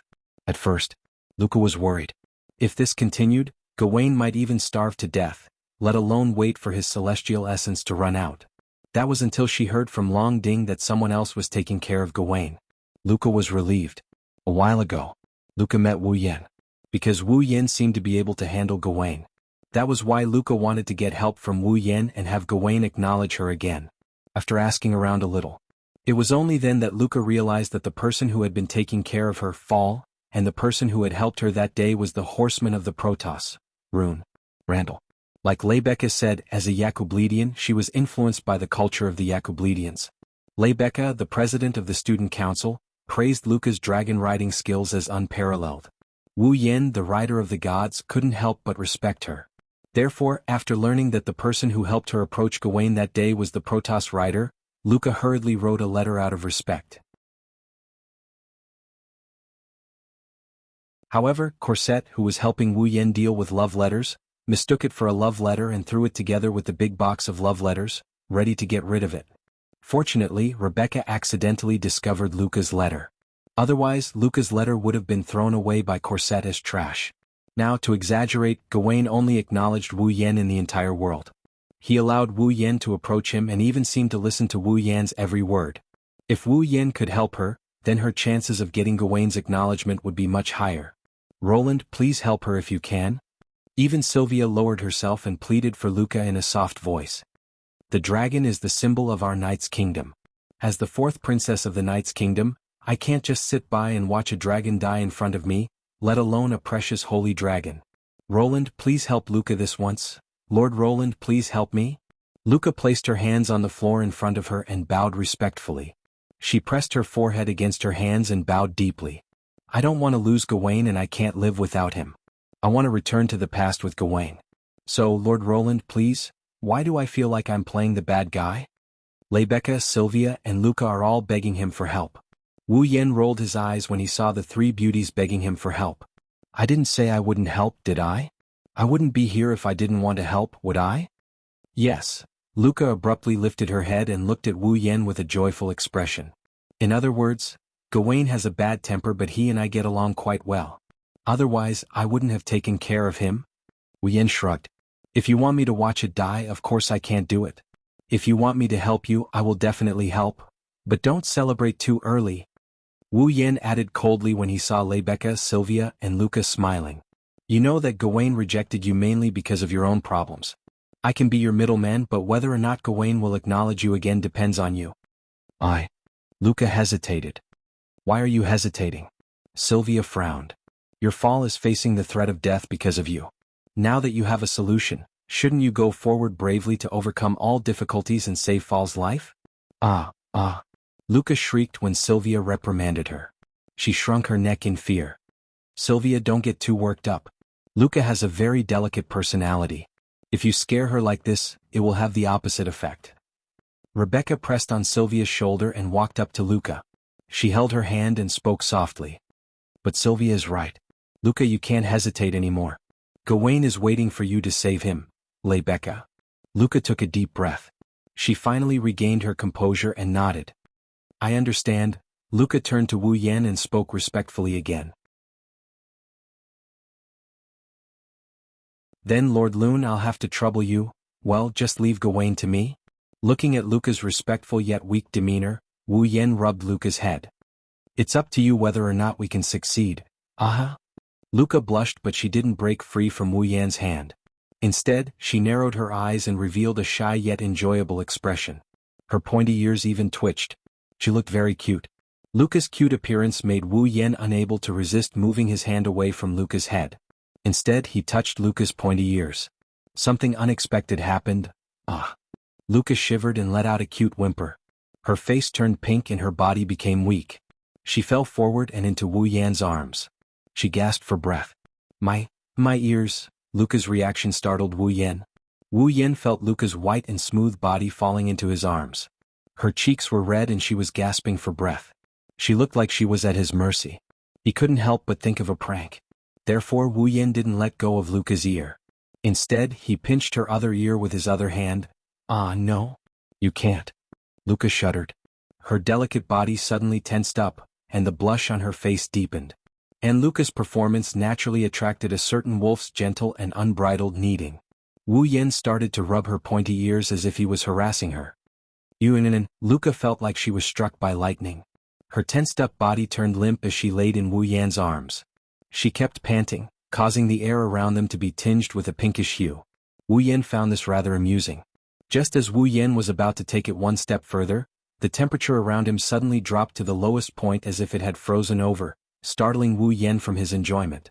Wu Yan finally remembered, there were two other people at the scene. Tomorrow morning, 7th Dragon House. I'll take you to see Gawain. Wu Yan realized the danger and his face tightened. He left those words and ran out of Luca's room like a gust of wind. Stop right there. You shameless bastard who dares to touch your junior. Sylvia clenched her fists and her face darkened. She chased after Roland like a madwoman. Haha. Rebecca had a gentle smile on her face, but there was no trace of a smile in her eyes.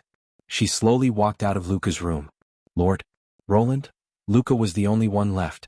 She was panting and lying on the floor. She looked like she was tortured.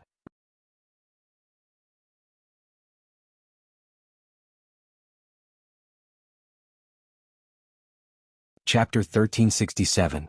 It was a night filled with dense dark clouds but with a bright moon hanging high in the sky.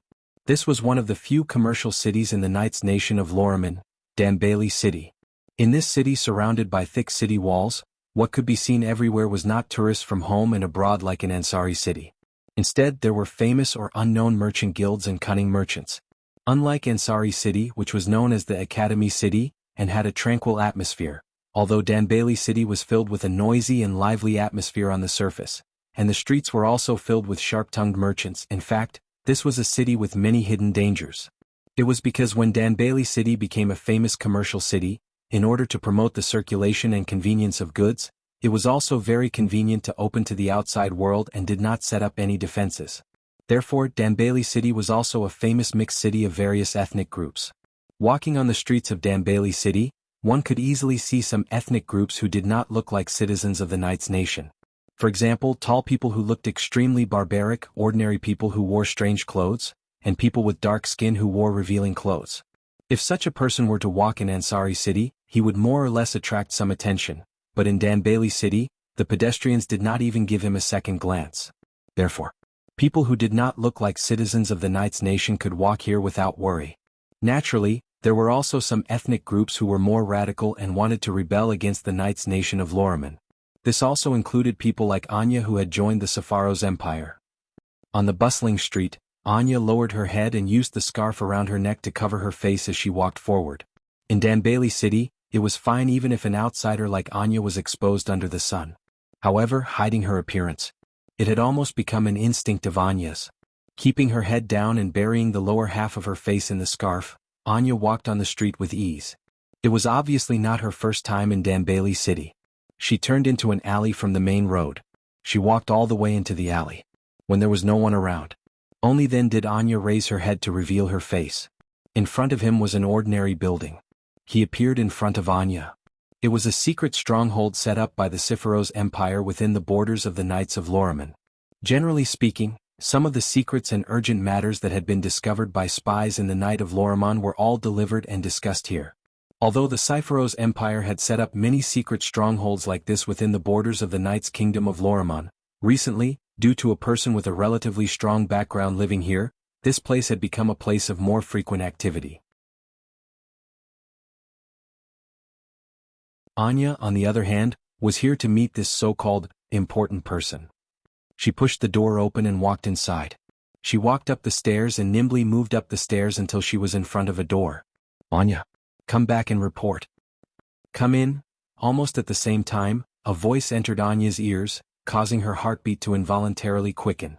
She hurriedly took a deep breath, suppressed the nervousness in her heart, pushed open the door and walked in. Behind the door was a room that was decorated like a study. It wasn't very big. Inside the room, behind a desk, a silver-haired man with a mask on his face was leisurely sitting on a chair. It was the one who revived the corpse dragon and escaped from Wu Yan's grasp, Mikavez's. Looking closely, one could see that Mikavez's artificial limb that was broken by Wu Yan was now in perfect condition. It seems like he had a new artificial limb installed. Anya? Mikawo shifted his gaze to Anya. From the looks of it, you seem to have gained something. Yes, Lord Mikavez? Anya respectfully bowed. I have infiltrated the Ansari state. I see. Mikavez nodded.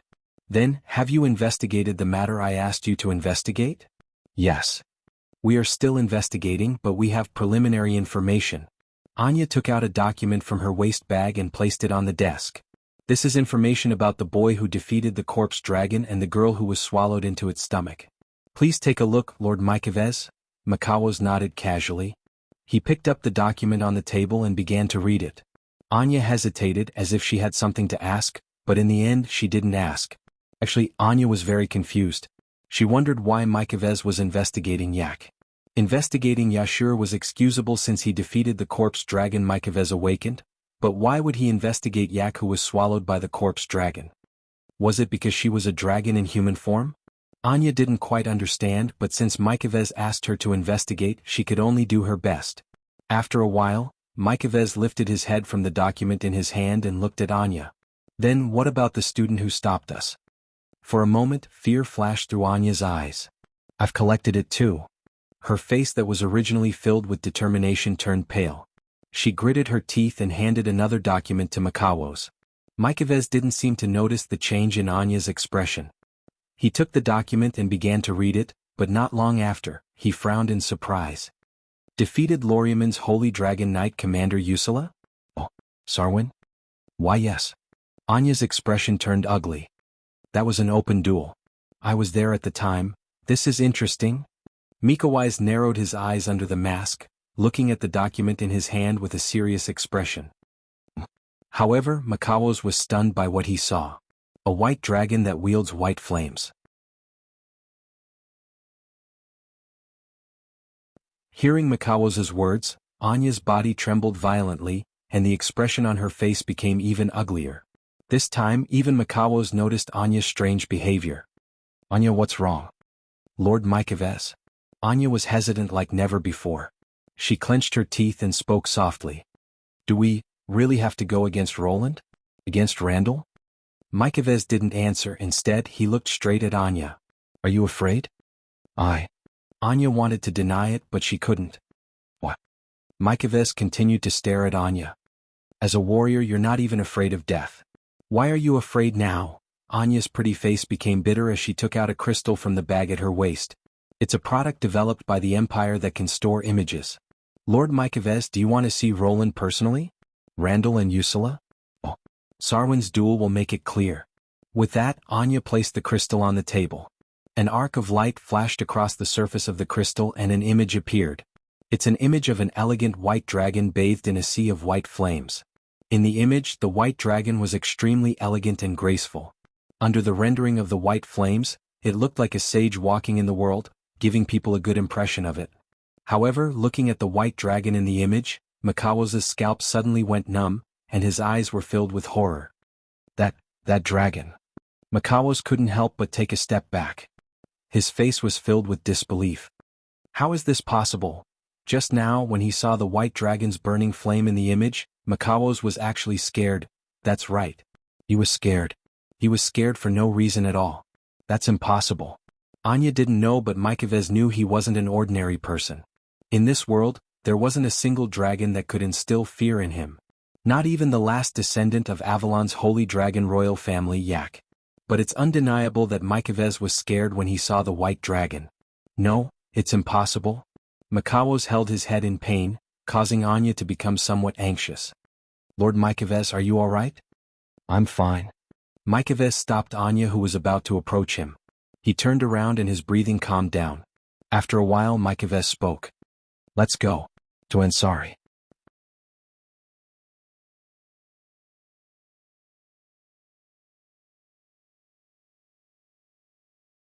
Chapter 1368.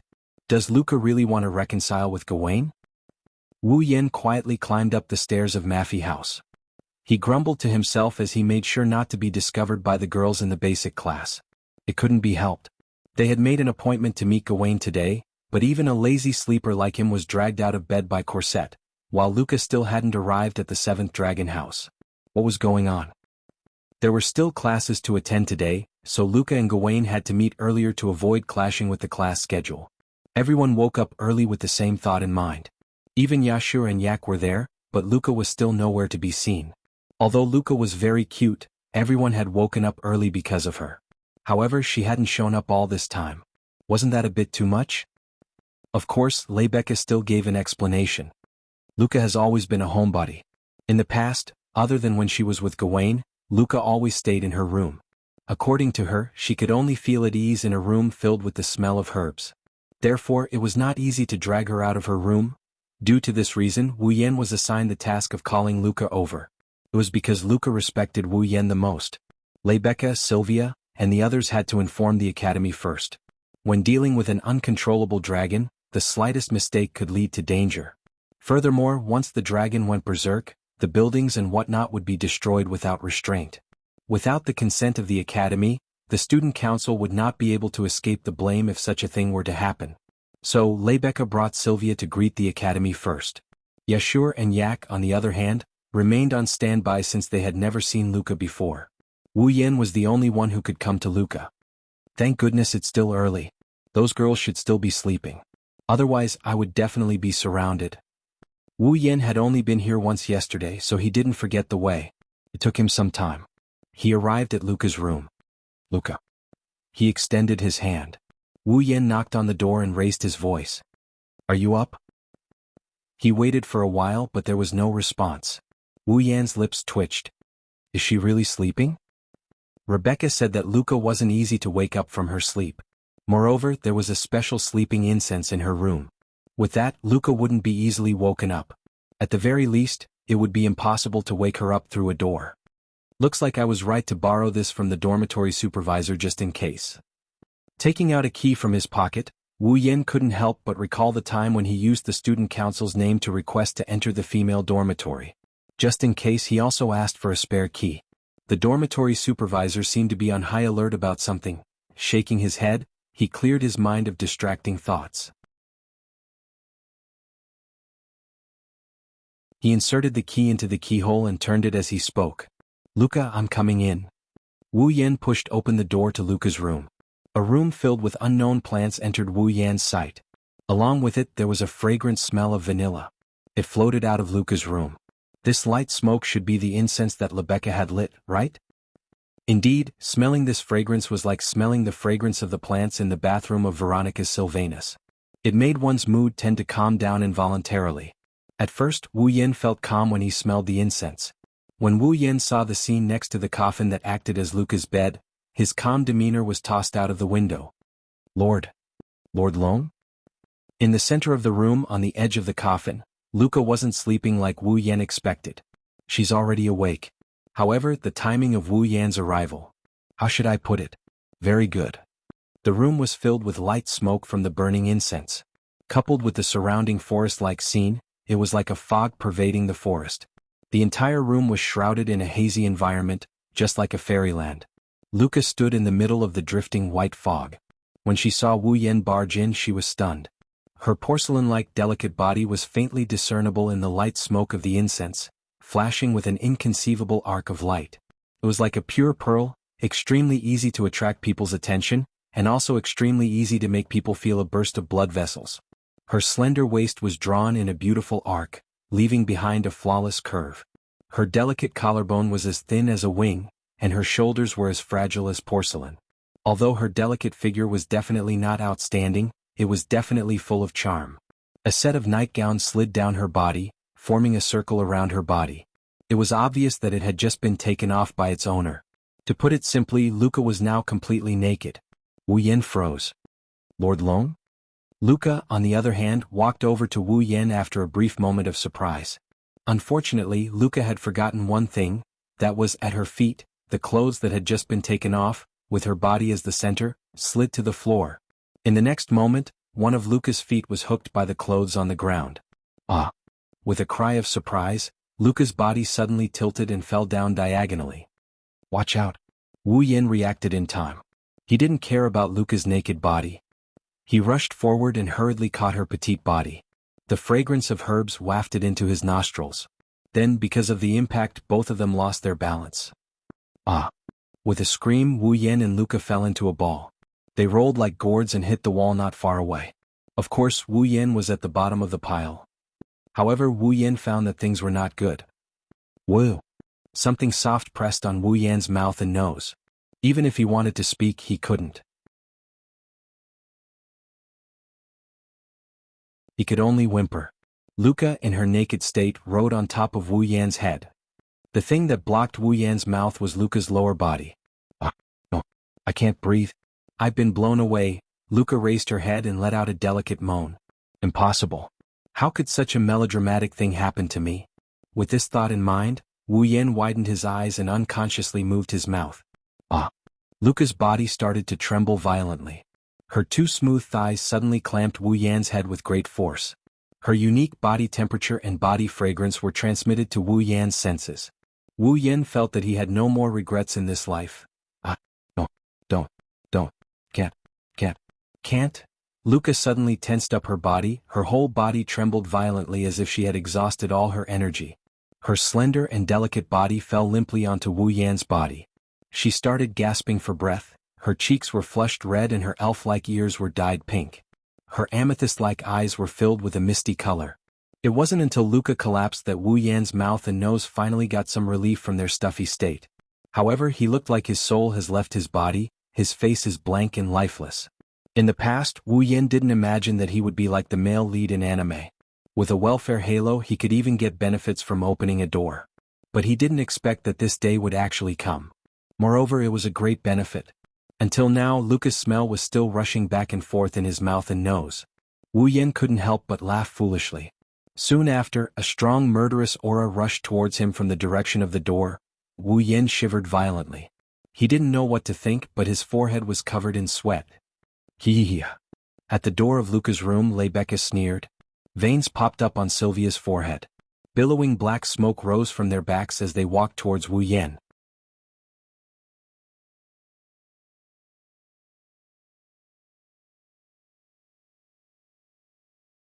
Chapter 1369. Ansari University Dragon Riding Academy, 7th Dragon House. In the empty space in front of the 7th Dragon House, Yak had her hands on her waist. She narrowed her eyes and stared at the strange scene in front of her. Sylvia's delicate body was trembling and her face was ashen. She looked like she was about to explode in anger. Rebecca maintained her elegant posture. Her every move was filled with a natural and noble aura. She had a smile on her face, but there was no smile in her eyes. Luca was bashful, her entire face was bright red. Her amethyst-like eyes were filled with tears. She was acting very weak and her eyes kept sneaking glances to the side. And in front of Luca's eyes, there was an expressionless Wu Yan. His background was dark and he looked like he had just escaped from hell. You. Yak's narrowed eyes were filled with annoyance. She didn't hold back as she cursed at them. You just came back from the hospital, right? Don't say any more, Yak. Yashu pulled Yak away in fear. Feels very dangerous. You must not provoke them again, Yizichin said. Look at how useless you are. They are just a few female human creatures. Why are you so scared? Yak curled her lips in disdain. Do you think you have the right to call yourself my slave? I hate that right. I really don't want it. What did you say? Alright, calm down. Yak seemed to want to send Yashu to the hospital as well. Lebecca let out a sigh of relief. She recovered her perfect image as the student council president and spoke calmly. Don't forget that we have more important things to do. We can't be like a certain someone and take advantage of a junior at a time like this and forget about the important things. I already said that it was a misunderstanding. Wu Yen subconsciously refuted. But in the end he sighed bitterly. Forget it. No matter how I explain, you won't listen. Umph. On the side, Sylvia suppressed her anger and snorted. Taking action against a junior? What a shame. You are the public enemy of all females. As for the public enemy of all females, the iron fist of justice must be punished. This is the family rule of the royal family of Loriman. Before Sylvia could finish, she was interrupted by Wu Yan's imitating tone, and he added in a weird tone. I've heard this sentence countless times just now. Unfortunately, you're no match for me. You can't punish me. Hearing this, Sylvia immediately glared at Wu Yan, but there was nothing she could do. Her face was red with anger. This is outrageous. Be like a real dragon knight, and be brave enough to take responsibility. Your so-called responsibility is to let you punch me a few times, right? Wu Yan grinned and said, I'm sorry. This responsibility is too heavy. I can't bear it. That. Seeing that Wu Yan and Sylvia were about to quarrel, Sylvia hesitated. Luca was about to cry. It's all my fault. Please don't quarrel, that's enough. Let's stop fooling around here. Lebecca stopped them. No matter what, let's deal with Luca and Gawain first. That's right. Yashu also stopped them with a resentful expression. If we leave Gawain alone, Luca will be too pitiful. Lord Loon? Luca looked at Wu Yan anxiously, a trace of pleading in her eyes. Sigh. Seeing how easily Luca was aroused, Wu Yan rubbed his forehead. You're right. Let's not waste time. Let's go in. Lebecca, Luca, Yashu and the others immediately responded. Sylvia nodded solemnly as well. Then the 6 of them entered the dragon house. We're here. Under Wu Yan's lead, the group arrived at the innermost dragon room of the 7th dragon house. Inside the room, Gawain was lying on the floor weakly. His silver fur looked dull due to his weakened state. He didn't look like a holy dragon at all. Just by looking at Gawain, the group could tell that he wasn't in good shape. Loon. Seeing how weak her kin was, Yak couldn't bear to see him like this. Are you able to cure it? Gawain's current condition isn't caused by his illness. In fact, if he was sick, it would be much easier. Wu Yan shook his head. The main reason why Gawain is so weak is that the star essence road between him and Luca has been cut off. He has lost a lot of star essence and the energy needed for his life activities. Therefore, as long as he can replenish a lot of star essence, Gawain will recover immediately. However, that level of astral essence replenishment isn't something that can be obtained by eating food with a high amount of astral essence. Wu Yan glanced at Yak. Unless Gawain swallows a human. That way he'll be able to replenish his astral essence. Don't say such a terrifying thing. A chill rose in Yak's heart, and her expression became ferocious. The holy and noble dragons would never do such a thing. Then let's quickly connect Luca and Gawain's astral essence path again. Wu Yan turned his head and looked at Luca from the corner of his eyes. In any case, we can only rely on Luca. Go. Like a. Rebecca's heroic voice reverberated through the air. No matter what, let's greet Gawain first. And me? Luca shrunk her neck and looked at Wu Yan. It wasn't until Wu Yan nodded at her that Luca nervously clenched her fists and walked forward timidly. However, halfway through, Luca suddenly stopped and didn't go forward. It seemed like Luca wanted to talk to Gawain at this distance. Isn't this a little too far? Sylvia couldn't help but voice her own opinion. Since she's talking to her ball, she should be closer. Gawain hasn't woken up yet. He didn't refuse either. Luca stopped herself. Lebecca frowned thoughtfully. It seems like the problem lies with Luca herself. Is there a reason why she can't get close to Gawain? Everyone looked at each other in silence. Wu Yan is the only one who kept looking at Luca. No one knows what he's thinking about. Gawain? After a while, Luca finally called out Bale's name and woke Gawain from his slumber. However, when Gawain saw that it was Luca who called out to him, his eyes turned cold. He turned away and closed his eyes again, not noticing that there were other people present. Gawain. Luca lowered her head when she saw this. She was dejected. What kind of attitude is that? Sylvia was also angered by Gawain's attitude. Is that the attitude he should have toward his master? Has he rejected Gawain to this extent? Rebecca's expression darkened. The situation is worse than we thought. She's still as bad-tempered as ever? Even Wu Yan didn't know whether to laugh or cry. There's no need for this, Gawain, Luoang. Rebecca pursed her lips at Luca and Gawain. I think you'd better go help Luca. I guess that's all I can do for now. Wu Yan shrugged. He walked past Luca and headed towards Gawain. Follow him. Luca froze out of reflex when she heard Wu Yan's words. When she came back to her senses, she started hesitating. Follow him? Does he want me to follow Gawain? But will Gawain agree? Luca felt uneasy when she thought of this. Wu Yan's voice drifted into Luca's ears. If you don't even dare to get close, both you and Gawain are doomed. Luca's heart tightened. She looked up and saw Wu Yan approaching Gawain. Her heartbeat quickened. Gawain? Luca kept repeating Boer's name in her heart. She clenched her hand into a fist and placed it on her chest as if she was cheering herself on. She mustered her courage and finally lifted her foot. Slowly, she approached Gawain's direction. However, if one were to look closely, they would notice that Luca's feet were trembling slightly as she moved forward. It was as if the one approaching wasn't Baal who was destined to be with her for the rest of her life, but a terrifying prehistoric beast.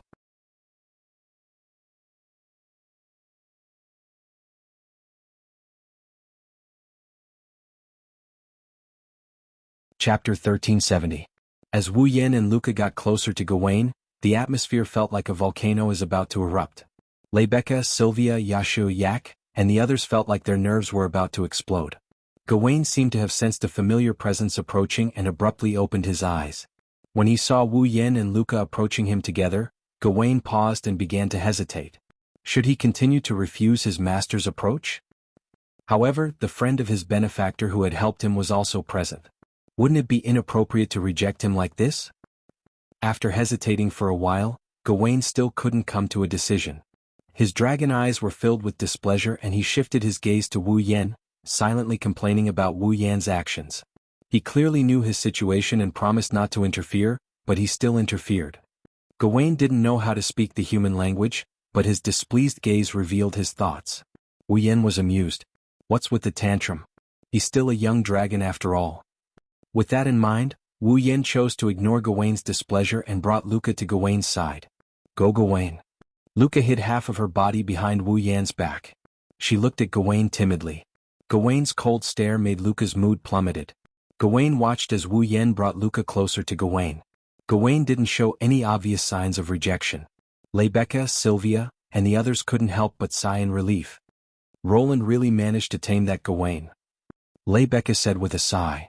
Gawain may still be a young dragon, but his abilities aren't inferior to Lancelot's at all. His personality is also rather difficult to deal with. I didn't think he'd actually be tamed. Roan didn't disappoint his title of Rider of the Divine Race. Lancelot is still a young dragon. Sylvia retorted unhappily. Also, Lancelot has mastered the flying method of speed burst, and I'm getting more and more familiar with the dance of piercing dragon's breath. Lancelot's strength is also much stronger than Gawain's. Indeed. Gawain doesn't have speed burst and Luca doesn't know the dance of piercing dragon's breath. If they really fight, they'll be defeated in an instant. Rebecca looked deeply at Luca, who was hiding behind Wu Yan. A meaningful smile appeared on his face. But if you underestimate Luca, you will suffer a great loss. Don't forget. Luca is the next leader of the Yekablad tribe. Patriarch of the Yekablad tribe. Sylvia seemed to have remembered something and her expression froze. Dancing on a dragon? If Luca can master the dragon dance, who will win? That's hard to say. Rebecca said before turning her gaze to the front. Of course, the prerequisite is that Luca has to gain Gawain's approval again. While Rebecca and Sylvia were talking, Wu Yan patted Gawain's neck and shook his head when he saw the displeasure in Gawain's eyes.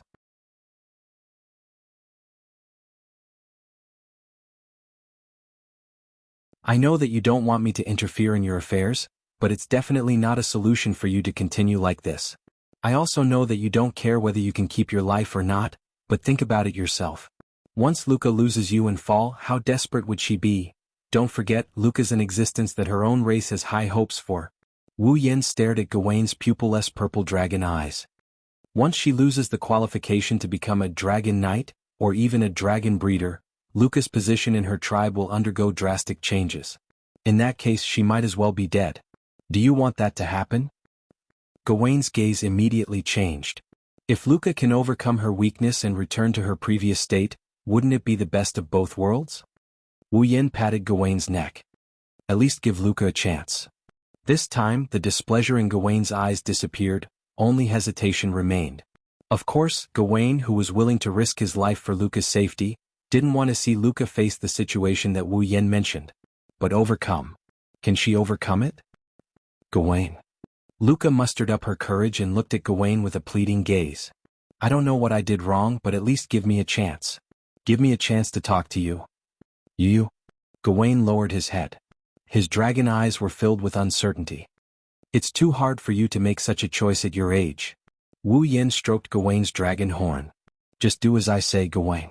You don't have to do anything. Just sit here. Gawain shifted his dragon head and looked at Wu Yen. He then glanced at Luca, who had a hopeful look on her face. He turned his head away as if he couldn't care less, but he obediently laid back down on the ground. What a prideful dragon. Wu Yen rubbed Gawain's head as if he's trying to soothe him. He bent down and his expression turned serious. Luca touched Gawain. Lord Lune. Luca was a little happy to see Gawain lie back down on the ground after Wu Yan's words. But when she heard Wu Yan's instructions, she became nervous again. Touch Gawain like before. Wu Yen looked disdainfully at Luca, whose forehead was covered in sweat. This is your chance. After today, even I might not help you anymore. Luca raised her head in shock. Wu Yan's expressionless face entered her field of vision, telling her that he wasn't joking. Luca was given the chance. Whether she could grasp it or not was up to her. If she couldn't grasp it, then everything Wu Yen did would have been in vain. Luca clenched her fists and shifted her gaze to Gawain. She twisted her hands a few times and a wavering expression appeared on her doll-like face.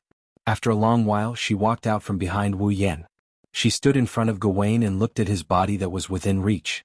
She raised her hand and slowly moved it towards Gawain. Lebecca, Sylvia, Yashur, Yak, and the others gradually became nervous. Gawain slowly opened his eyes, but he didn't look at Luca. Under everyone's gaze, Luca's hand came closer and closer to Gawain. Just as Luca's hand was about to touch Gawain, her pupils suddenly shrunk to the size of a needle. The memory of that day surfaced in Luca's mind once again. The panic when she lost her center of gravity. The fear when she lost her balance. The helplessness when she fell from Gawain's back.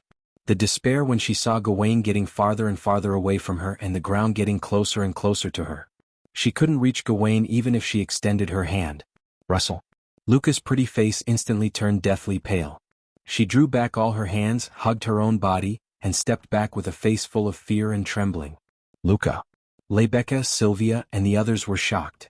Roar. Gawain suddenly raised his head and let out a roar filled with anger and disappointment at Luca. It turned into a sound wave that blew towards Luca. Ah. Luca finally reacted. Tears welled up in her eyes as she looked at the roaring Gawain. She turned around and chose to run again. However, Luca's footsteps soon stopped. This was because Rebecca and Sylvia were standing side by side in front of Luca, blocking her path. Luca. Lebecca's expression was unprecedentedly serious. Why did you suddenly stop? Why don't you dare touch Gawain? Why did you suddenly run? The three whys were like sharp arrows, piercing Luca's heart and making her body tremble. Luca. Sylvia raised her voice with a sharp glint in her eyes. Don't tell me you're afraid of Gawain? Afraid? Of Gawain? Luca was dumbfounded. I'm afraid of Gawain? In other words, Gawain rejected me because I'm afraid of him? How? As if she had lost all her strength, Luca's body softened and she knelt on the ground. Her expression was stupefied. Lebecca and Sylvia glanced at each other and lowered their heads in silence. In the dragon house, Wu Yen stroked Gawain's head. He looked at the kneeling Luca and slowly closed his eyes. The atmosphere in the dragon house was heavy.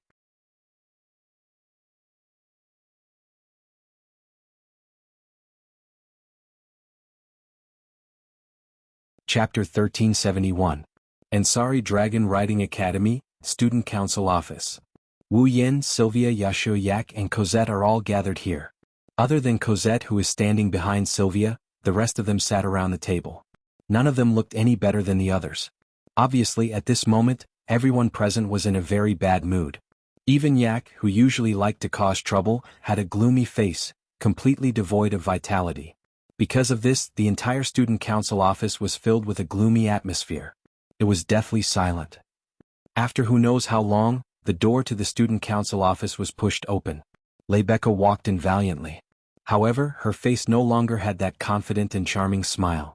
It was rare for her to have a gloomy expression. Her emerald eyes were filled with worry and even a trace of exhaustion. Cosette. Wu Yen sighed when he saw the unconcealable exhaustion in Rebecca's eyes. Pour a cup of tea for Rebecca. Yes. Cosette smiled and poured a cup of black tea on the table in front of Rebecca. Just whose maid are you? Sylvia was dissatisfied and powerless when she saw Cosette obediently follow Wu Yan's orders. However, she didn't say anything else. After all, it wasn't the time to care about these things. Thank you. Rebecca finally squeezed out a smile and picked up the black tea in front of her. After taking a sip, his condition had more or less recovered a little. How is it?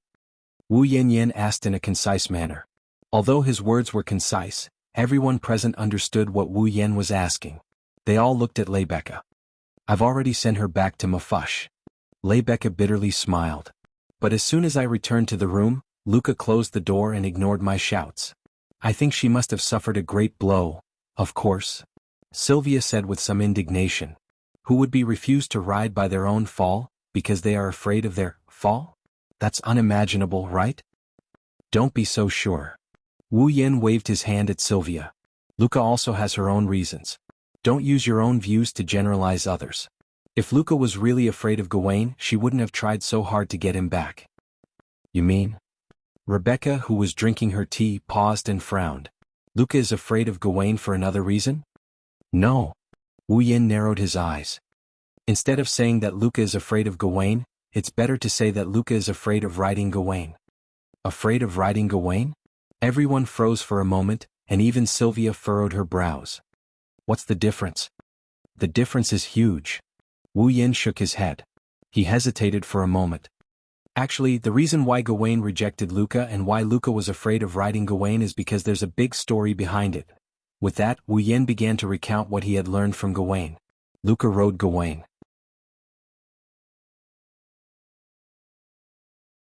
She practiced the dragon dance that was passed down from generation to generation in the Yekybrad clan. Only the patriarch could learn and perform the dragon dance. Due to the difficulty of performing a dance while riding a dragon, he fell from Gawain's dragon back. She also suffered from psychological trauma after falling from Gawain's back. She began to fear riding Gawain. In the end, Luca forced herself to continue the dragon dance. Gawain was worried that Luca's life would be in danger if she continued to ride the dragon while suffering from psychological trauma, so he rejected Luca's request. He was willing to sacrifice his own life to ensure Luca's safety even at the cost of severing his celestial essence path. After hearing the whole story, Rebecca, Sylvia, Yashur, Acker, and even Cosette were all speechless. I didn't think there would be such a big reason behind this. Rebecca looked at Wu Yan with a complicated expression. She was also touched by Wu Yan's words. That's why you said you were on Gawain's side, right? Gawain's method was a bit extreme, but it was the best way to protect Luca. Wu Yan rubbed his forehead. To be honest, I'm also frowning. As expected, psychological trauma can't be removed so easily. I think Luca should have already vaguely sensed the reason why Gawain would reject her. She just didn't want to admit it. Why? Sylvia was perplexed. No one will laugh at her. It's normal to fall from a dragon's back. Is there a need to not admit it? The Yekybrad clan is best at dragon riding. You can see that from the dragon dance. Rebecca was the one who answered Sylvia. For the Yekybrad clan, falling from a dragon's back is the most humiliating thing. So that's why Luca hid the fact that she fell from Gawain's back. She didn't want to admit that she was afraid of riding Gawain? Sylvia finally showed an expression of relief, but soon, a troubled expression appeared on her face. This is going to be troublesome. Like Wu Yen said, psychological problems aren't something that can be solved so easily. Otherwise, Mikoto wouldn't have sunk into a state of extreme distrust towards humans and extreme disgust towards men for half a year just because her reputation was tarnished. Meijio's thoughts may be too extreme, but it's also true that she was hurt. In the end, she even suffered from psychogenic voice loss. Who can say that it's not a big problem? If it wasn't for Wu Yan's subconscious desire to protect the elves, Meijio would still be treating humans like toys. She wouldn't be able to make a sound even now. Something will definitely go wrong if this continues. Rebecca straightened her back. Her eyes were sharp. Let's not talk about Gawain for now. Luca is so talented, and her clan has high hopes for her. Sooner or later she will be active in the Kingdom of Knights as a Dragon Knight, or even a Saint Sky Dragon Knight.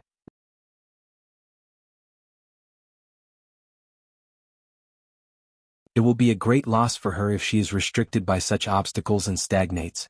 The student union must give her some help. I agree. Sylvia was the first to react. Her face was serious. The Yekubrad clan has always been a clan with many talents in the knighthood of Lorimon. It's also because of their prowess on the battlefield that the knighthood exists today. Since Luca is the next leader of the Yekubrad clan, she will definitely be one of the strongest fighters in the knighthood in the future.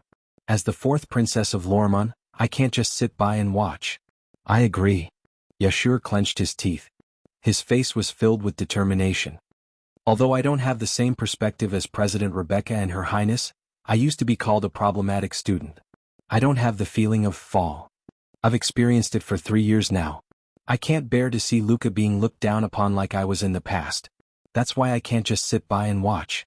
Rebecca looked at Sylvia and Yashur with gratification and praise. Then she looked at Wu Yan. I have stated my reason from the start. I can't just watch that dragon die like that. Wu Yan rapped his knuckles on the table as he scanned the crowd. Looks like the student council really has to intervene this time. Everyone smiled bitterly. However, there was a hint of joy in their eyes. They looked like they were enjoying themselves. Wu Yan couldn't help but pour cold water on them. I can understand everyone's feelings, but it's also a fact that we can't help. Everyone's expression stiffened. They looked at each other. I think it's better to ask the Academy's experts for help, right? Yashur voiced his opinion, but it was rejected by Rebecca. Someone already thought of this from the beginning. The Academy's experts wanted to examine Gawain from the very beginning. However, Gawain refused to let anyone approach him. They couldn't do anything. Can't Roan make Gawain listen to him? Sylvia was unsure of what she was talking about. With Roan around, the experts should be able to examine Gawain, right? But Gawain's problem is that he doesn't have enough star essence. Rebecca shook her head again. I think that even if the experts approached Gawain, they wouldn't be able to find a way for Gawain to replenish enough star essence. Otherwise, the dragons wouldn't have fallen to the point of having to contract with humans to survive. Immediately, everyone revealed a distressed expression.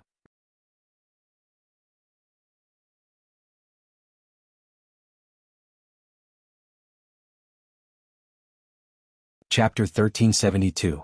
In the end, 3 days passed, but there was no progress in the matter between Luca and Gawain. During these 3 days, Rebecca and Sylvia went to Mafesh more than once. They wanted to know Luca's current situation with the excuse of visiting. Unfortunately, every time they went to Mafesh, the door was closed. They couldn't even see Luca's face. Luca also took away the spare key to the dormitory. The two had no chance at all and could only retreat. In other words, Luca had stayed in her room for 3 whole days and didn't take a step out. Originally, if she let Wu Yan go to Meifusha, based on Luca's longing for Wu Yan and the fact that he helped her a while ago, Luca should be willing to let Wu Yan talk to her. However, Gawain's situation was also a problem. Without Wu Yan's care, Gawain's condition would definitely worsen. Left with no choice, they could only let Wu Yan take care of Gawain's matters while Rebecca and Sylvia continued to focus on Luca's side. This made Yashu and Yak very dissatisfied. After all, the two of them had not been of any help from the start to the end, nor had they been assigned to any side by Rebecca. They could only watch as everyone busied themselves while they watched from the side, unable to do anything. However, there was nothing they could do about it. Mafesh was a female dormitory and it wasn't convenient for boys to enter. Wu Yan took advantage of Luca several times when he went in. Rebecca and Sylvia naturally wouldn't allow Yashur to take advantage of Luca or the other girls. As Yashur's fall, Yak couldn't act on her own, so the two of them couldn't interfere with Luca's matters. As for Wu Yan's side, regardless of whether Gawain was willing or not to let Yashu take care of Gawain, Yak herself was very unwilling. According to Yak's original words, as a holy and noble dragon, even if the other party was of the same race. She wouldn't allow herself to do such a thing that only a servant would do. She didn't even allow Yashu to do the same. The reason was that as his servant, the only person Yaksu could serve was Aiku. And so, on Gawain's side, Yaksu and Yak also forfeited. In the end, they could only watch from the side. Actually, Wu Yin really wanted to refute. What do you mean by servants? What did it mean to serve? All he did was cook a meal for Gawain and give him a small amount of star essence without anyone knowing. From an outsider's point of view, he was just providing food for Gawain. Is providing food for others something that only servants should do? You call this service? How could those chefs endure this? Although Wu Yin was not a chef, providing food for the dragons was a piece of cake for him. With his current culinary skills as well as his physical abilities, he could easily prepare the food for Guthrum, Lancelot, and Gawain in a matter of minutes. It was not as easy as drinking water, but it was not much harder than eating rice. Therefore, it was not a big deal for Wu Yen to go to Luca's side while maintaining Gawain's life. However, Wu Yen had already taken advantage of Luca. Lebecca and Sylvia refused to let him go to Mafush no matter what. This made Wu Yen extremely dissatisfied. Sylvia had a reason to stop him from going to Mafush. After all, Corset had hinted that Sylvia was interested in him. But what about Lebecca? Was it purely because she didn't want to see her cute junior being taken advantage of? Or was Lebecca interested in him as well? Perhaps only Lebecca herself knew the answer to this question. Moreover, what time was it now? The matter of taking advantage of her should be placed at the back. The important thing should be the right thing to do, right? What are you up to? Thinking of this, Wu Yin couldn't help but sigh. Lord Roland sighed. Really? He really sighed.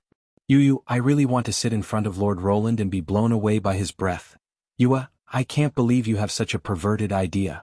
But I also want to, listening to a group of girls gathering in a corner of the classroom, sneakily and brazenly looking at him while shrieking without bothering to hide their volume, Wu Yin lost at least 80% of his strength. Even the classroom can't be peaceful? At this moment, a loud voice echoed from the entrance of the classroom. Lord Roland. Someone is looking for you. Someone. In an instant, the classroom fell silent. Someone is looking for Roland? In a corner of the classroom, Sylvia lifted her head from her book and looked towards the door. In the next moment, Sylvia held her breath and everyone in the classroom fell silent. At the door of the classroom, a petite figure seemed to be hiding behind the door. She was looking into the classroom uneasily. It was a young girl with slightly curly platinum hair that reached her shoulders. The young girl was wearing a female uniform unique to the academy. Her appearance was like a sculpture, extremely exquisite. Her pair of amethyst-like pupils were very conspicuous. Her entire body exuded a delicate and fragile temperament like porcelain that made people want to protect her. Her pair of sharp ears were much longer than the average person's. She was like a fairy that had walked out of a fairy tale, beautiful and fresh. It was Luca who had been hiding in her room for the past 3 days. Luca! Sylvia exclaimed. It's you? Wu Yen was also surprised. Not only Wu Yen and Sylvia, the entire classroom seemed to be in an uproar as they started discussing the matter. Isn't that the third-year Luca from the foundation class? Shalanin? Luca? Shalanin? Are you talking about the Yekablad? The youngest dragon knight in history? It's her. I recognize her. She's Luca? Shalanin. That Yekablad genius actually came to the classroom to look for Lord Loon.